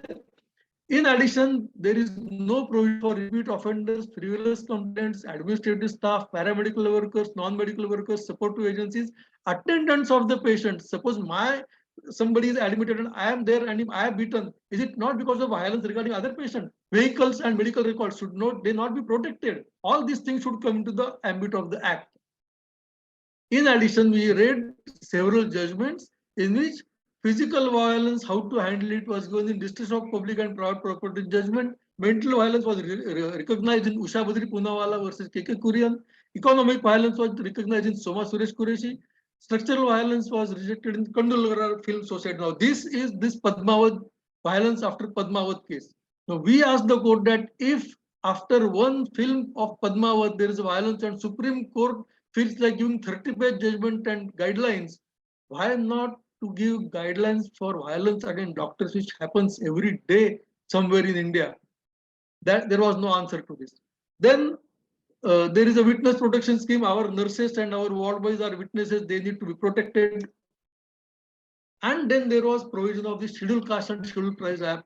30% or 33% population is covered by presumption as to offense, forfeiture of property on certain persons, and punishment of neglect of duties. 33% means 313,000. My doctors are only 1 in 1,000. Why my doctor should not get same provisions of act which are there in Epidemic Disease Act? So only during epidemic the doctors need to be protected by these provisions. After the epidemic, these provisions will go off. None of the patients, even during epidemic, have been booked under this act. Believe me, I have studied this. I'll show you the statistics. So presumption of offense, presumption of guilty state of mind has to be there, and accused will have to prove that he is not guilty if he beats the doctor. This is the statistics. 2016 to 2021, there were 1,381 persons booked under the violence against doctors. Charge sheeted were 504. Only decided cases were 36, out of which only 4 were convicted. Only 4 out of 1,381 have been punished by the courts. Let's say that 2016 attacks were now coming to the decision in 2022. Only 4 out of 223 in the beginning. So see, the thing is that we have to, why this happens? Doctors do not follow these cases. This is to be handled by the public prosecutor. Public prosecutor are 100,000, 1 lakh cases at his disposal. Doctor is not following up who is take the in charge or who will take this case forward. So I ask doctors, did you file complaint with the police who were suffering from the violence? Only 34 responses came that we had a violence. Is this 75% figure of IMA correct? I don't believe it. Only 34 responses of 950 came that we had a violence against them. No, we did not file police complaint in 44% cases and 55% cases we filed complaint. If filed complaint, what was done? Filed FIR, arrested the miscreant, police custody 11%, filed charge sheet 17%, and nothing happened beyond that. No punishment to these people. If not filing complaint, why? Afraid of filing complaint. There is no use of filing complaint. Do not have time to pursue. Do not have money to pursue. Sir, you don't need money to pursue. You have to file, ask, give a call to the police station or to the public prosecutor once in 2 or 3 months. That cost 1 rupee. And this case of Bombay High Court, in which the person was left at 10,000 rupees bond of good behavior without giving him any arrest, he was given bail, and he was said that it was just a spur of moment. So there has to be a role of police. They have to respond to the call, record FIR, effective investigation, conduct a trial. All these things should be there. It's the role of hospital. You should have a grievance cell, hear out the patient. If it can be sorted out, do it as fast as possible. There has to be good communication by the staff. There should be transparency in billing. Then the role of the doctors has to be that you have to have effective communication. Give whatever information patient wants. This is prevention of violence. We have to tell what is what to the patient. We have to give effective treatment. And if there is violence, file FIR. Please file FIR. This led to my formation of this Medical Legal Society of India, where we would like to file FIRs on behalf of doctors. We would like to pursue them. We would like to appoint advocates. We'll, from collective funds, we'll pay the lawyers and say that we'll do this something. And in the meantime, this Kerala Private Hospital Association had filed a case in Kerala High Court. The High Court directed government to take inputs from stakeholders, including Kerala Private Hospital Association and IMA and other associations. I called Kerala IMA that I will give you inputs of case which I have filed in Bombay High Court. I gave them the draft. They take the draft to the advocate, and advocate file a draft on behalf of IMA saying that doctors' communication should improve. IMA people are not happy with it. They say that we don't like this. The advocate says, I know what to argue in the court. You don't understand how to argue in the court. I will write this draft if I have to represent you. Therefore, I decided that I will file interlocutory application in the High Court of Kerala. I did it online. I argued in the High Court of Kerala 10 times till now. And I have given suggestions to the government of Kerala, which the court ordered Kerala government to look into the suggestions. And the concept of golden hour was taken up by the Kerala High Court. The court directed the police to file FIR within 1 hour of receiving complaint of the violence. Now, why 1 hour? No politician can pressurize you to, withdraw the FIR, withdraw the complaint. Your hospital authorities cannot pressurize you to withdraw the complaint. Neither your wife can force you to withdraw the complaint. कहाँ जाते हो court में किधर जाते हो किस लिए करते हो नहीं. You have to file a FIR. Without filing a FIR, nobody will be punished. And this unfortunate incident happened. My heart goes out to this young girl. 10th May early morning at 4:30. In presence of 5 police people, one man stabbed this girl 11 times in her chest and she was killed. That led to sequence of events in Kerala. Kerala High Court took a hearing at 1:45 on same day. They asked the in charge of police to file statement on the next day. The police showed the video in the court. I saw the police officers running from the incident. So we have said that we need additional security. Private hospitals have shown interest to pay state industrial security force, and High Court has directed police to prepare terms of such security. And with such security for which we are paying, I know that I cannot afford to keep security in my hospital, a 10-bedded small hospital. How can I pay 50,000 rupees for round-the-clock security? But I can pay 5,000, 6,000 rupees as a shared security for an area of say 10, 15 hospitals together we can file, and that effort is going on. We have initiated this activity in Kerala. We'll see something coming out of it. So, as an outcome of this petition, the ambit of the Kerala government has passed ordinance. Ambit of the act has increased. The investigation will be faster, not to be done by below the rank of police inspector, to be completed within 60 days from the filing of FIR. Trial will be expeditious within 1 year with giving reasons if extend, and there will be graded penalty. Verbal abuse has been recognized, punishment up to 30 days. Somebody gives you gali galoch, he will be punished for 30 days.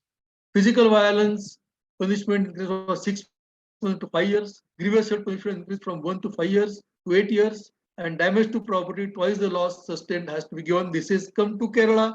I am trying my tooth and nail in Bombay High Court. I will be going to Bombay High Court next week. So Medical Legal Society of India is working in the High Court at Bombay this week. We'll show Kerala orders. We request them for strong act like Maharashtra.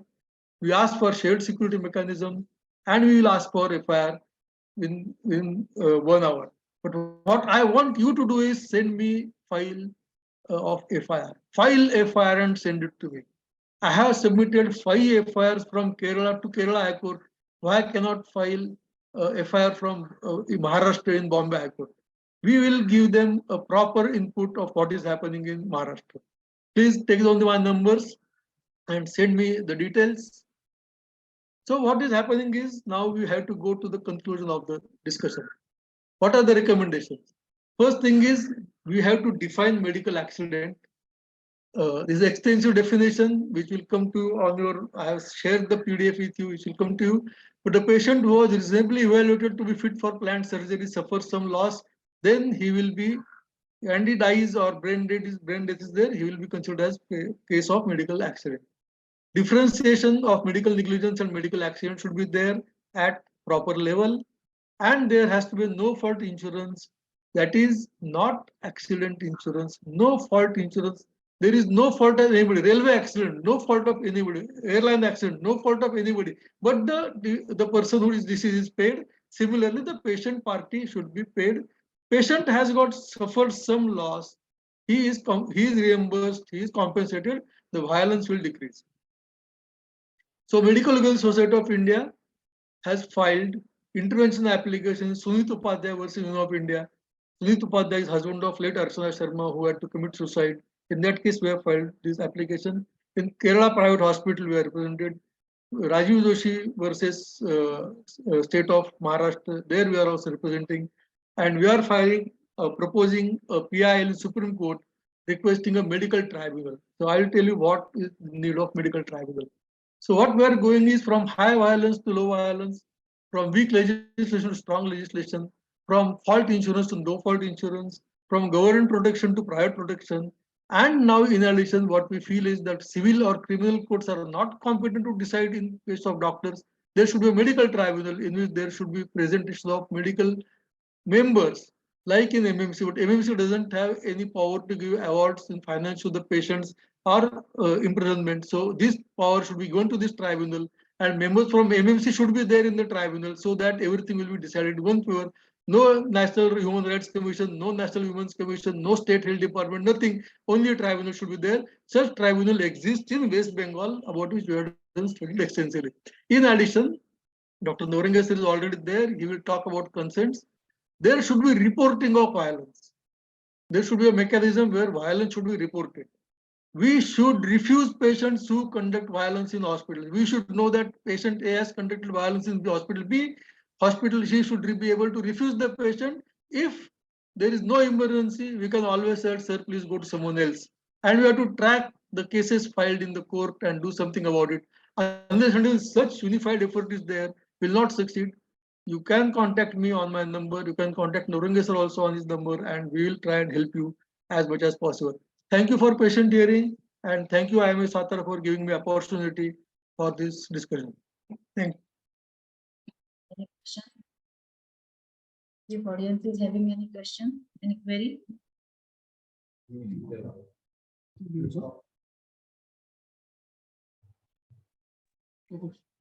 Hello, sir. Yes, Very nice presentation. thank you, Very sir. practical, and how to behave with the patient, and what to do at the time of negligence or at the time of violence. Some things we want to ask you, sir. You do the service. We have heard that you contact directly to our members where the mishap has happened or something has happened. You take the information and you do the service as per your. I think it is very good nature, sir. Just we want to ask you that what charges you apply or your MLA says. I heard that you are not taking any charges, but all the members are there when this type of mishap has happened. Then they are always first time they contact with their local authority or local medical legal person. Then they always go to the IMA side or something like MLSA, which is very far for them. At our side, we are talking, sir. So, what type of services you give at that time, and what the MLSA do, and which type of charges you apply at that time, or any other remuneration you apply? Sir, basically, this is a not-for-profit association. We are not inclined to take any charges from anybody. We are giving advice. Now, unfortunately, advice given by us may not be palatable to the doctor or his advocates, and that is where we can't do much about it. This has happened in Satara case. Unfortunately, you are all witness to this. I have given my affidavit of Medical Legal Society of India. IMA Satara has given their affidavit. OBGYN Society of Satara has given the affidavit. The unfortunate doctor took all these affidavits and did not do anything in Bombay High Court. This is the real story. For this Medical Legal Society to spend 1,000 rupees on affidavit, IMA Satara has spent some money. We are not taking charge because we are doing this expenditure from the funds generated by the association. Now, question is whether to give legal backup. So, legal backup, your lawyer will have to give you. We will give inputs to your lawyer. Now, the cases which we are fighting on behalf of the Medical Legal Society are all generic in nature. They are in relation to all doctors, violence, negligence, Archana Sharma case, or this IMA Kerala.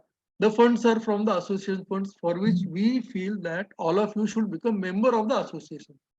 We will never say that because you are not a member, we will not help you. We will help you because we are helping the medical community as such. One decision against one doctor has a far-reaching consequences for all other doctors. Like what is happening in this Telangana case, the advocates have, sort of not done proper job in state commission. The advocate was pressurized in national commission. 10 lakh rupees the doctors are willing to pay, but just because the anesthetists have given propofol and the patient cardiac arrest, now this judgment will have a far-reaching consequences for other doctors. So our interest is to protect a generic interest for which we need funds for going to court, for which we will say that we become members. We are putting all our accounts transparently known to people, not a single lap is misused by anybody. That is our guarantee. But wherever it is, for example, Supreme Court lawyers, we have to pay. High Court lawyers, we have to pay. At least drafting, we have to get considered. Now, for example, I am doing advocacy. I am appearing personally in Kerala. That I show the draft to the advocates in Pune so that I should not be, making some mistake in overconfidence. There are certain things. For example, I tell you initially my language was very sharp. The lawyer taught me how to make it very smooth and palatable to the court and how your point is to be conveyed to the court. But these are the things we will learn over the period. Now youngsters will come into this field, will also be trained by us. but we'll seek advocates' suggestions or guidance for time and again for which funds will be required. However, for any service provided, we are not charging anything as such. Now, suppose there is a notice served by somebody, then the members of the association will pay little 50% less, non-members will pay little more, but for that you have to have a drafting. So if I have to draft a document or some of the member of medical legal society wants to draft a document, there will be some charge. Members will get it concessional, non-members will get, depending on what is the grievance, what is the charge. But we'll certainly help with the drafting. We'll certainly help with the communication with the lawyer, briefing the lawyer. Now, I have not met the advocate who was representing in National Commission. I have talked to him only on phone. Okay. I have not charged single line person to this Telangana because I don't know those doctors. Now they have come in contact. They said, sir, now I will become member. If you become member, you get some privileges. Most important is every 15 days we are conducting meeting. You will come to know what is happening, what are the things which are happening in country, where we have gone wrong, where we can make correction. Medical legal should be an ongoing training because the laws are changing. The application of law by different courts is changing. Every judge feels that he is doing something different, and we should know what is the approach of the judiciary. Dr. Uttarasad has to shown us the logbook. What are the things to be done by the council? There is nothing like that in the court. As per whims and mercies of they are handling medical negligence, they say that it is negligence. I mean, we all feel that there is no negligence in this Telangana case. They said that you have not put ECG on the record. The ECG was snatched by the patients. How can the doctor put the ECG on the record? No, I mean, these are the things, but had this been told to the state forum initially properly, then the state order would not have been come. So we have to defend the cases properly, and for this we are working tooth and nail. All my committee members are trying to help the doctors, and there is no question of finances. We only request that you become member, you keep in loop, understand what is happening, and everything is transparent. Nothing is done behind back. We don't conduct backdoor meetings. We conduct meetings online because all the members from all over India. Now we are working on a suit to be filed in Supreme Court regarding medical negligence because there is one Dr. Kabra who has come out with 25 cases of perverse medical judgments. There is Dr. T.N. Ravi Shankar from Chennai who has come out with delayed judgments which have for even loss to the patients. 1 lakh rupee award given after 25 years. How does it help the patient? So all those things we are going to put and say that this medical tribunal concept should be taken forward at a national level, at a state level, and if required then at a lower level. But for this we will need funds and for we will need supporting hands. Finally in Supreme Court, I am sure you might have heard there was a case filed by Foxy. 1.25 crores were spent on the legal fees and the case was rejected in 2 minutes. So we have to give them backup, we have to give them funds, and we have to give them inputs also. And I have seen how matters move in Supreme Court, how matters move in High Court, and it is very fast. We don't need to ask why lawyers charge so much. We have to pay, find a proper lawyer and pay them properly, or if we need funds. And I don't want to do this thing that now I am filing this case, so now fund me. I want membership to increase so much that we have adequate funds to pay the lawyer. So that is my stand on the fees. Any other questions, sir? Thank you, sir. Your work is very vast. I know that you have helped us a lot in our case also. Thank you, sir. And over to Dr. Kataria, sir. Thank you very much, Dr. Rajiv Doshi, sir. It was an exemplary talk. We witnessed your passion about data, statistics, and law. You very well explained the changing scenario of doctor-patient relationship, where we lack, where we need to improve, and the importance of writing advice on paper without considering patient's economy. Point to pressurize the judiciary for amendments in law, and the most important is the need to report the violence. So thank you very much for this very informative and energetic lecture. Thank you, Dr. Rajiv Doshi. I hand over to Dr. Sanjeevani Keskar. Thanks a lot, Dr. Rajiv Doshi, sir. You explained very serious topic very efficiently and bottom of your heart. Thanks a lot for giving your valuable time to IMA SATARA. Thank you so much, sir. Right, now we go to the next topic. Next topic is all types of consent. And our speaker is Dr. Jayant Naurange, Chairman of Social Security Scheme of IMA Maharashtra State. And I will hand over this session to Dr. Nitin Ombase as a chairperson. Good afternoon, all of you. Now we'll proceed to the next topic of today's CME, that is all type of consents. Nowadays, we all come across various medical legal problems in our day-to-day practice. To avoid these medical legal issues, it is important to have a good paperwork. And the most important part of paperwork is written and informed consent. So today, Dr. Naurange sir going to talk about the importance of consent in our day-to-day practice. Before starting the session, I will just briefly give introduction of Naurange sir. Dr. Jayant Naurange sir is a MD, MBBS, MD Pediatric and LLB. He is currently working as consulting pediatrician at Dinath Mangeshkar Hospital, Sahyadri Hospital, and Sassoon General Hospital, Pune. He is visiting faculty at ILS Law College. He is past vice chairman, medical legal cell of IMA Pune. He is currently chairman of IMA State Social Security Scheme. Along with all these academic achievements, he is also astute competitive marathon runner. He's almost completed 31 marathons and also good cyclist. So now I hand over to Naurange sir to proceed with the lecture. At the outset, thank you, Nitin, very much, and thank you, IMA Satara, as well as Dr. Kiran, for allowing me to participate in this nice seminar on a Sunday afternoon. I'm sure this is a resting time, but I'm very, very happy the way Dr. Raju Joshi covered the important topic of violence. And when Dr. Uttare is there, our guru, then we are always encouraged to continue to work in a proper fashion with a proper democratic discipline. So I'm indeed indebted to have these great people present over there at this odd hour on a Sunday afternoon. Sir, I would talk on the topic of consent today. Hello. And what Dr. Raju, I think I will make one point clear because I'm also working with him. Of course, he is the main pillar. 90% of the work of MLSI is done by him and we are just supporting him. So the regular fees for becoming member of MLSI is 12,500. Am I right, Raju? It's one-time fee.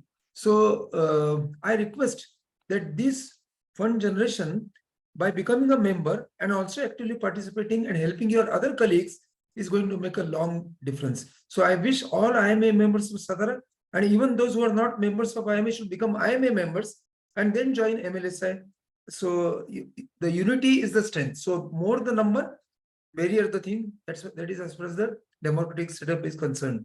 And what Dr. Raju Joshi showed in the last slide is really important, which mentioned 4 corners of avoiding the violence: consent. The other part of it is refusal. So on which I'll be elaborating. The next part is reporting and tracking. I think one of the important lessons from his talk is that you must come forward and report. Unless you report, need not be an FIR, but report to us, report to MLSI, report to IMA, then the things can be taken off, the statistics can be better, and then we can take the appropriate corrective actions. With this brief background, I will start sharing my screen.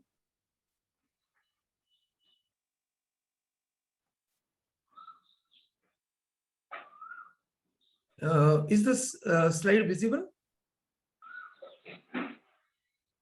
Slide this there? Yes, sir. Yeah, they're visible now. So we go straight away to the topic of consent. See, right in the beginning, I would say that consent is a dicey topic. Whenever I discuss this matter in any legal forum where the lawyers are present to the number of 200, 300, or a combined doctors and lawyers forum is there, the topmost, in particular the criminal lawyers, say that we can floor anybody on the topic of consent.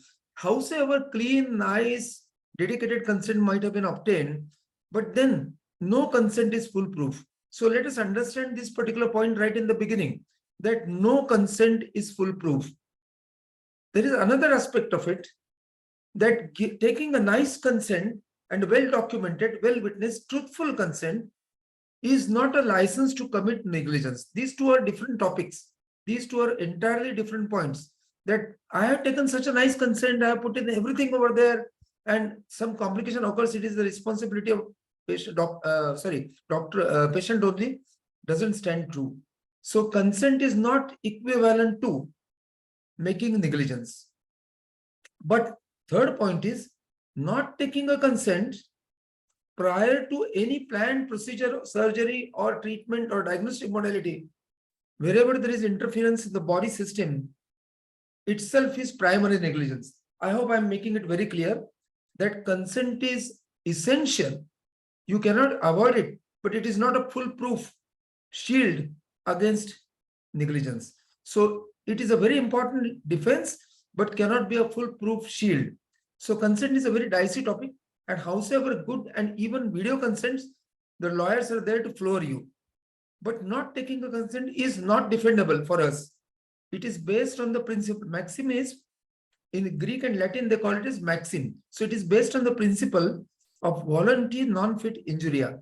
Whenever we are doing any procedure on the body of a person or your patient, you are giving an injection, you are giving a drug, you are making chemical alterations in the body by giving a drug, or you are doing an invasive procedure like radiological procedure like IVP, or whenever you are examining the intimate parts of the person, you are injuring the person, either physically or mentally. But here the patient is giving his own consent. Giving a consent is permission. It is not agreement.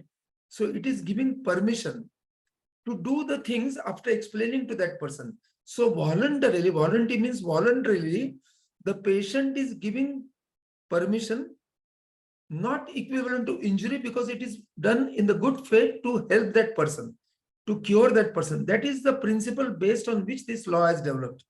So voluntary non-fit injuria is the jurisprudence principle. Another principle is patient autonomy.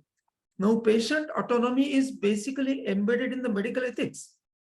And this medical ethics has been there from ancient times, from Hippocratic time. Now, why I'm putting it today here, just to remind you, because things have changed. And if you remember your own childhood, I don't know what's happened here.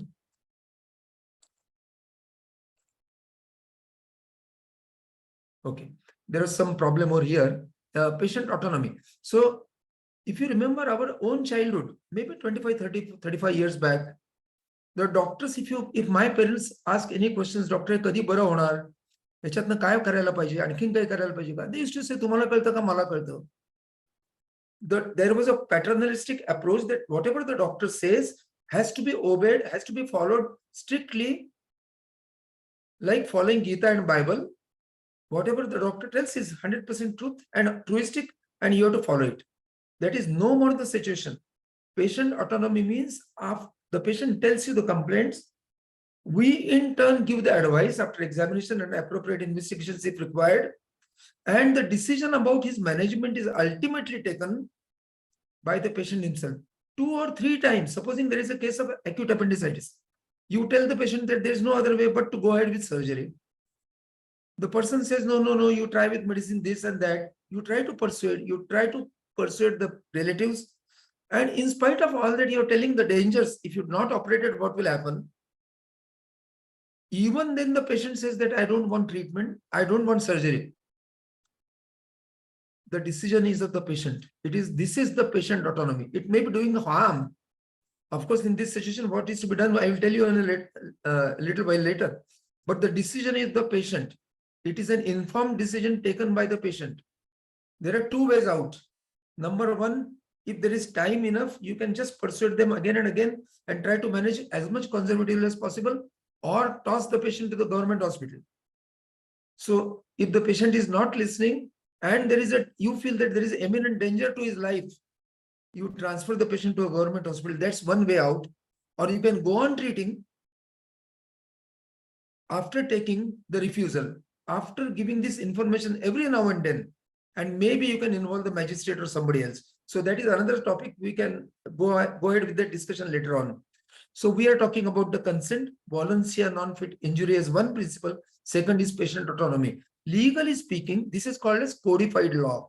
Whatever laws are written down in the section form, and there are hundreds of such laws, we are concerned with two important laws as far as consent is concerned. Number one is the Contract Act. Whenever there is a word called as Indian Contract Act, that means it is done by Britishers. So whenever they say Indian, it is done by the British Raj. That was passed in 1872, an excellent law. Number two is the Indian Penal Code. So again passed in British time, 1865. So these two are the laws which are governing the law of consent. So consent is a concept. Consent is an important principle, but it is codified by these two laws which are applicable to the doctors, which we should understand. Now, what does it say? There are two main types of consent. One is, it is an implied consent. That means it is from the behavior of the patient and your behavior, a verbal consent, non-written consent. It's also called as tacit consent. The second part is a written consent. What we'll be elaborating more on written consent. That is written consent, or also called as express consent. So Indian Contracts Act 1872 defines the consent under section 13 that when two or more persons agree upon the same thing, so agree upon the same thing to do, there has to be some action. In the same sense, that means both the parties, in our case, the doctor is knowing much more about the disease and the physiology of the patient than the patient understands, though he is the sufferer. He has come with the complaints. So this relationship, that one party professional knows much more than the person seeking the advice, is called as fiduciary relation. Fiduciary relation. So we have to tell all the information to the patient, of course, relevant information. So, and the patient understands it and then agrees to do something. He will follow his counterpart. That is the consent. So when two or more persons agree upon the same thing in the same sense, into bracket, for lawful purpose. See, this phrase is important. It cannot be for unlawful purposes. That means I want to kill somebody, and then two people are coming together. That is called conspiracy. That is committing a crime. That is also consent. That is also an agreement to do something, but that is unlawful. So we are talking about lawful purposes. And then they're said to be in contract. They're said to be in contract. It is the union of wills, so positive wills, and accord in the minds of the two parties. I hope I am clear about this. Consent, now we go a little step by step further. Consent should be person specific. So who is giving the consent? About whom he is giving the consent? That is defined in section 1 to 5 of the Contracts Act. So what I'm saying, when I'm only talking the practical aspects, let's forget about the law and judiciary. How the doctor should behave, it should be person specific. How you will be sure that he is the same person? You have to have ID card. You have to have ID proof of that person coming to the hospital, coming to the clinic. At least one time, the copy of the Aadhaar card, and you verify that. Photo to check karta hai to apnala. More important so for MTP, PCP and DT. Very important. All gynec cases. So have the ID proof. It should be person specific. It should be procedure specific. That is section 13. I am taking the consent for appendicectomy. And once I find that appendix is okay, but there is a acute cholecystitis, I go ahead. This was the first case in 1958 in Jabalpur. This was a teaching to us also, that whenever you open the abdomen, there were not so many facilities. Whatever pathology is there, you take it out. Don't ask the patient to undergo another anesthesia. That was the thinking that time. It had changed. So 1958, the case occurred, Ram Bihari Lal, and the decision came in 1984. That is what Dr. Joshi was talking about. So much of the labs, judicial labs, and the doctor has to suffer the compensation and interest on that. But that apart, it should be procedure specific. And that is made very crystal clear in a subsequent case in 2008 in Samira Kohli. And no topic of consent is complete without this Samira Kohli judgment discussion. So we will do it at the end. So number one, it should be person specific. Number two, it should be procedure specific. Next is disclosure of the full information. Now, what is this full? This is a relative term. Here, adjective hai na, full information is a difficult one. Now, are you going to tell that there is likelihood of a death in every case of surgery or every case of IBP? There is a possibility somebody can die. Incidence is 0.001, but when it comes to that individual, it is 100%. No, it is the common occurrence which has to be disclosed, common complications of a particular procedure, common complications if something is not done. So that is what is relevant full information. If adversely affects, if non-disclosure by the patient too. So this applies to the patient also, that he has to give the relevant information truthfully to the doctor. So in the consent, there should be a sentence that the patient says that I have given the all possible truthful information relevant to my condition. Okay, so past history sometimes is very important. Section 7 to 9 says that it should be preferably written consent. Now this word preferably in medical cases is 100% written consent. 100%. Don't go by preferable. That is okay for judiciary to say. That is okay for law textbooks. In our cases, whenever you are piercing the skin, including the vaccination, you require a written consent. This is the judgments from Supreme Court. We cannot go beyond that. Number two, it must be for all the procedures and interventions. I will quote certain cases where thyroidectomy has been done, thyroid adenoma has been done, adenoidectomy, where there was no written consent. But these are the old days. It's not possible in 2023 onwards. So take it as serious point that in medicine, 99% of cases at the OPD level, it's a written consent to examination and all that. But when it comes to hospital admissions, indoor procedures, radiological procedures, invasive chemotherapy, all require a written consent. Then it should be signed by a competent person. What is meant by competent person? Any person beyond the age of 18.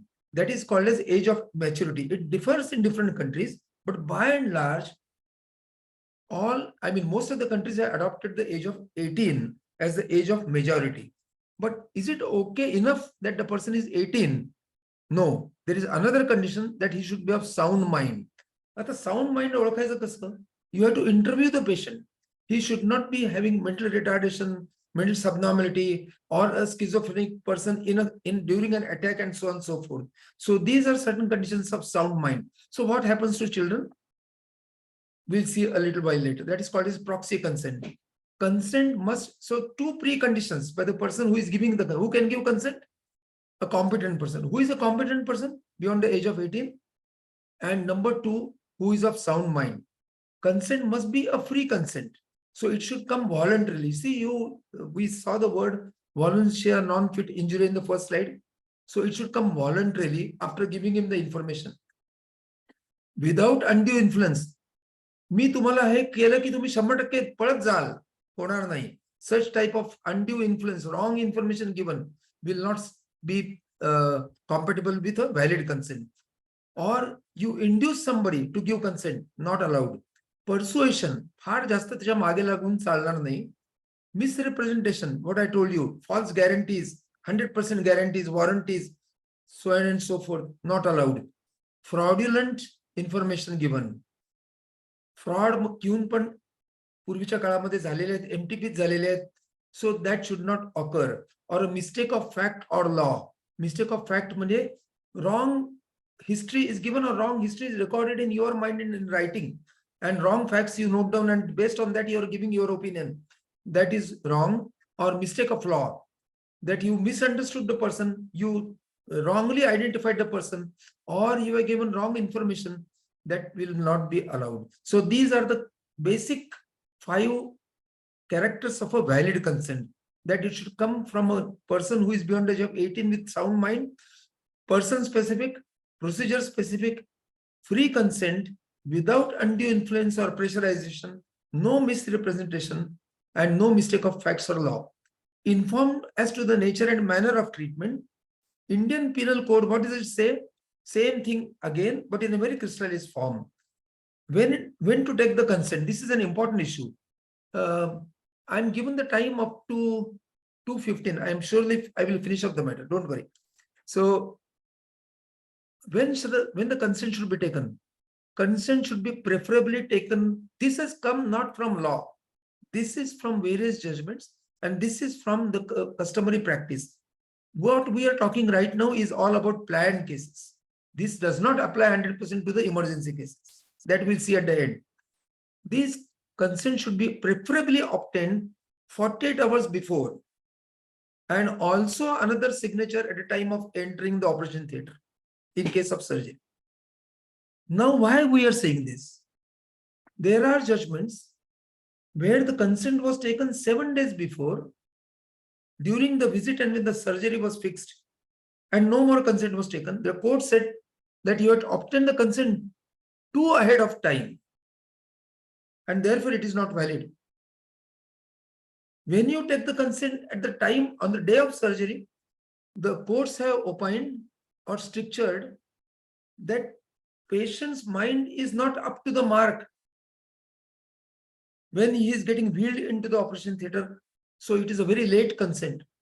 That's why we are saying that 48 hours before, written and informed consent, and again take a signature at the time of wheeling in. This is the practical aspect of today's talk. So the consent, when it should be obtained, 48, maybe 48 hours a little earlier, but take another consent if you have taken it before, again on the day of surgery. Now, types of consent, I think I have mentioned them. Again, I will just recapitalize that it should be an express consent as far as medical practice is concerned. There is some scope of implied or tacit or oral consent, because when you are examining the patient physically in your OPD, to touch somebody's body without his consent is also an offense. That is called as offense of battery. But patient is doing this coming forward himself. In good faith, we are touching the patient. That prevents us from the offense of battery. That will come under Indian Penal Code saving sections. So that is where the consent comes. So most of the cases in the OPD level are verbal consents, but don't go beyond that. Whenever you are giving some injections which are likely to cause harm, anaphylaxis, test doses, minor surgical procedures, putting stitches, internal examinations, have the written consent. Now, what is meant by proxy consent? That person is incompetent to give consent, and in that situation, somebody else is giving the consent on his behalf. That is the child, insane person in orphanages or institutes where the people are cared for and immediate near relatives are not available, old age homes, etc., etc. So where head of the institute or the director of the institute can give the consent.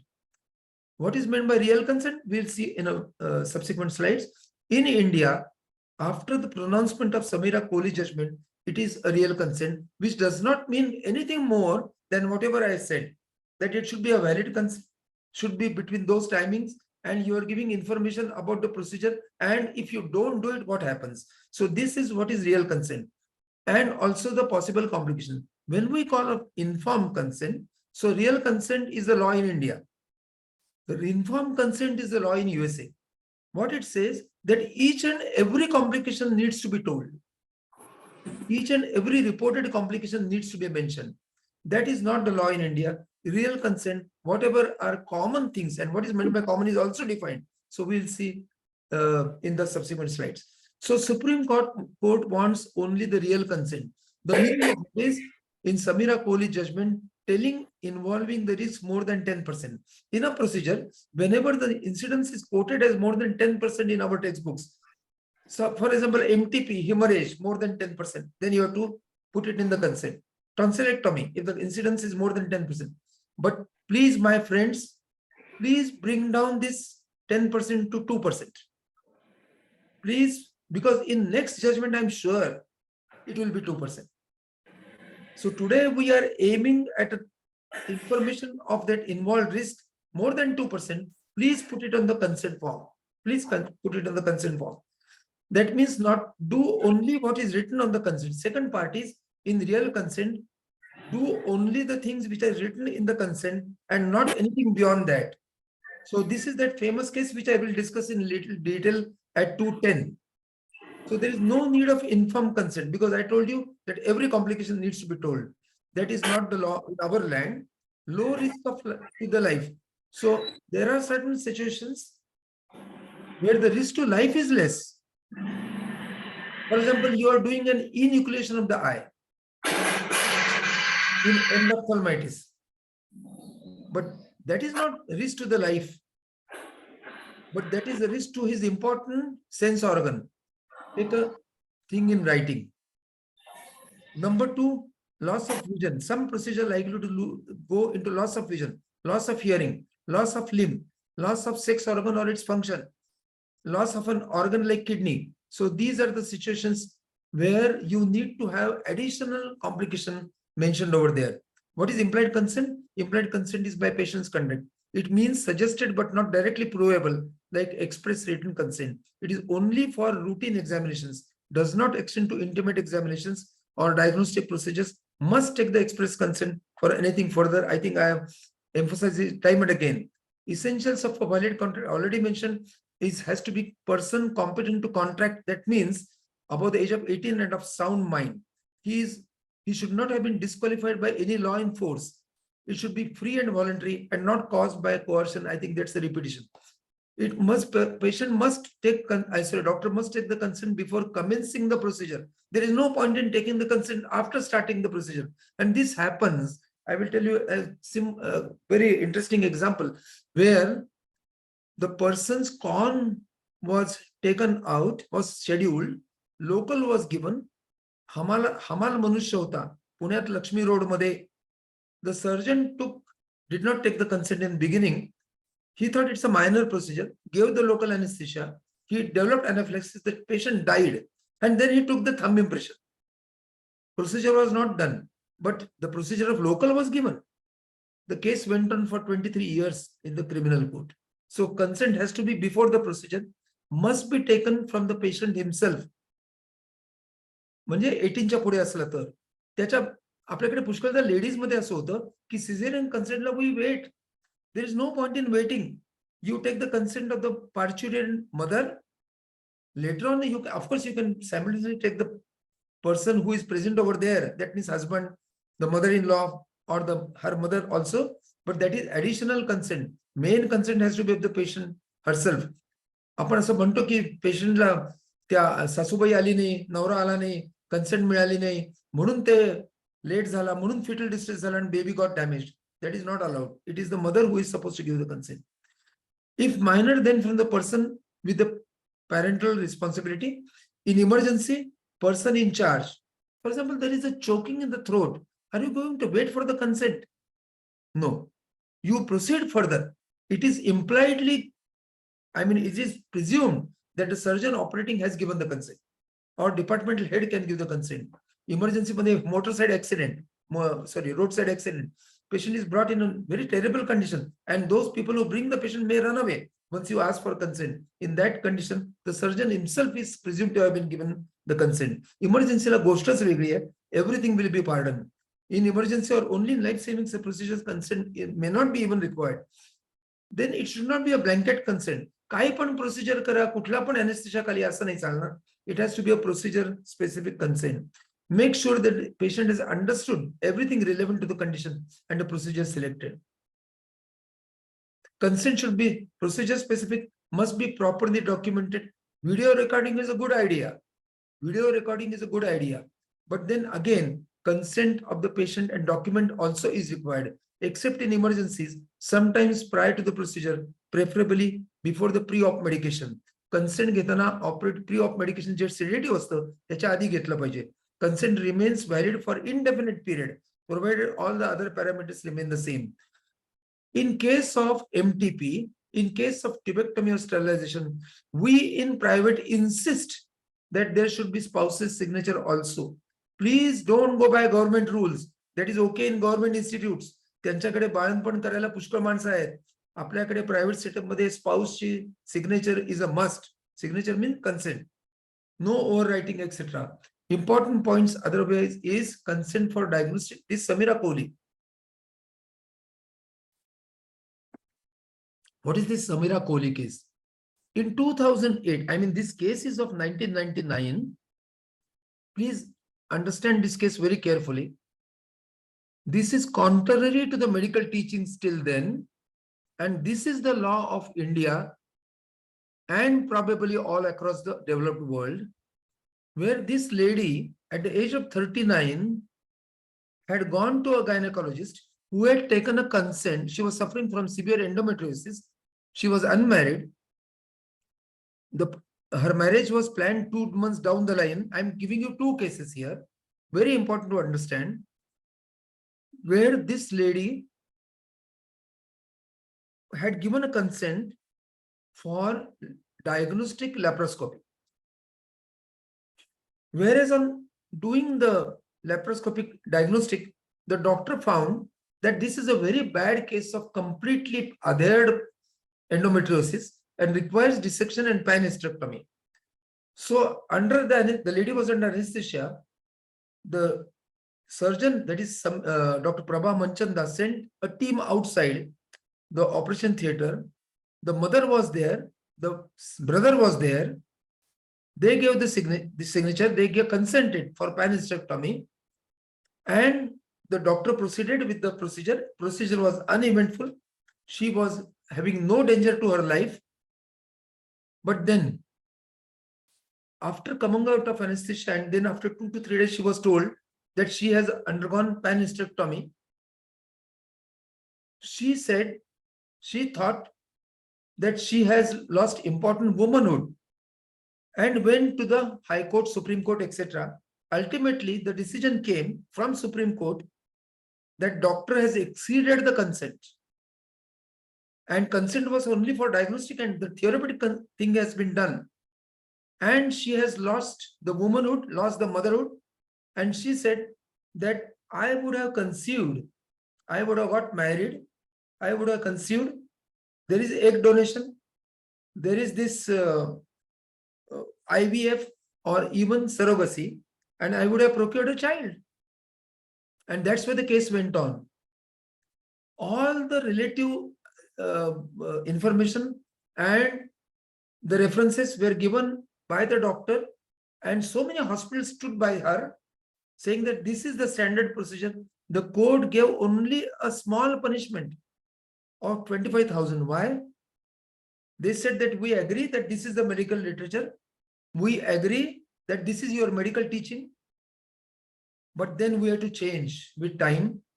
And henceforth, whatever is consented should be only operated, not beyond that. But, there is one exception, that if during the procedure, there is a life-threatening situation, then the doctor can go ahead without even the relative's consent.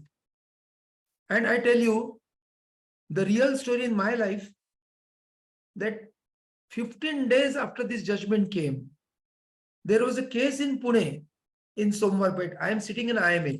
You can see the IMA image.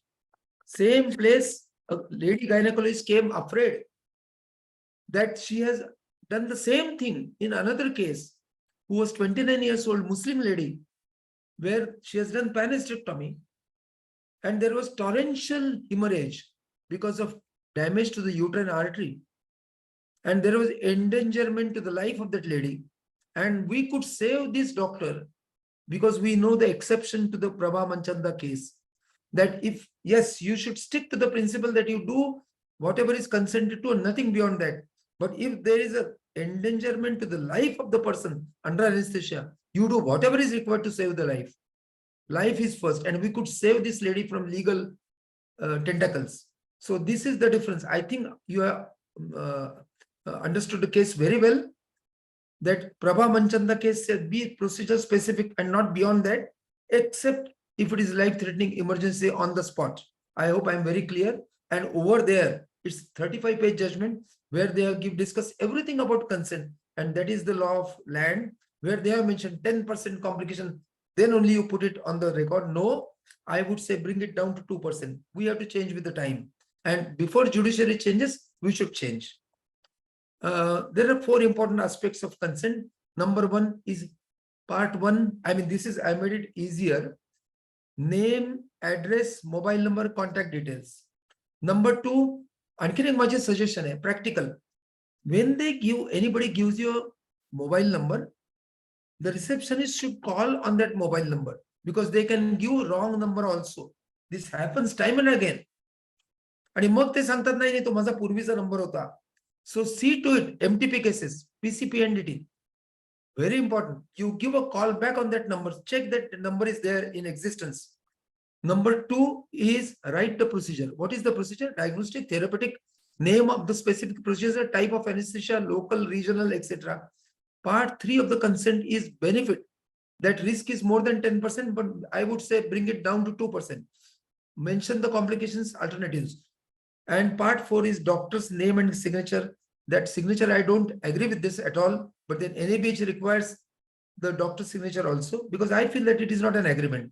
It is not a contract. It is a part of contract. So consent is a unilateral declaration and this permission given by the patient. But then it's okay. There is no harm in if the doctors also sign patient signature and 2 witnesses. And 2 witnesses, particularly in very complicated cases. Section 82, 83 is immunity given to the doctors by the, and not necessarily doctors, but then we apply to, this applies to us. What does it say? That you can go ahead with the patient's consent, even damaging the patient's body. Child, what it says, it has defined the ages. Beyond 18, you have to take a consent. Below 7, you have to take consent only of the parents or whosoever is in that position. Between 7 to 12, what is the position? The code says, the criminal law says, the child understands the things. And therefore, it is my urge to all of you that between 7 to 12, and there are many procedures. Tonsillectomy is there, lymphadenectomy, hernia, hydrocele, appendix. So many procedures are there. Take main signature of the parents, but have additional signature of the child. I think this is take home message of today's talk, that between 7 to 12, take additional consenting party, that is child signature. Child above the age of 12, always take a signature of the child. So 7 to 12, discretion. 12 to 18, criminal law says always take a signature. So that is how 2 laws are coming together. So same thing here. So please record in writing and witness the denial also. There are certain cases, I think time is short, but same type of cases are there, that whenever the child requires surgery and the parents are not giving consent, you can go ahead if it is to save the life. This was a case of Quincy. Quincy is peritonsillar abscess, where the, yeah, I got 4 to 5 minutes, yes. So over there, the parents were not giving consent. The elder sister gave the consent, and it was taken as a valid consent.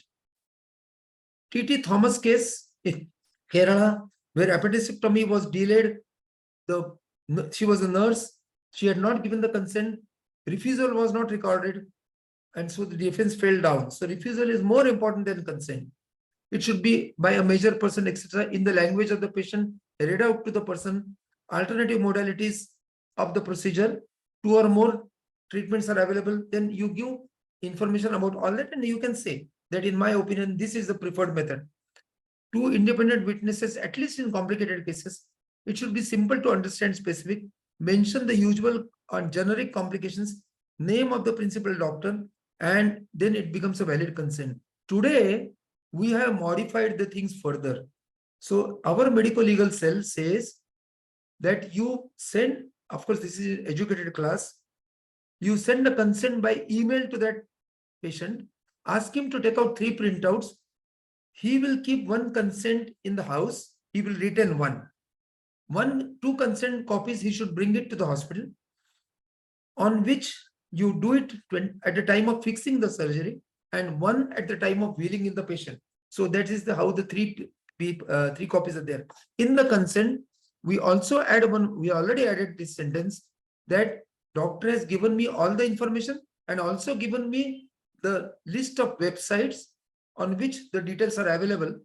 And if there are further questions, he has asked me to ask them again. I think this will make the consent fairly foolproof. That आम्हाला सांगितलंच नाही, आमच्यापासून हे complication सांगितलंच नव्हतं, हे सगळं गळून पडेल. कोर्टात त्यांना काही म्हणू दे, but this will be fairly foolproof. I think this Samira Kohli I already discussed. What is the utility? Not taking a consent is primary negligence. Exception to the informed consent is if the patient indicates the preference not to tell him about anything, but that has to be documented. It will be very rare. There are many consent cases. 2 elder sisters I already mentioned to you. Verbal consent was okay. This is okay 2 days before, but not when the procedure is being done. No informed consent and express consent, real consent will amount to negligence. So I think I will wind up my talk over here. It's a very big topic. I think I tried to patch up for Dr. Raju's time overlap, but then maybe the other speakers, or there was some delay in starting the previous lectures. I think you can take a picture of this particular slide that add one sentence. I have been well explained in simple and understanding language, and also I am satisfied with all the answers to the queries. And further, I have been conveyed that I can have further information after visiting the websites suggested by the doctor. So one last word is this red word, counseling. Consent has to be after counseling. It just cannot be that I'm telling you this is a printed form and you sign on it. That is not consent. That is what was objected to by Honorable National Forum. That printed consents will not do. It is not like that. Printed consents will do. I have got a reference from the same judge afterwards in 2023, in the month of March, which has made that we say that printed consents are okay, but then they should be real consent. That means really they should have been explained, which will be proved by counseling. And counseling preferably should be done in camera, but you have to be very careful what you're speaking. So that requires the learning. So there are many cases on this. I will stop over here. And we have already prepared discharge against medical advice and LAMA, or what is the regular consent we take, or whatever new changes are there, and what is the DNR, that do not resuscitate consent is there. These all are available with us, and we can send it to IMA Satara. You can start using it. And even the consent, what I won't call it consent, but where do not give me last minute treatment. So where to end of life treatment. So these are all available with this. We can just post it by email to you. Consent cannot be a substitute for shortcoming in the infrastructure of the hospital.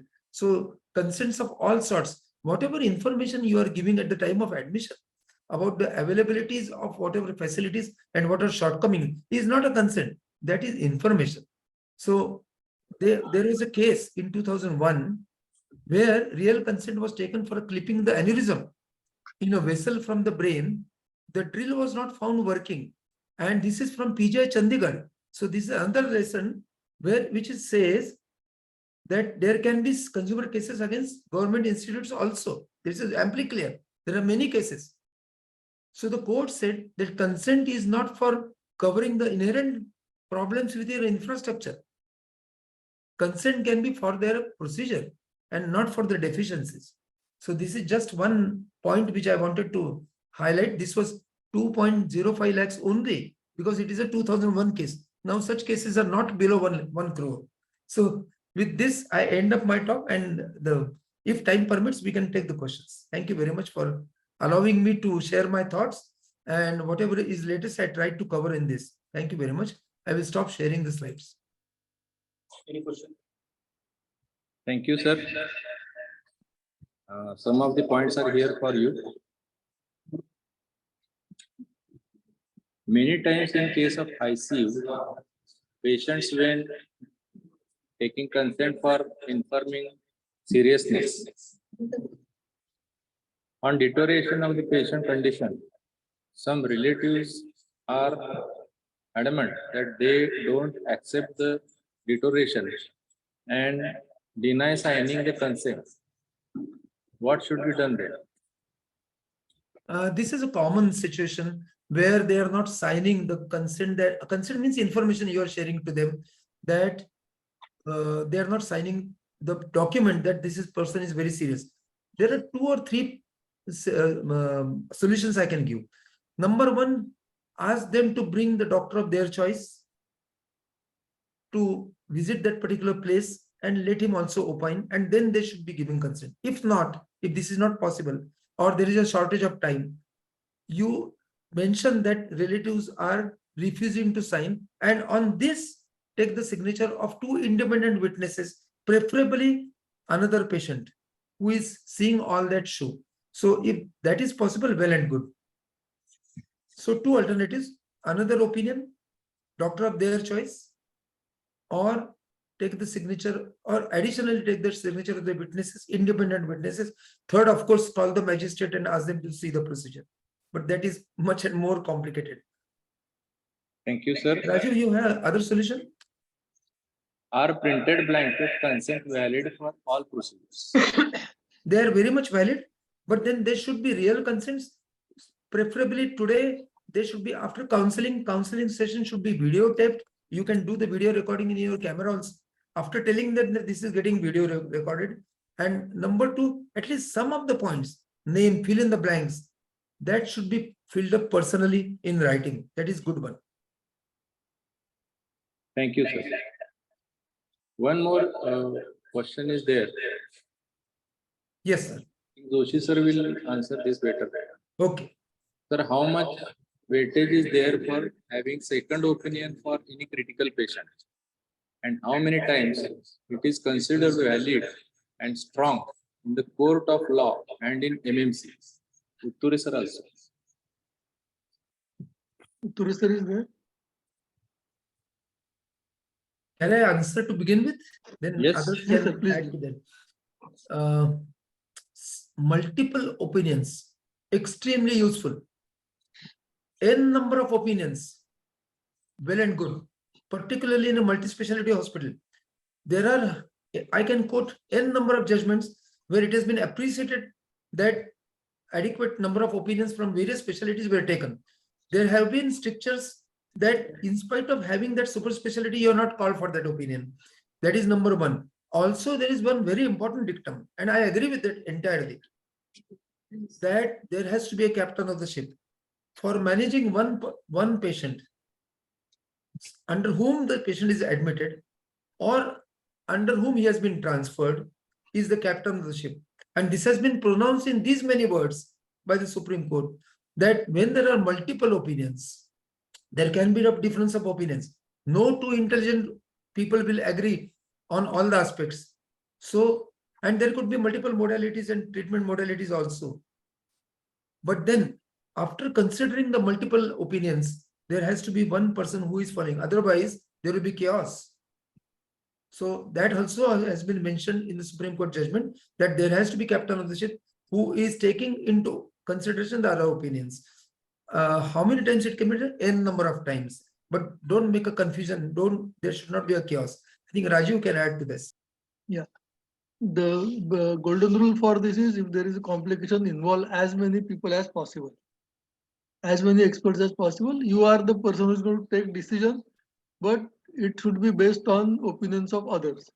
If the patient party feels that they want to invite some doctor of their choice, let them go ahead with that. Let them take opinion of someone else also. It will add to your credibility, because you are not trying to hide something or run away from the responsibility. If they feel that they want to take second opinion from a doctor of their choice, let them do it. If we start refusing, then they will start suspecting. So better to allow them to bring expertise of their choice.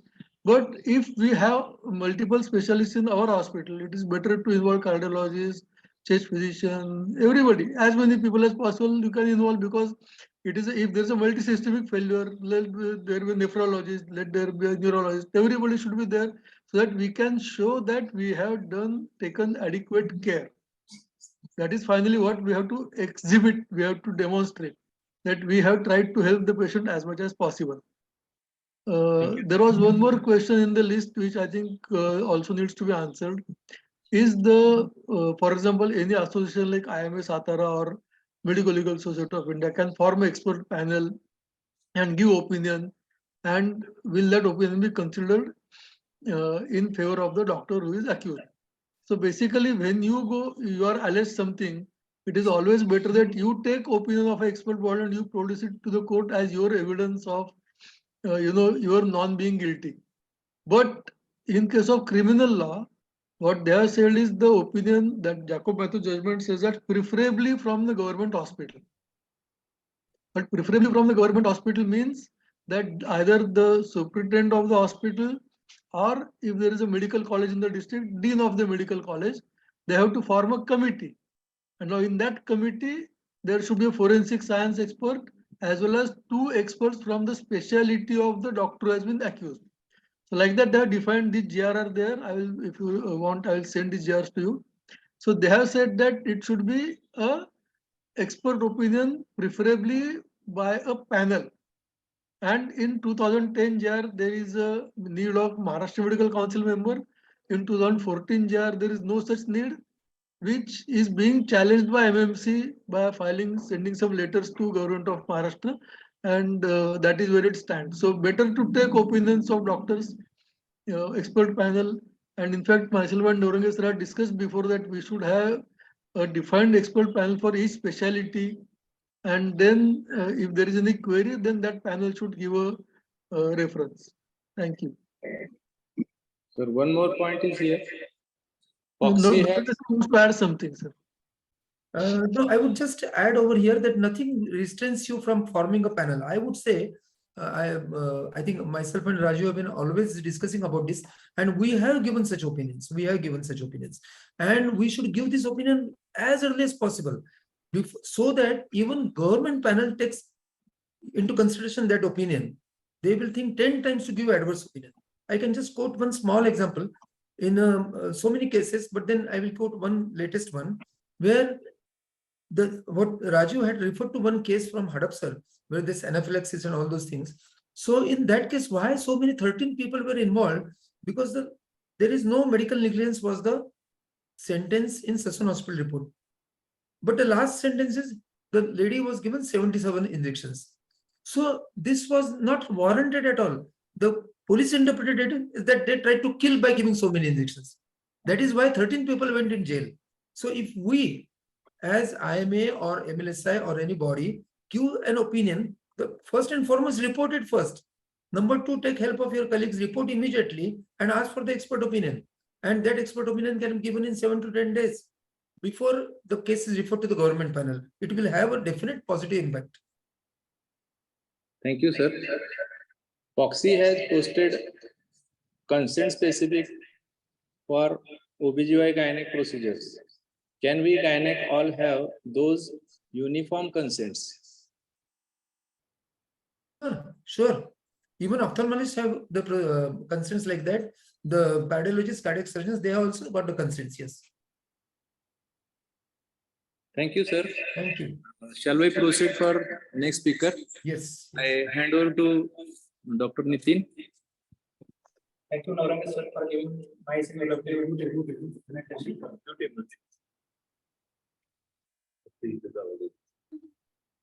Thank you, Nauranga sir, for giving us nice lecture. Now we will move to last topic of this CME. It is medical legal consultation, which is given by Dr. Ajit Bhagwan, who is LLM and MA Political Science and Science. For this session, I asked Dr. Asha Barge Madam to start the process.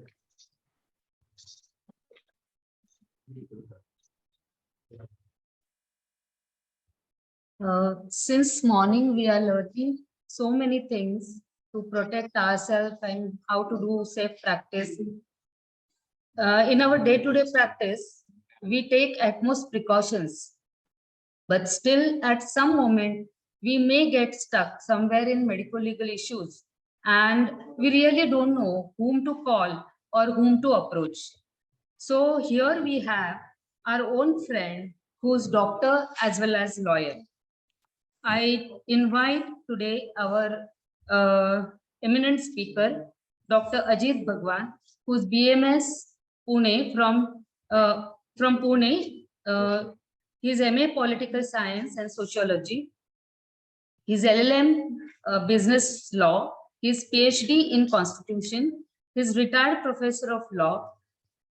He visits different colleges for guest lectures. He has visited different universities for various conferences, and he delivers lectures on consumer protection, since 1994. Then he fought different cases in various courts, including Bombay and Gujarat High Court. In IMA, Ahmedabad, Sindhudurg, and various branches of IMA and National IMA, they keep his lectures in different CMEs. So here, over to you, sir.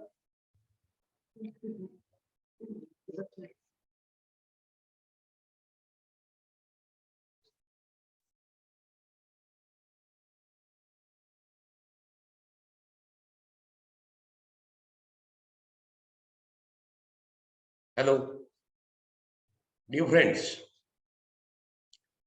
Thank you for calling me for this introduction. I'm thankful to IMA Satara for inviting me for this. Today I'll focus myself only on one subject, only on one topic, which is very burning. And that is criminal liability of doctors. Criminal liability of doctors. And the case of Jacob Matthews, which is recent case declared in 2017. I'd like to elaborate that case. And before going into that case, we must be in a position to understand some basic concepts of Indian Penal Code, some basic rules of interpretation of criminal law, as well as civil law, and then some basic concepts of law. Without understanding these concepts, it is very difficult to understand a case which is decided by Supreme Court. In that case, the Supreme Court has taken some citations from 1902, 1946, 1965, 1994, 2005. So many cases are there in that case of Supreme Court. Then even Supreme Court has elaborated some Salisbury's Laws Encyclopedia.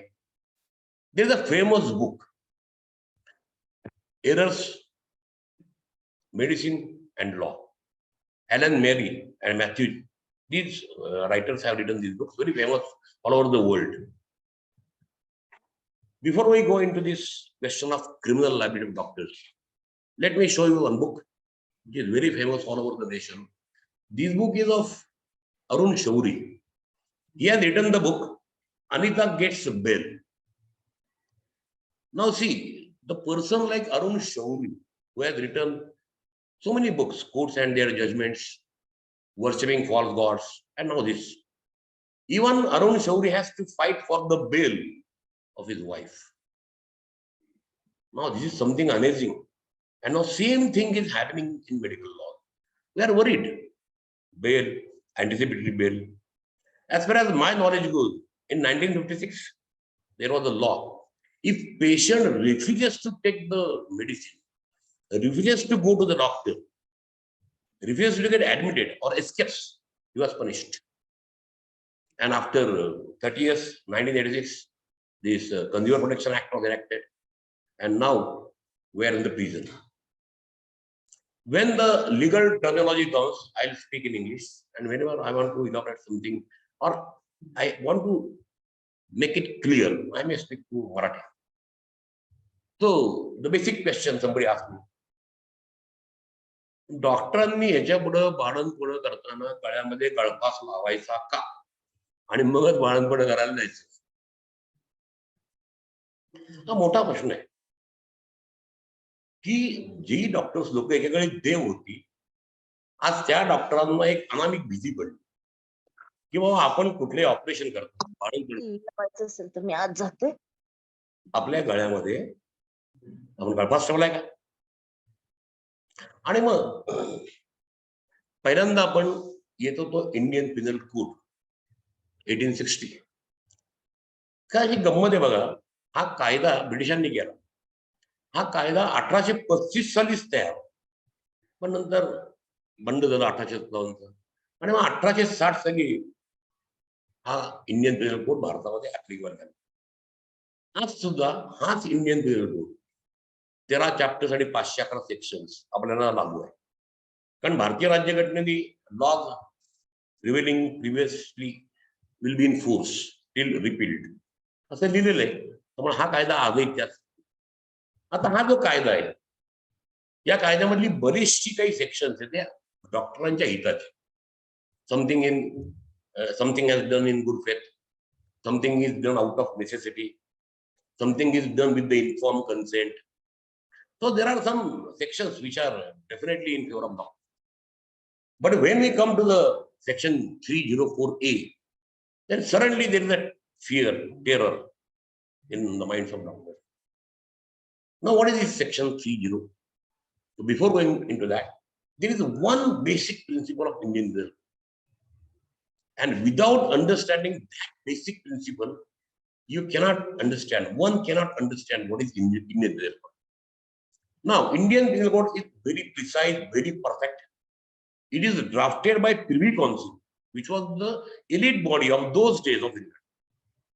England was having the experience of 500 years of different crimes and all that. And so this Indian Penal Code was drafted by first Commission of India, first Law Commission of India, and it came into force. Now, there is one basic word is there that is called mens rea or guilty mind. Now see, England took the law from Greek people. So there are some Latin phrases. This mens rea is the Latin phrase. It means guilty mind. Now, what is guilty mind? So if at the time of the commission of a crime, what is your psychological state? That is far more important while deciding the criminal liability. Now, this mens rea, this guilty mind, has only three options. Criminal act must be with the intention. Criminal act must be with the knowledge, or there must be negligence from the doer of the criminal act. Now, we must understand what is this knowledge, what is this intention, and what is negligence. Now, see, what is the difference between knowledge and intention? Now, I want to purchase a two-wheeler. I know so many two-wheelers. That is the knowledge. But when I take some money into my pocket, I visit some specific shop page and takes the vehicle with my hands. That is a desire to purchase this specific vehicle. I want aviator. I want this vehicle. I want this four-wheeler. That means knowledge I have of so many vehicles, but I want to purchase this specific. That is desire. So desire plus knowledge. That is called intention. Intentionally killing someone. मैं सरळ इथे येऊन गोळी घालते. 100% death is there. This person will be punished for death penalty or for life imprisonment. Because the mind of the person who has done this wrong is coupled with intention. And then if there is a death, person dies, then there is a death penalty or there can be life imprisonment. Now, knowledge. There is a famous case, एक साधी case आहे. एक नवरा आपल्या बायकोला बिंदास ticket करतो. या पुण्यात देखील घडलंय बघा. त्यांनी आपल्या बायकोला तुलावरनं खाली ढकलून दिलं. आता वरनं खाली ढकलल्यानंतर she may die, she may not die. Chances आहेत 50-50. ती पुण्याची मुलगी ढकलली गेली, ती वाचली आणि ती पाण्याने एका मुलाला धरून राहिली. She survived. या ठिकाणी there is a chance person may die और मे नॉट डाय. आणि म्हणून या ठिकाणी जी शिक्षा आहे ती 10 वर्ष आहे. इथं डेथ पेनल्टी नाही, फाशी नाही, लाईफ पण नाही, लाईफ इन्सिडेंट नाही, अजन्म तुरुंगवास नाहीये. इथं शिक्षा आहे ती 10 वर्ष. बघा, इंटेन्शन मध्ये लाईफ इन्सिडेंट और डेथ पेनल्टी विथ नॉलेज. आता या ठिकाणी जर ती बाई मेली, शिक्षा 10 वर्ष, डेथ पेनल्टी नाही. आणि हे जर एखाद्या माणसाने टू व्हीलर चालवताना, फोर व्हीलर चालवताना एखादा ऍक्सिडेंट, सलमान खानची केस सलमान खान. आता या ठिकाणी जर एखादा माणूस मेला, त्याला शिक्षा 2 वर्ष. बघा, एक ह्युमन बिंग दुसऱ्या ह्युमन बिंगला मारतोय, पण प्रत्येक वेळेला त्या कृतीच्या मागची मानसिक अवस्था ही वेगळी. मग with desire and it is killing, death penalty. With the knowledge, 10 years. And with the negligence, 2 years. आता या ठिकाणी 304A आला. डॉक्टर्स आले. आणि मग doctors are not liable. Sorry, doctors are liable if they kill intentionally. Famous doctor लागूंची case आहे पुण्यामध्ये. he killed a lady for her property. आणि फेमस केस एक नाटक होतं, पिक्चर होता. आता एखाद्या डॉक्टरने इंटेन्शनली एखाद्याला मारलं तर त्याला साध्या कायद्याप्रमाणे तुरुंगात जायला लागणार आणि ट्रायल होणार, शिक्षा होणार. मग doctor killing someone with intention, different law, common law of the land, Indian penal code 302. With the knowledge डॉक्टरने केलं तरी शिक्षा आहे. आपण आपल्या केसेस बघतो सध्या. वाईची केस फेमस झाली सध्या all over the nation. Doctor Pool actually is not a doctor, but things are going on. So intentional killing, knowledge, with the knowledge killing, या गोष्टी वेगळ्या आहेत. We come to the negligence. Now there can be a negligence from doctor and there can be a death. आता ही death झाल्यानंतर consumer protection ऍक्टने या doctors लोकांना अंडर सिव्हिल लायबिलिटी, आणि आपण आता बघतोय की क्रिमिनल लायबिलिटी वर सुद्धा डॉक्टरांच्यावर केसेस करतात. मग आज आपल्याला जे समजून घ्यायचं होतं, इंडियन क्रिमिनल कोड मध्ये बाबा exactly intention, knowledge, desire, negligence काय आपण बघितलं. आता आपल्याला अजून एक काही थोडीशी लिगल टर्मिनॉलॉजी ओळखते. If we want to understand the exact concepts before we go into the famous case of Jacob Matthews. See, we adopted the constitution in 1950. There are three organs created by constitution. One is the legislature, upper house, lower house, Lok Sabha, Rajya Sabha. They make the laws. Executive, minister, prime minister, or president, vice president, they create the law, which is called as the ad law, administrative. And then comes judiciary. Judiciary also declares the law. That law is also binding on our nation. So, legislature, कायदे मंडळ यांनी जो कायदा केला त्याला आपण म्हणतो enacted law. Hindu marriage act, Hindu succession act, कुठले consumer protection act, environmental protection act, कुठले काय जे are enacted by upper house, lower house and assented by the president. Executive creates the law, which is called as administrative. Defense of India Act, Atomic Energy Act, so many laws are there. When we come to judiciary, now law is enacted by the parliament. This law is interpreted by Supreme High Court and lower judiciary. This interpretation is very important, and Supreme Court is the highest interpreter of the law. Now, this interpretation of any law, civil law or criminal law, is to be interpreted in 5 ways. So there is one subject we used to teach in law. That subject is called interpretation of statute. That subject is for 100 marks. And then there are some maxims and all that, legal language. But there are 5 rules of interpretation, and today at least 2 rules we must understand. 2 rules are, one is sententia legis and one is litera legis. Latin maxim says litera legis, शब्दशः अर्थ लावा, स्वतःचं डोकं वापरायचं नाही. Indian penal code इतका precise, इतका perfect आहे की 1860 सालापासून आजपर्यंत आपण एकदाही बदललेलं नाही. आपला घासत नाही तो आपल्याला, तो इतका परफेक्ट आहे. आज 150 वर्ष होऊन गेली बदललेलं नाही. आता इंडियन पिनल कोड मध्ये थेफ्ट म्हणजे काय, रॉबरी म्हणजे काय, डकॅटी म्हणजे काय, मर्डर म्हणजे काय, निग्लिजन्स म्हणजे काय, परफेक्टली दिलं. आणि मग या ठिकाणी कोर्टाने जी व्याख्या आहे, डेफिनेशन, त्यामध्ये समोरच्या माणसाची ती बसती का बसत नाही एवढंच बघायचं. शब्दशः अर्थ लावायचा, स्वतःचा कुठल्याही मनाचं इंटरप्रिटेशन मध्ये आणायचं नाही. So it is strict interpretation in Indian law. When deciding the guilt or no guilt, magistrate must follow the rule, which is called as a strict rule of interpretation. स्वतःचं डोकं वापरायचं नाहीये. जिथं लिहिलंय त्या डेफिनेशनचा अर्थ शब्दशः लावा, संपला. आता आपण हे जर कन्झ्युमर कोर्ट आला तर या ठिकाणी थोडीशी liberty, which is called as a sentential. In civil cases parliament कायदा टाकताना एखादी गोष्ट ओमिट करत, ओमिट होऊ शकते. या ठिकाणी you can elaborate the meaning, आणि म्हणून त्याला म्हणायचं की in civil law you are allowed to take help of some previous interpretations, books, encyclopedia. इथं मदत घेऊ शकतो. But when it comes to penal laws, you are not allowed to take any help. Strict means strict. शब्दशः अर्थ लाभ. स्वतःचं मन स्वतःमध्ये असतं. आणि मग आता जर डिस्ट्रिक्ट कोर्ट, तालुका कोर्ट पासून ते सुप्रीम कोर्टापर्यंत हे 2 रूल्स असतील तर मग आपल्याकडे आता काही गोंधळ चालू नाही. हा काय प्रकार आहे? मग आपल्याला काही गोष्टी थोड्या अजून समजून काही कन्सेप्ट जे आहेत.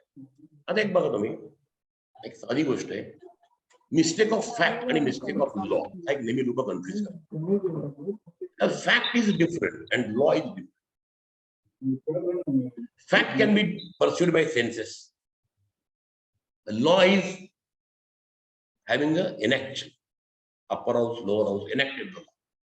Some different processes is there. So fact is different. Fact can be pursued by our 5 senses, but that is not the case with the law. Law has a legal reference, and fact has a logical reference. एखादा माणूस दारू पिला आहे, लगेच कळू शकतो आपल्याला. त्या तो दारू पिण्याची ऍक्टिंग करतो हे पण कळू शकतो. It is a fact. Law is different. एक गाडी पार्क केली आहे, ही फॅक्ट आहे. त्या गाडीचा पार्क करताना हँडब्रेक लावला नाहीये आणि ती गाडी सुटली दडगली. Now person is negligent, is liable in court. This is the negligent act. आला लॉ मध्ये आला. So what is fact and what is law must be understood by us. So we pursued what is mens rea, that is intention, knowledge, negligence. Then we perceived legislature, executive, judiciary. Legislature enacts the law, executive administrates, and judiciary interprets. Supreme Court, High Court, जेव्हा अर्थ लावतात त्याला ते बरंच काही बडबडतात आणि actual करताना काहीतरी वेगळं करतात. त्या काहीतरी करतात म्हणजे ते कॉमेंट्स पण करतात आणि काहीतरी करतात. They say and they do what they did, that is binding on all over the nation. म्हणून आम्ही लॉ मध्ये त्याला रेशो डेसिडेंडी आणि ऑबिटर डिक्टा अशी कन्सेप्ट करतो. Ratio of Supreme Court is binding all over the nation आणि obiter dicta something unwantedly said by the जज. It is not binding but it can be used for interpretation. So Supreme Court has power to enact the law. So law 3 types: enacted law, administrative law, and judgment law.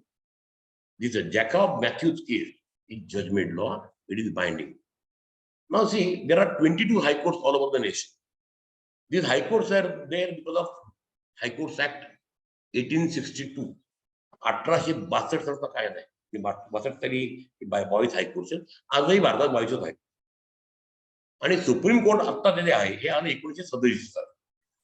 Government of India act 1935 was enacted by British parliament and then 37 ला supreme court आलं आत्ता. आणि मग हे Jacob मॅथ्यूची जी case आहे या केसमध्ये आपल्याला अनेक references दिसतात. एक 2 रेफरन्स मला सापडले. ते सापडले प्रिव्ही कौन्सिल. एक 1902 साली प्रिव्ही कौन्सिलने केस डिसाईड केली आहे आणि एक 1946 ला डिसाईड रिगार्डिंग मेडिकल निग्लिजन्स. आणि या ठिकाणी प्रिव्ही कौन्सिल, आता व्हॉट इज प्रिव्ही कौन्सिल? तर Privy Council before 1950 Supreme Court जरी असलं तरी सुप्रीम कोर्टाच्या वरचं शेवटचं अपील असतं तर इंग्लंडला. Privy Council it is the elite body of England. Very educated people coming from noble families. या लोकांचं कोर्ट असायचं. आणि मग शेवटचं जे कोर्ट होतं अपील कोर्ट 5 टप्प्यात, जसं आता भारतामध्ये last appellate court is Supreme Court. Before 1950 last appellate court was Privy Council. मग प्रिव्ही कौन्सिलने 1902 साली आणि 1946 साली मेडिकल निग्लिजन्स केलेलं आहे डिफाईन. आणि त्यानंतर मग 1965 साली एक केस झाली, बॉम्बे हायकोर्टने डिसाईड केलं. 1995 सालची केस आहे, डॉक्टर सुरेश गुप्ताची केस. आणि नंतर मग आता आपली Jacob मॅथ्यूची case.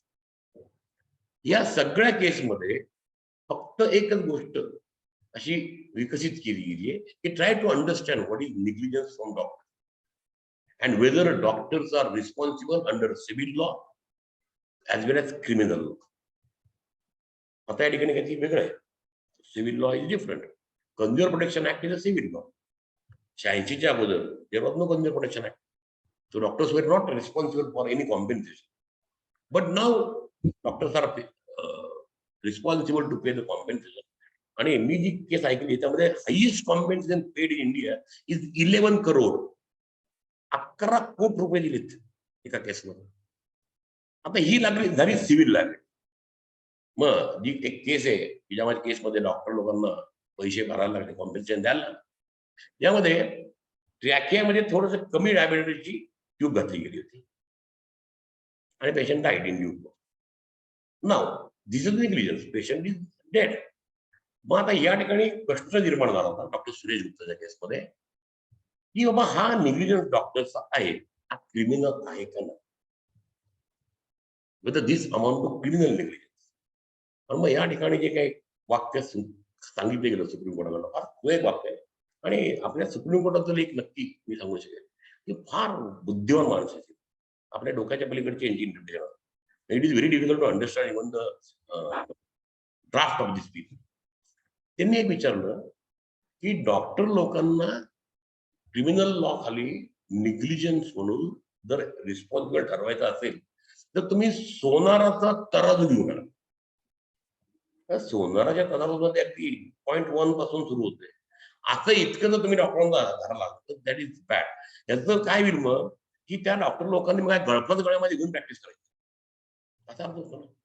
Mug when it comes to doctors, एखाद्या सलमान खानचे केस, कुठल्या एखाद्या drunken person non drunken person accident करतो, हा निग्लिजन्स वेगळा आहे. आणि डॉक्टर दवाखान्यामध्ये सर्जरी करताना किंवा बाळंतपण करताना निग्लिजन्स, या दोन्ही गोष्टी टोटली वेगळ्या. त्या दोन्ही गोष्टी त्या ठिकाणी इंटरप्रिटेशन करताना तुम्ही डॉक्टरांना सोन्याचा तराजू लावतो. मग या ठिकाणी एक नवीन शब्द सुप्रीम कोर्टाकडून आला, gross negligence by doctor. If there is gross negligence from doctor, then and only you can prosecute him for criminal law, and then he can be behind the bar if guilt is proved for 2 years. कारण निग्लिजन्सला शिक्षा 2 वर्षाची. आता इथं supreme court काय म्हणते बघा, भयंकर आवडलेलं वाक्य की डॉक्टर लोकांच्या वरती फौजदारी गुन्हा दाखल करताना 10 वेळा विचार. कारण तुम्ही केस करून जाता पण मानसिक त्रास, हॅरॅसमेंट ही त्याला, त्याच्या कुटुंबाला आणि सगळ्यांना. मग आपण यांना मेडिकल डिग्री दिली आहे, ठीक आहे, अंडर प्रेशर सारखं राहायचं. आणि मग या ठिकाणी क्रॉस निग्लिजन्स असेल तरच तुम्ही डॉक्टर, अदरवाईज डोंट प्रॉसिक्यूट. आणि या ठिकाणी ते म्हणणं, एकदा जर एखाद्या डॉक्टरला आपण क्रिमिनल लॉ खाली केस दाखल केली आणि उद्या जर तो ऍक्विटल किंवा डिस्चार्ज झाला, आता परत 2 शब्द वेगळे आले, ऍक्विटल आणि डिस्चार्ज. आता हे शब्द आहे सीआरपीसी मध्ये, क्रिमिनल प्रोसिजर कोड.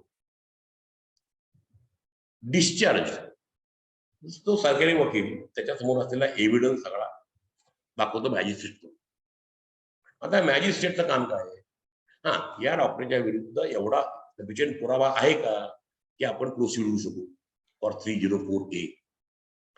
जर सफिशियंट एव्हिडन्स त्या मॅजिस्ट्रेटला वाटला नाही तर that doctor is discharge. No charge is framed against the doctor. कारण चार्ज फ्रेम झाल्यानंतर पुढच्या केस सुरू होणार. Charge is not frame discharge. आता चार्ज फ्रेम झाला आणि त्यानंतर मग साक्षी, क्रॉस, अमुक जी काय म्हणजे लॉची प्रोसिजर आहे क्रिमिनल लॉची, त्यामध्ये जर निर्दोष सुटले तर दॅट इज कॉल्ड डिस्चार्ज. आणि अगोदरच सांगितलं आपण without any framing charge, that is called acquit. मग ऍक्विटल म्हणजे बिफोर फ्रेमिंग द चार्ज आणि discharge after framing the charge, असा एक अंतर.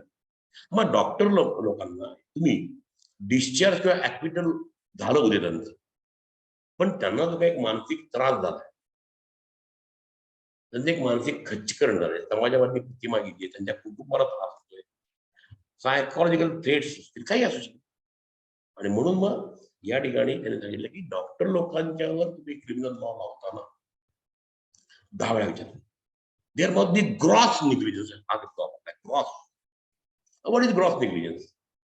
माझे मित्र आहेत डॉक्टर शशिकांत पवार म्हणून, त्यांनी मला कालच सांगितलं की आमच्या थिएटरमध्ये आम्ही कुठले इंजेक्शन घेतले पर्यंत मोठ्या बहिणीवर निदानी बघतो ते अक्षर आहे का, एक्सपायरी आहे का, सगळं आम्ही बघतो.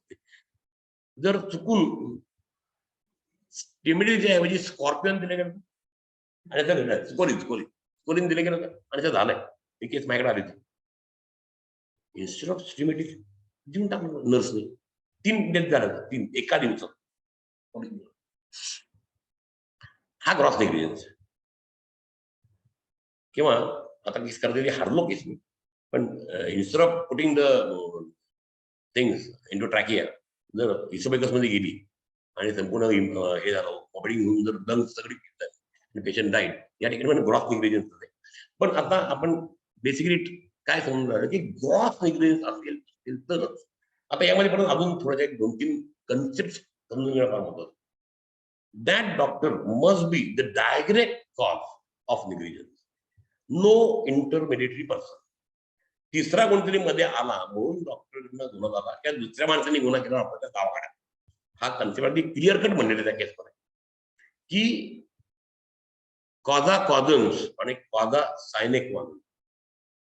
Doctor must be causa causans, a direct आणि proximate cause for death. Then and then only you can sue him under section 304A. Otherwise no.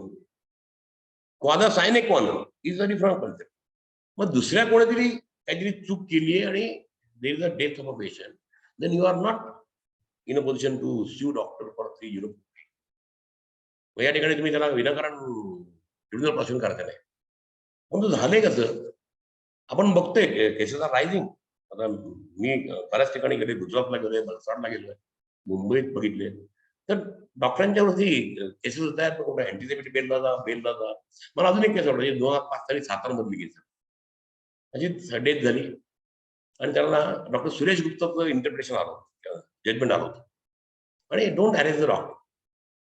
मी स्वतः IMAच्या लोकांना केसेस ते प्रिंट आउट दिली होती आणि एवढं करून सुद्धा त्या पोलिसांनी डॉक्टरला अटक केलीच. हिच्या नाव का अटक केली?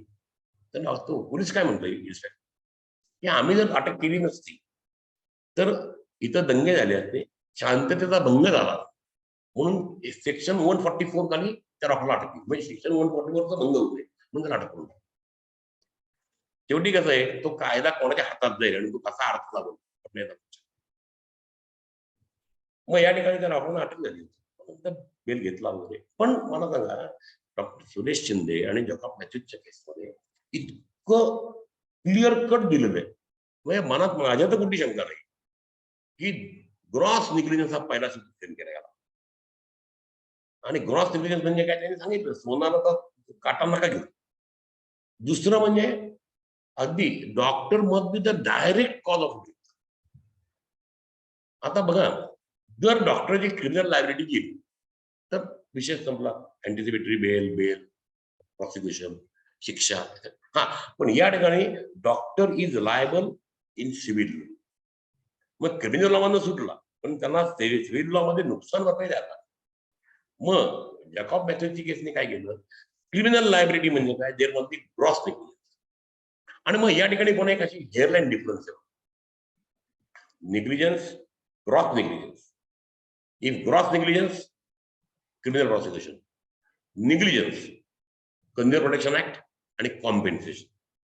म्हणजे negligence is there, but whether this negligence is gross negligence और whether this negligence is a negligence for compensation. आणि मग निग्लिजन्स फॉर कॉम्पेन्सेशन आपण कन्झ्युमर प्रोटेक्ट देणार होतो, त्या द्यायला लागतच आहे. मग त्या ठिकाणी आपल्या इन्शुरन्स कंपन्या, मेडिक्लेम आहे, इंडियन इन्शुरन्स आहे, तो विषय वेगळा आहे. परंतु आपलं आजचं डिस्कशन मध्ये मला महत्वाचं काय सांगायचं की बाबा अख्ख्या भारतामध्ये डॉक्टरांच्या वर ही एक प्रकारची अनैतिक भीती बघतो. आता काय बाबा, इव्हन ज्या दिवशी 17 केस घडली तर डॉक्टर लोकांच्या समोर हा प्रश्न होता की आम्ही बाळंतपण करायची की नाही.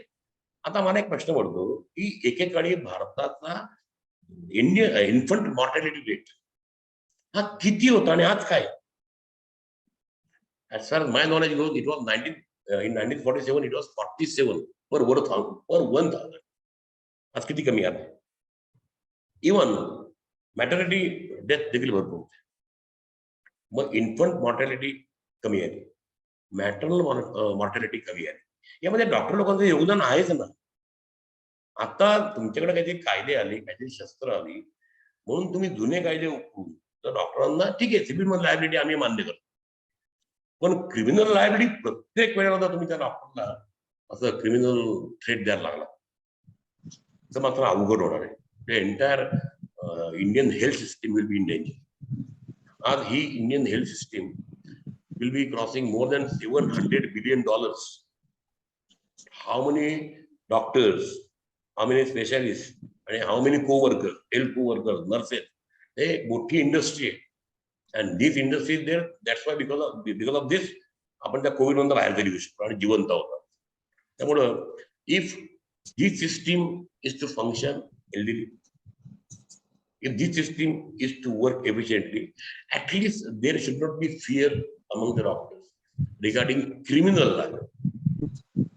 आणि ही भीती ऑन द कॉन्ट्री मल्टिप्लाय केली जाते आणि मग डॉक्टर लोकांना देखील थोडंसं जर कायद्याचं ज्ञान नसेल आणि मग अशा जर केसेस चुकीच्या लोकांच्या हातात गेल्या वकिलांच्या किंवा जजेसकडं तर मग अक्षरशः खेळखंड होतो.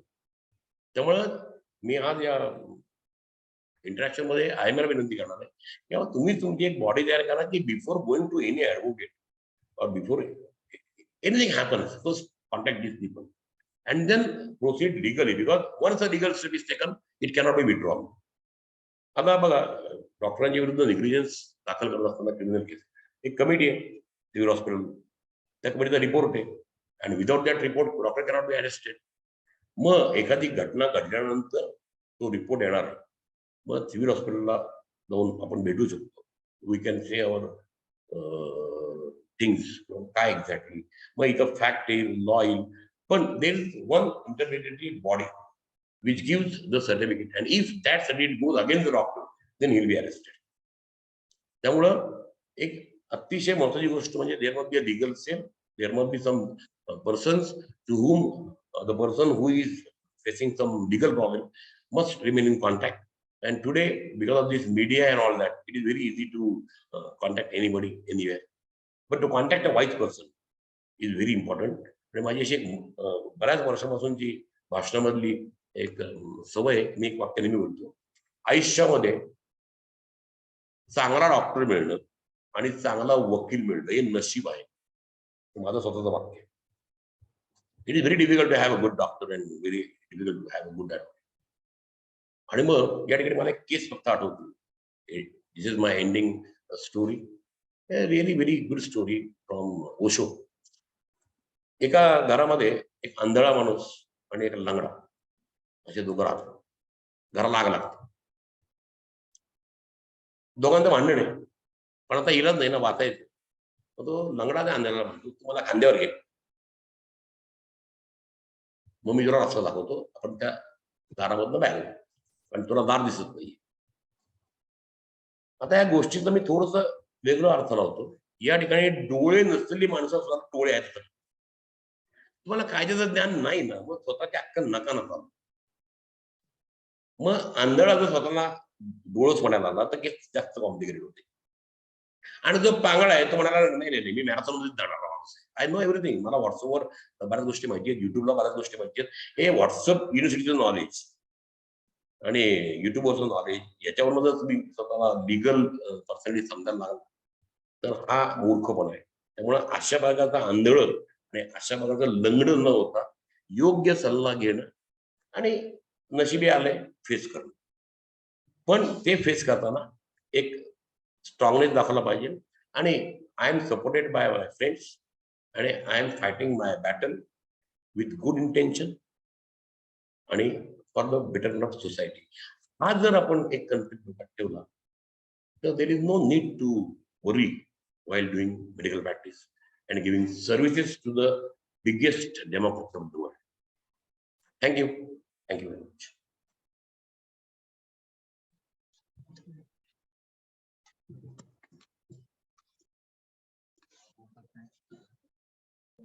Thank you so much, sir, for such an enlightening lecture, informative lecture. Now the session is open for question and answer.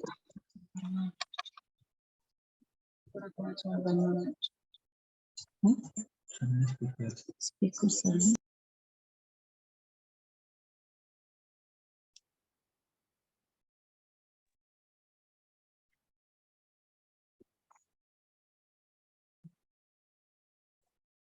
The session is open for question and answer. Any questions?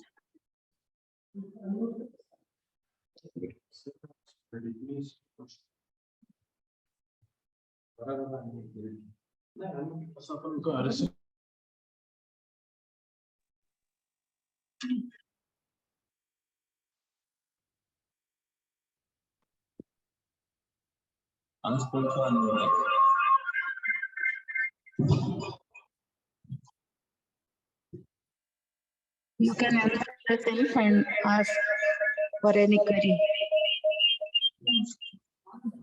Maybe तिथे येते.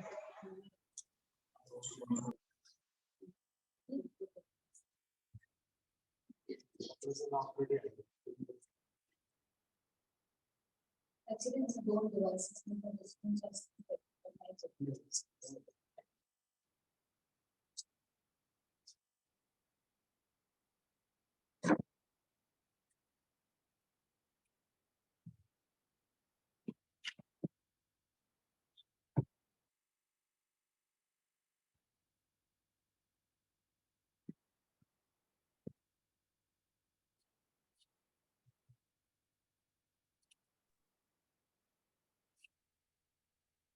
Thank you so much, Bhagwan, sir, for this very nice explanative lecture about medical legal negligence. And I think IMA Satara will definitely think of the intermediary body between doctors and the legal system, our Prashasana, for the well-being protection of these patients. Thank you, sir. Thank you so much. So, all the delegates, today's CME or webinar is over now. Now I am here giving vote of thanks. I thank you all of this speakers, my colleagues, this series of this medical legal series, which is very practical, which is important for our day-to-day practice. Thanks a lot. Now the session is over. Thanks all of you for attending the CME. I really appreciate the participation of all members of Satara IMA to participate in the CME. I am thankful to all our executive committee members as well as organizers who conducted the CME. I especially thank Dr. Pingle Madam, Dr. Rajeshri Deshpande Madam, Dr. Asha Burge Madam, Kataria Sir, Kiran, Nitin, and all our executive members who took the efforts to get success of the CME.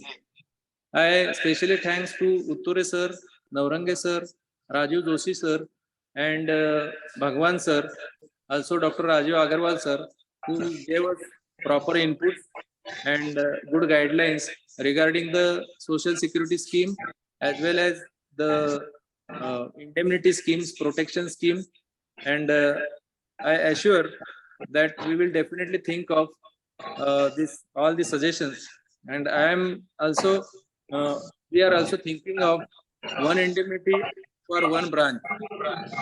We have to think of in this way also. So I would definitely assure and also I would like to seek the support from all of you timely, and I say that this CME is concluded. Thank you.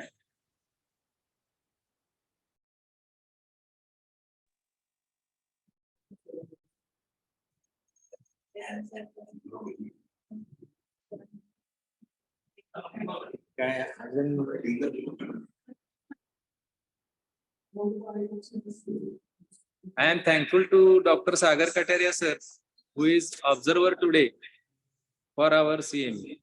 Thank you.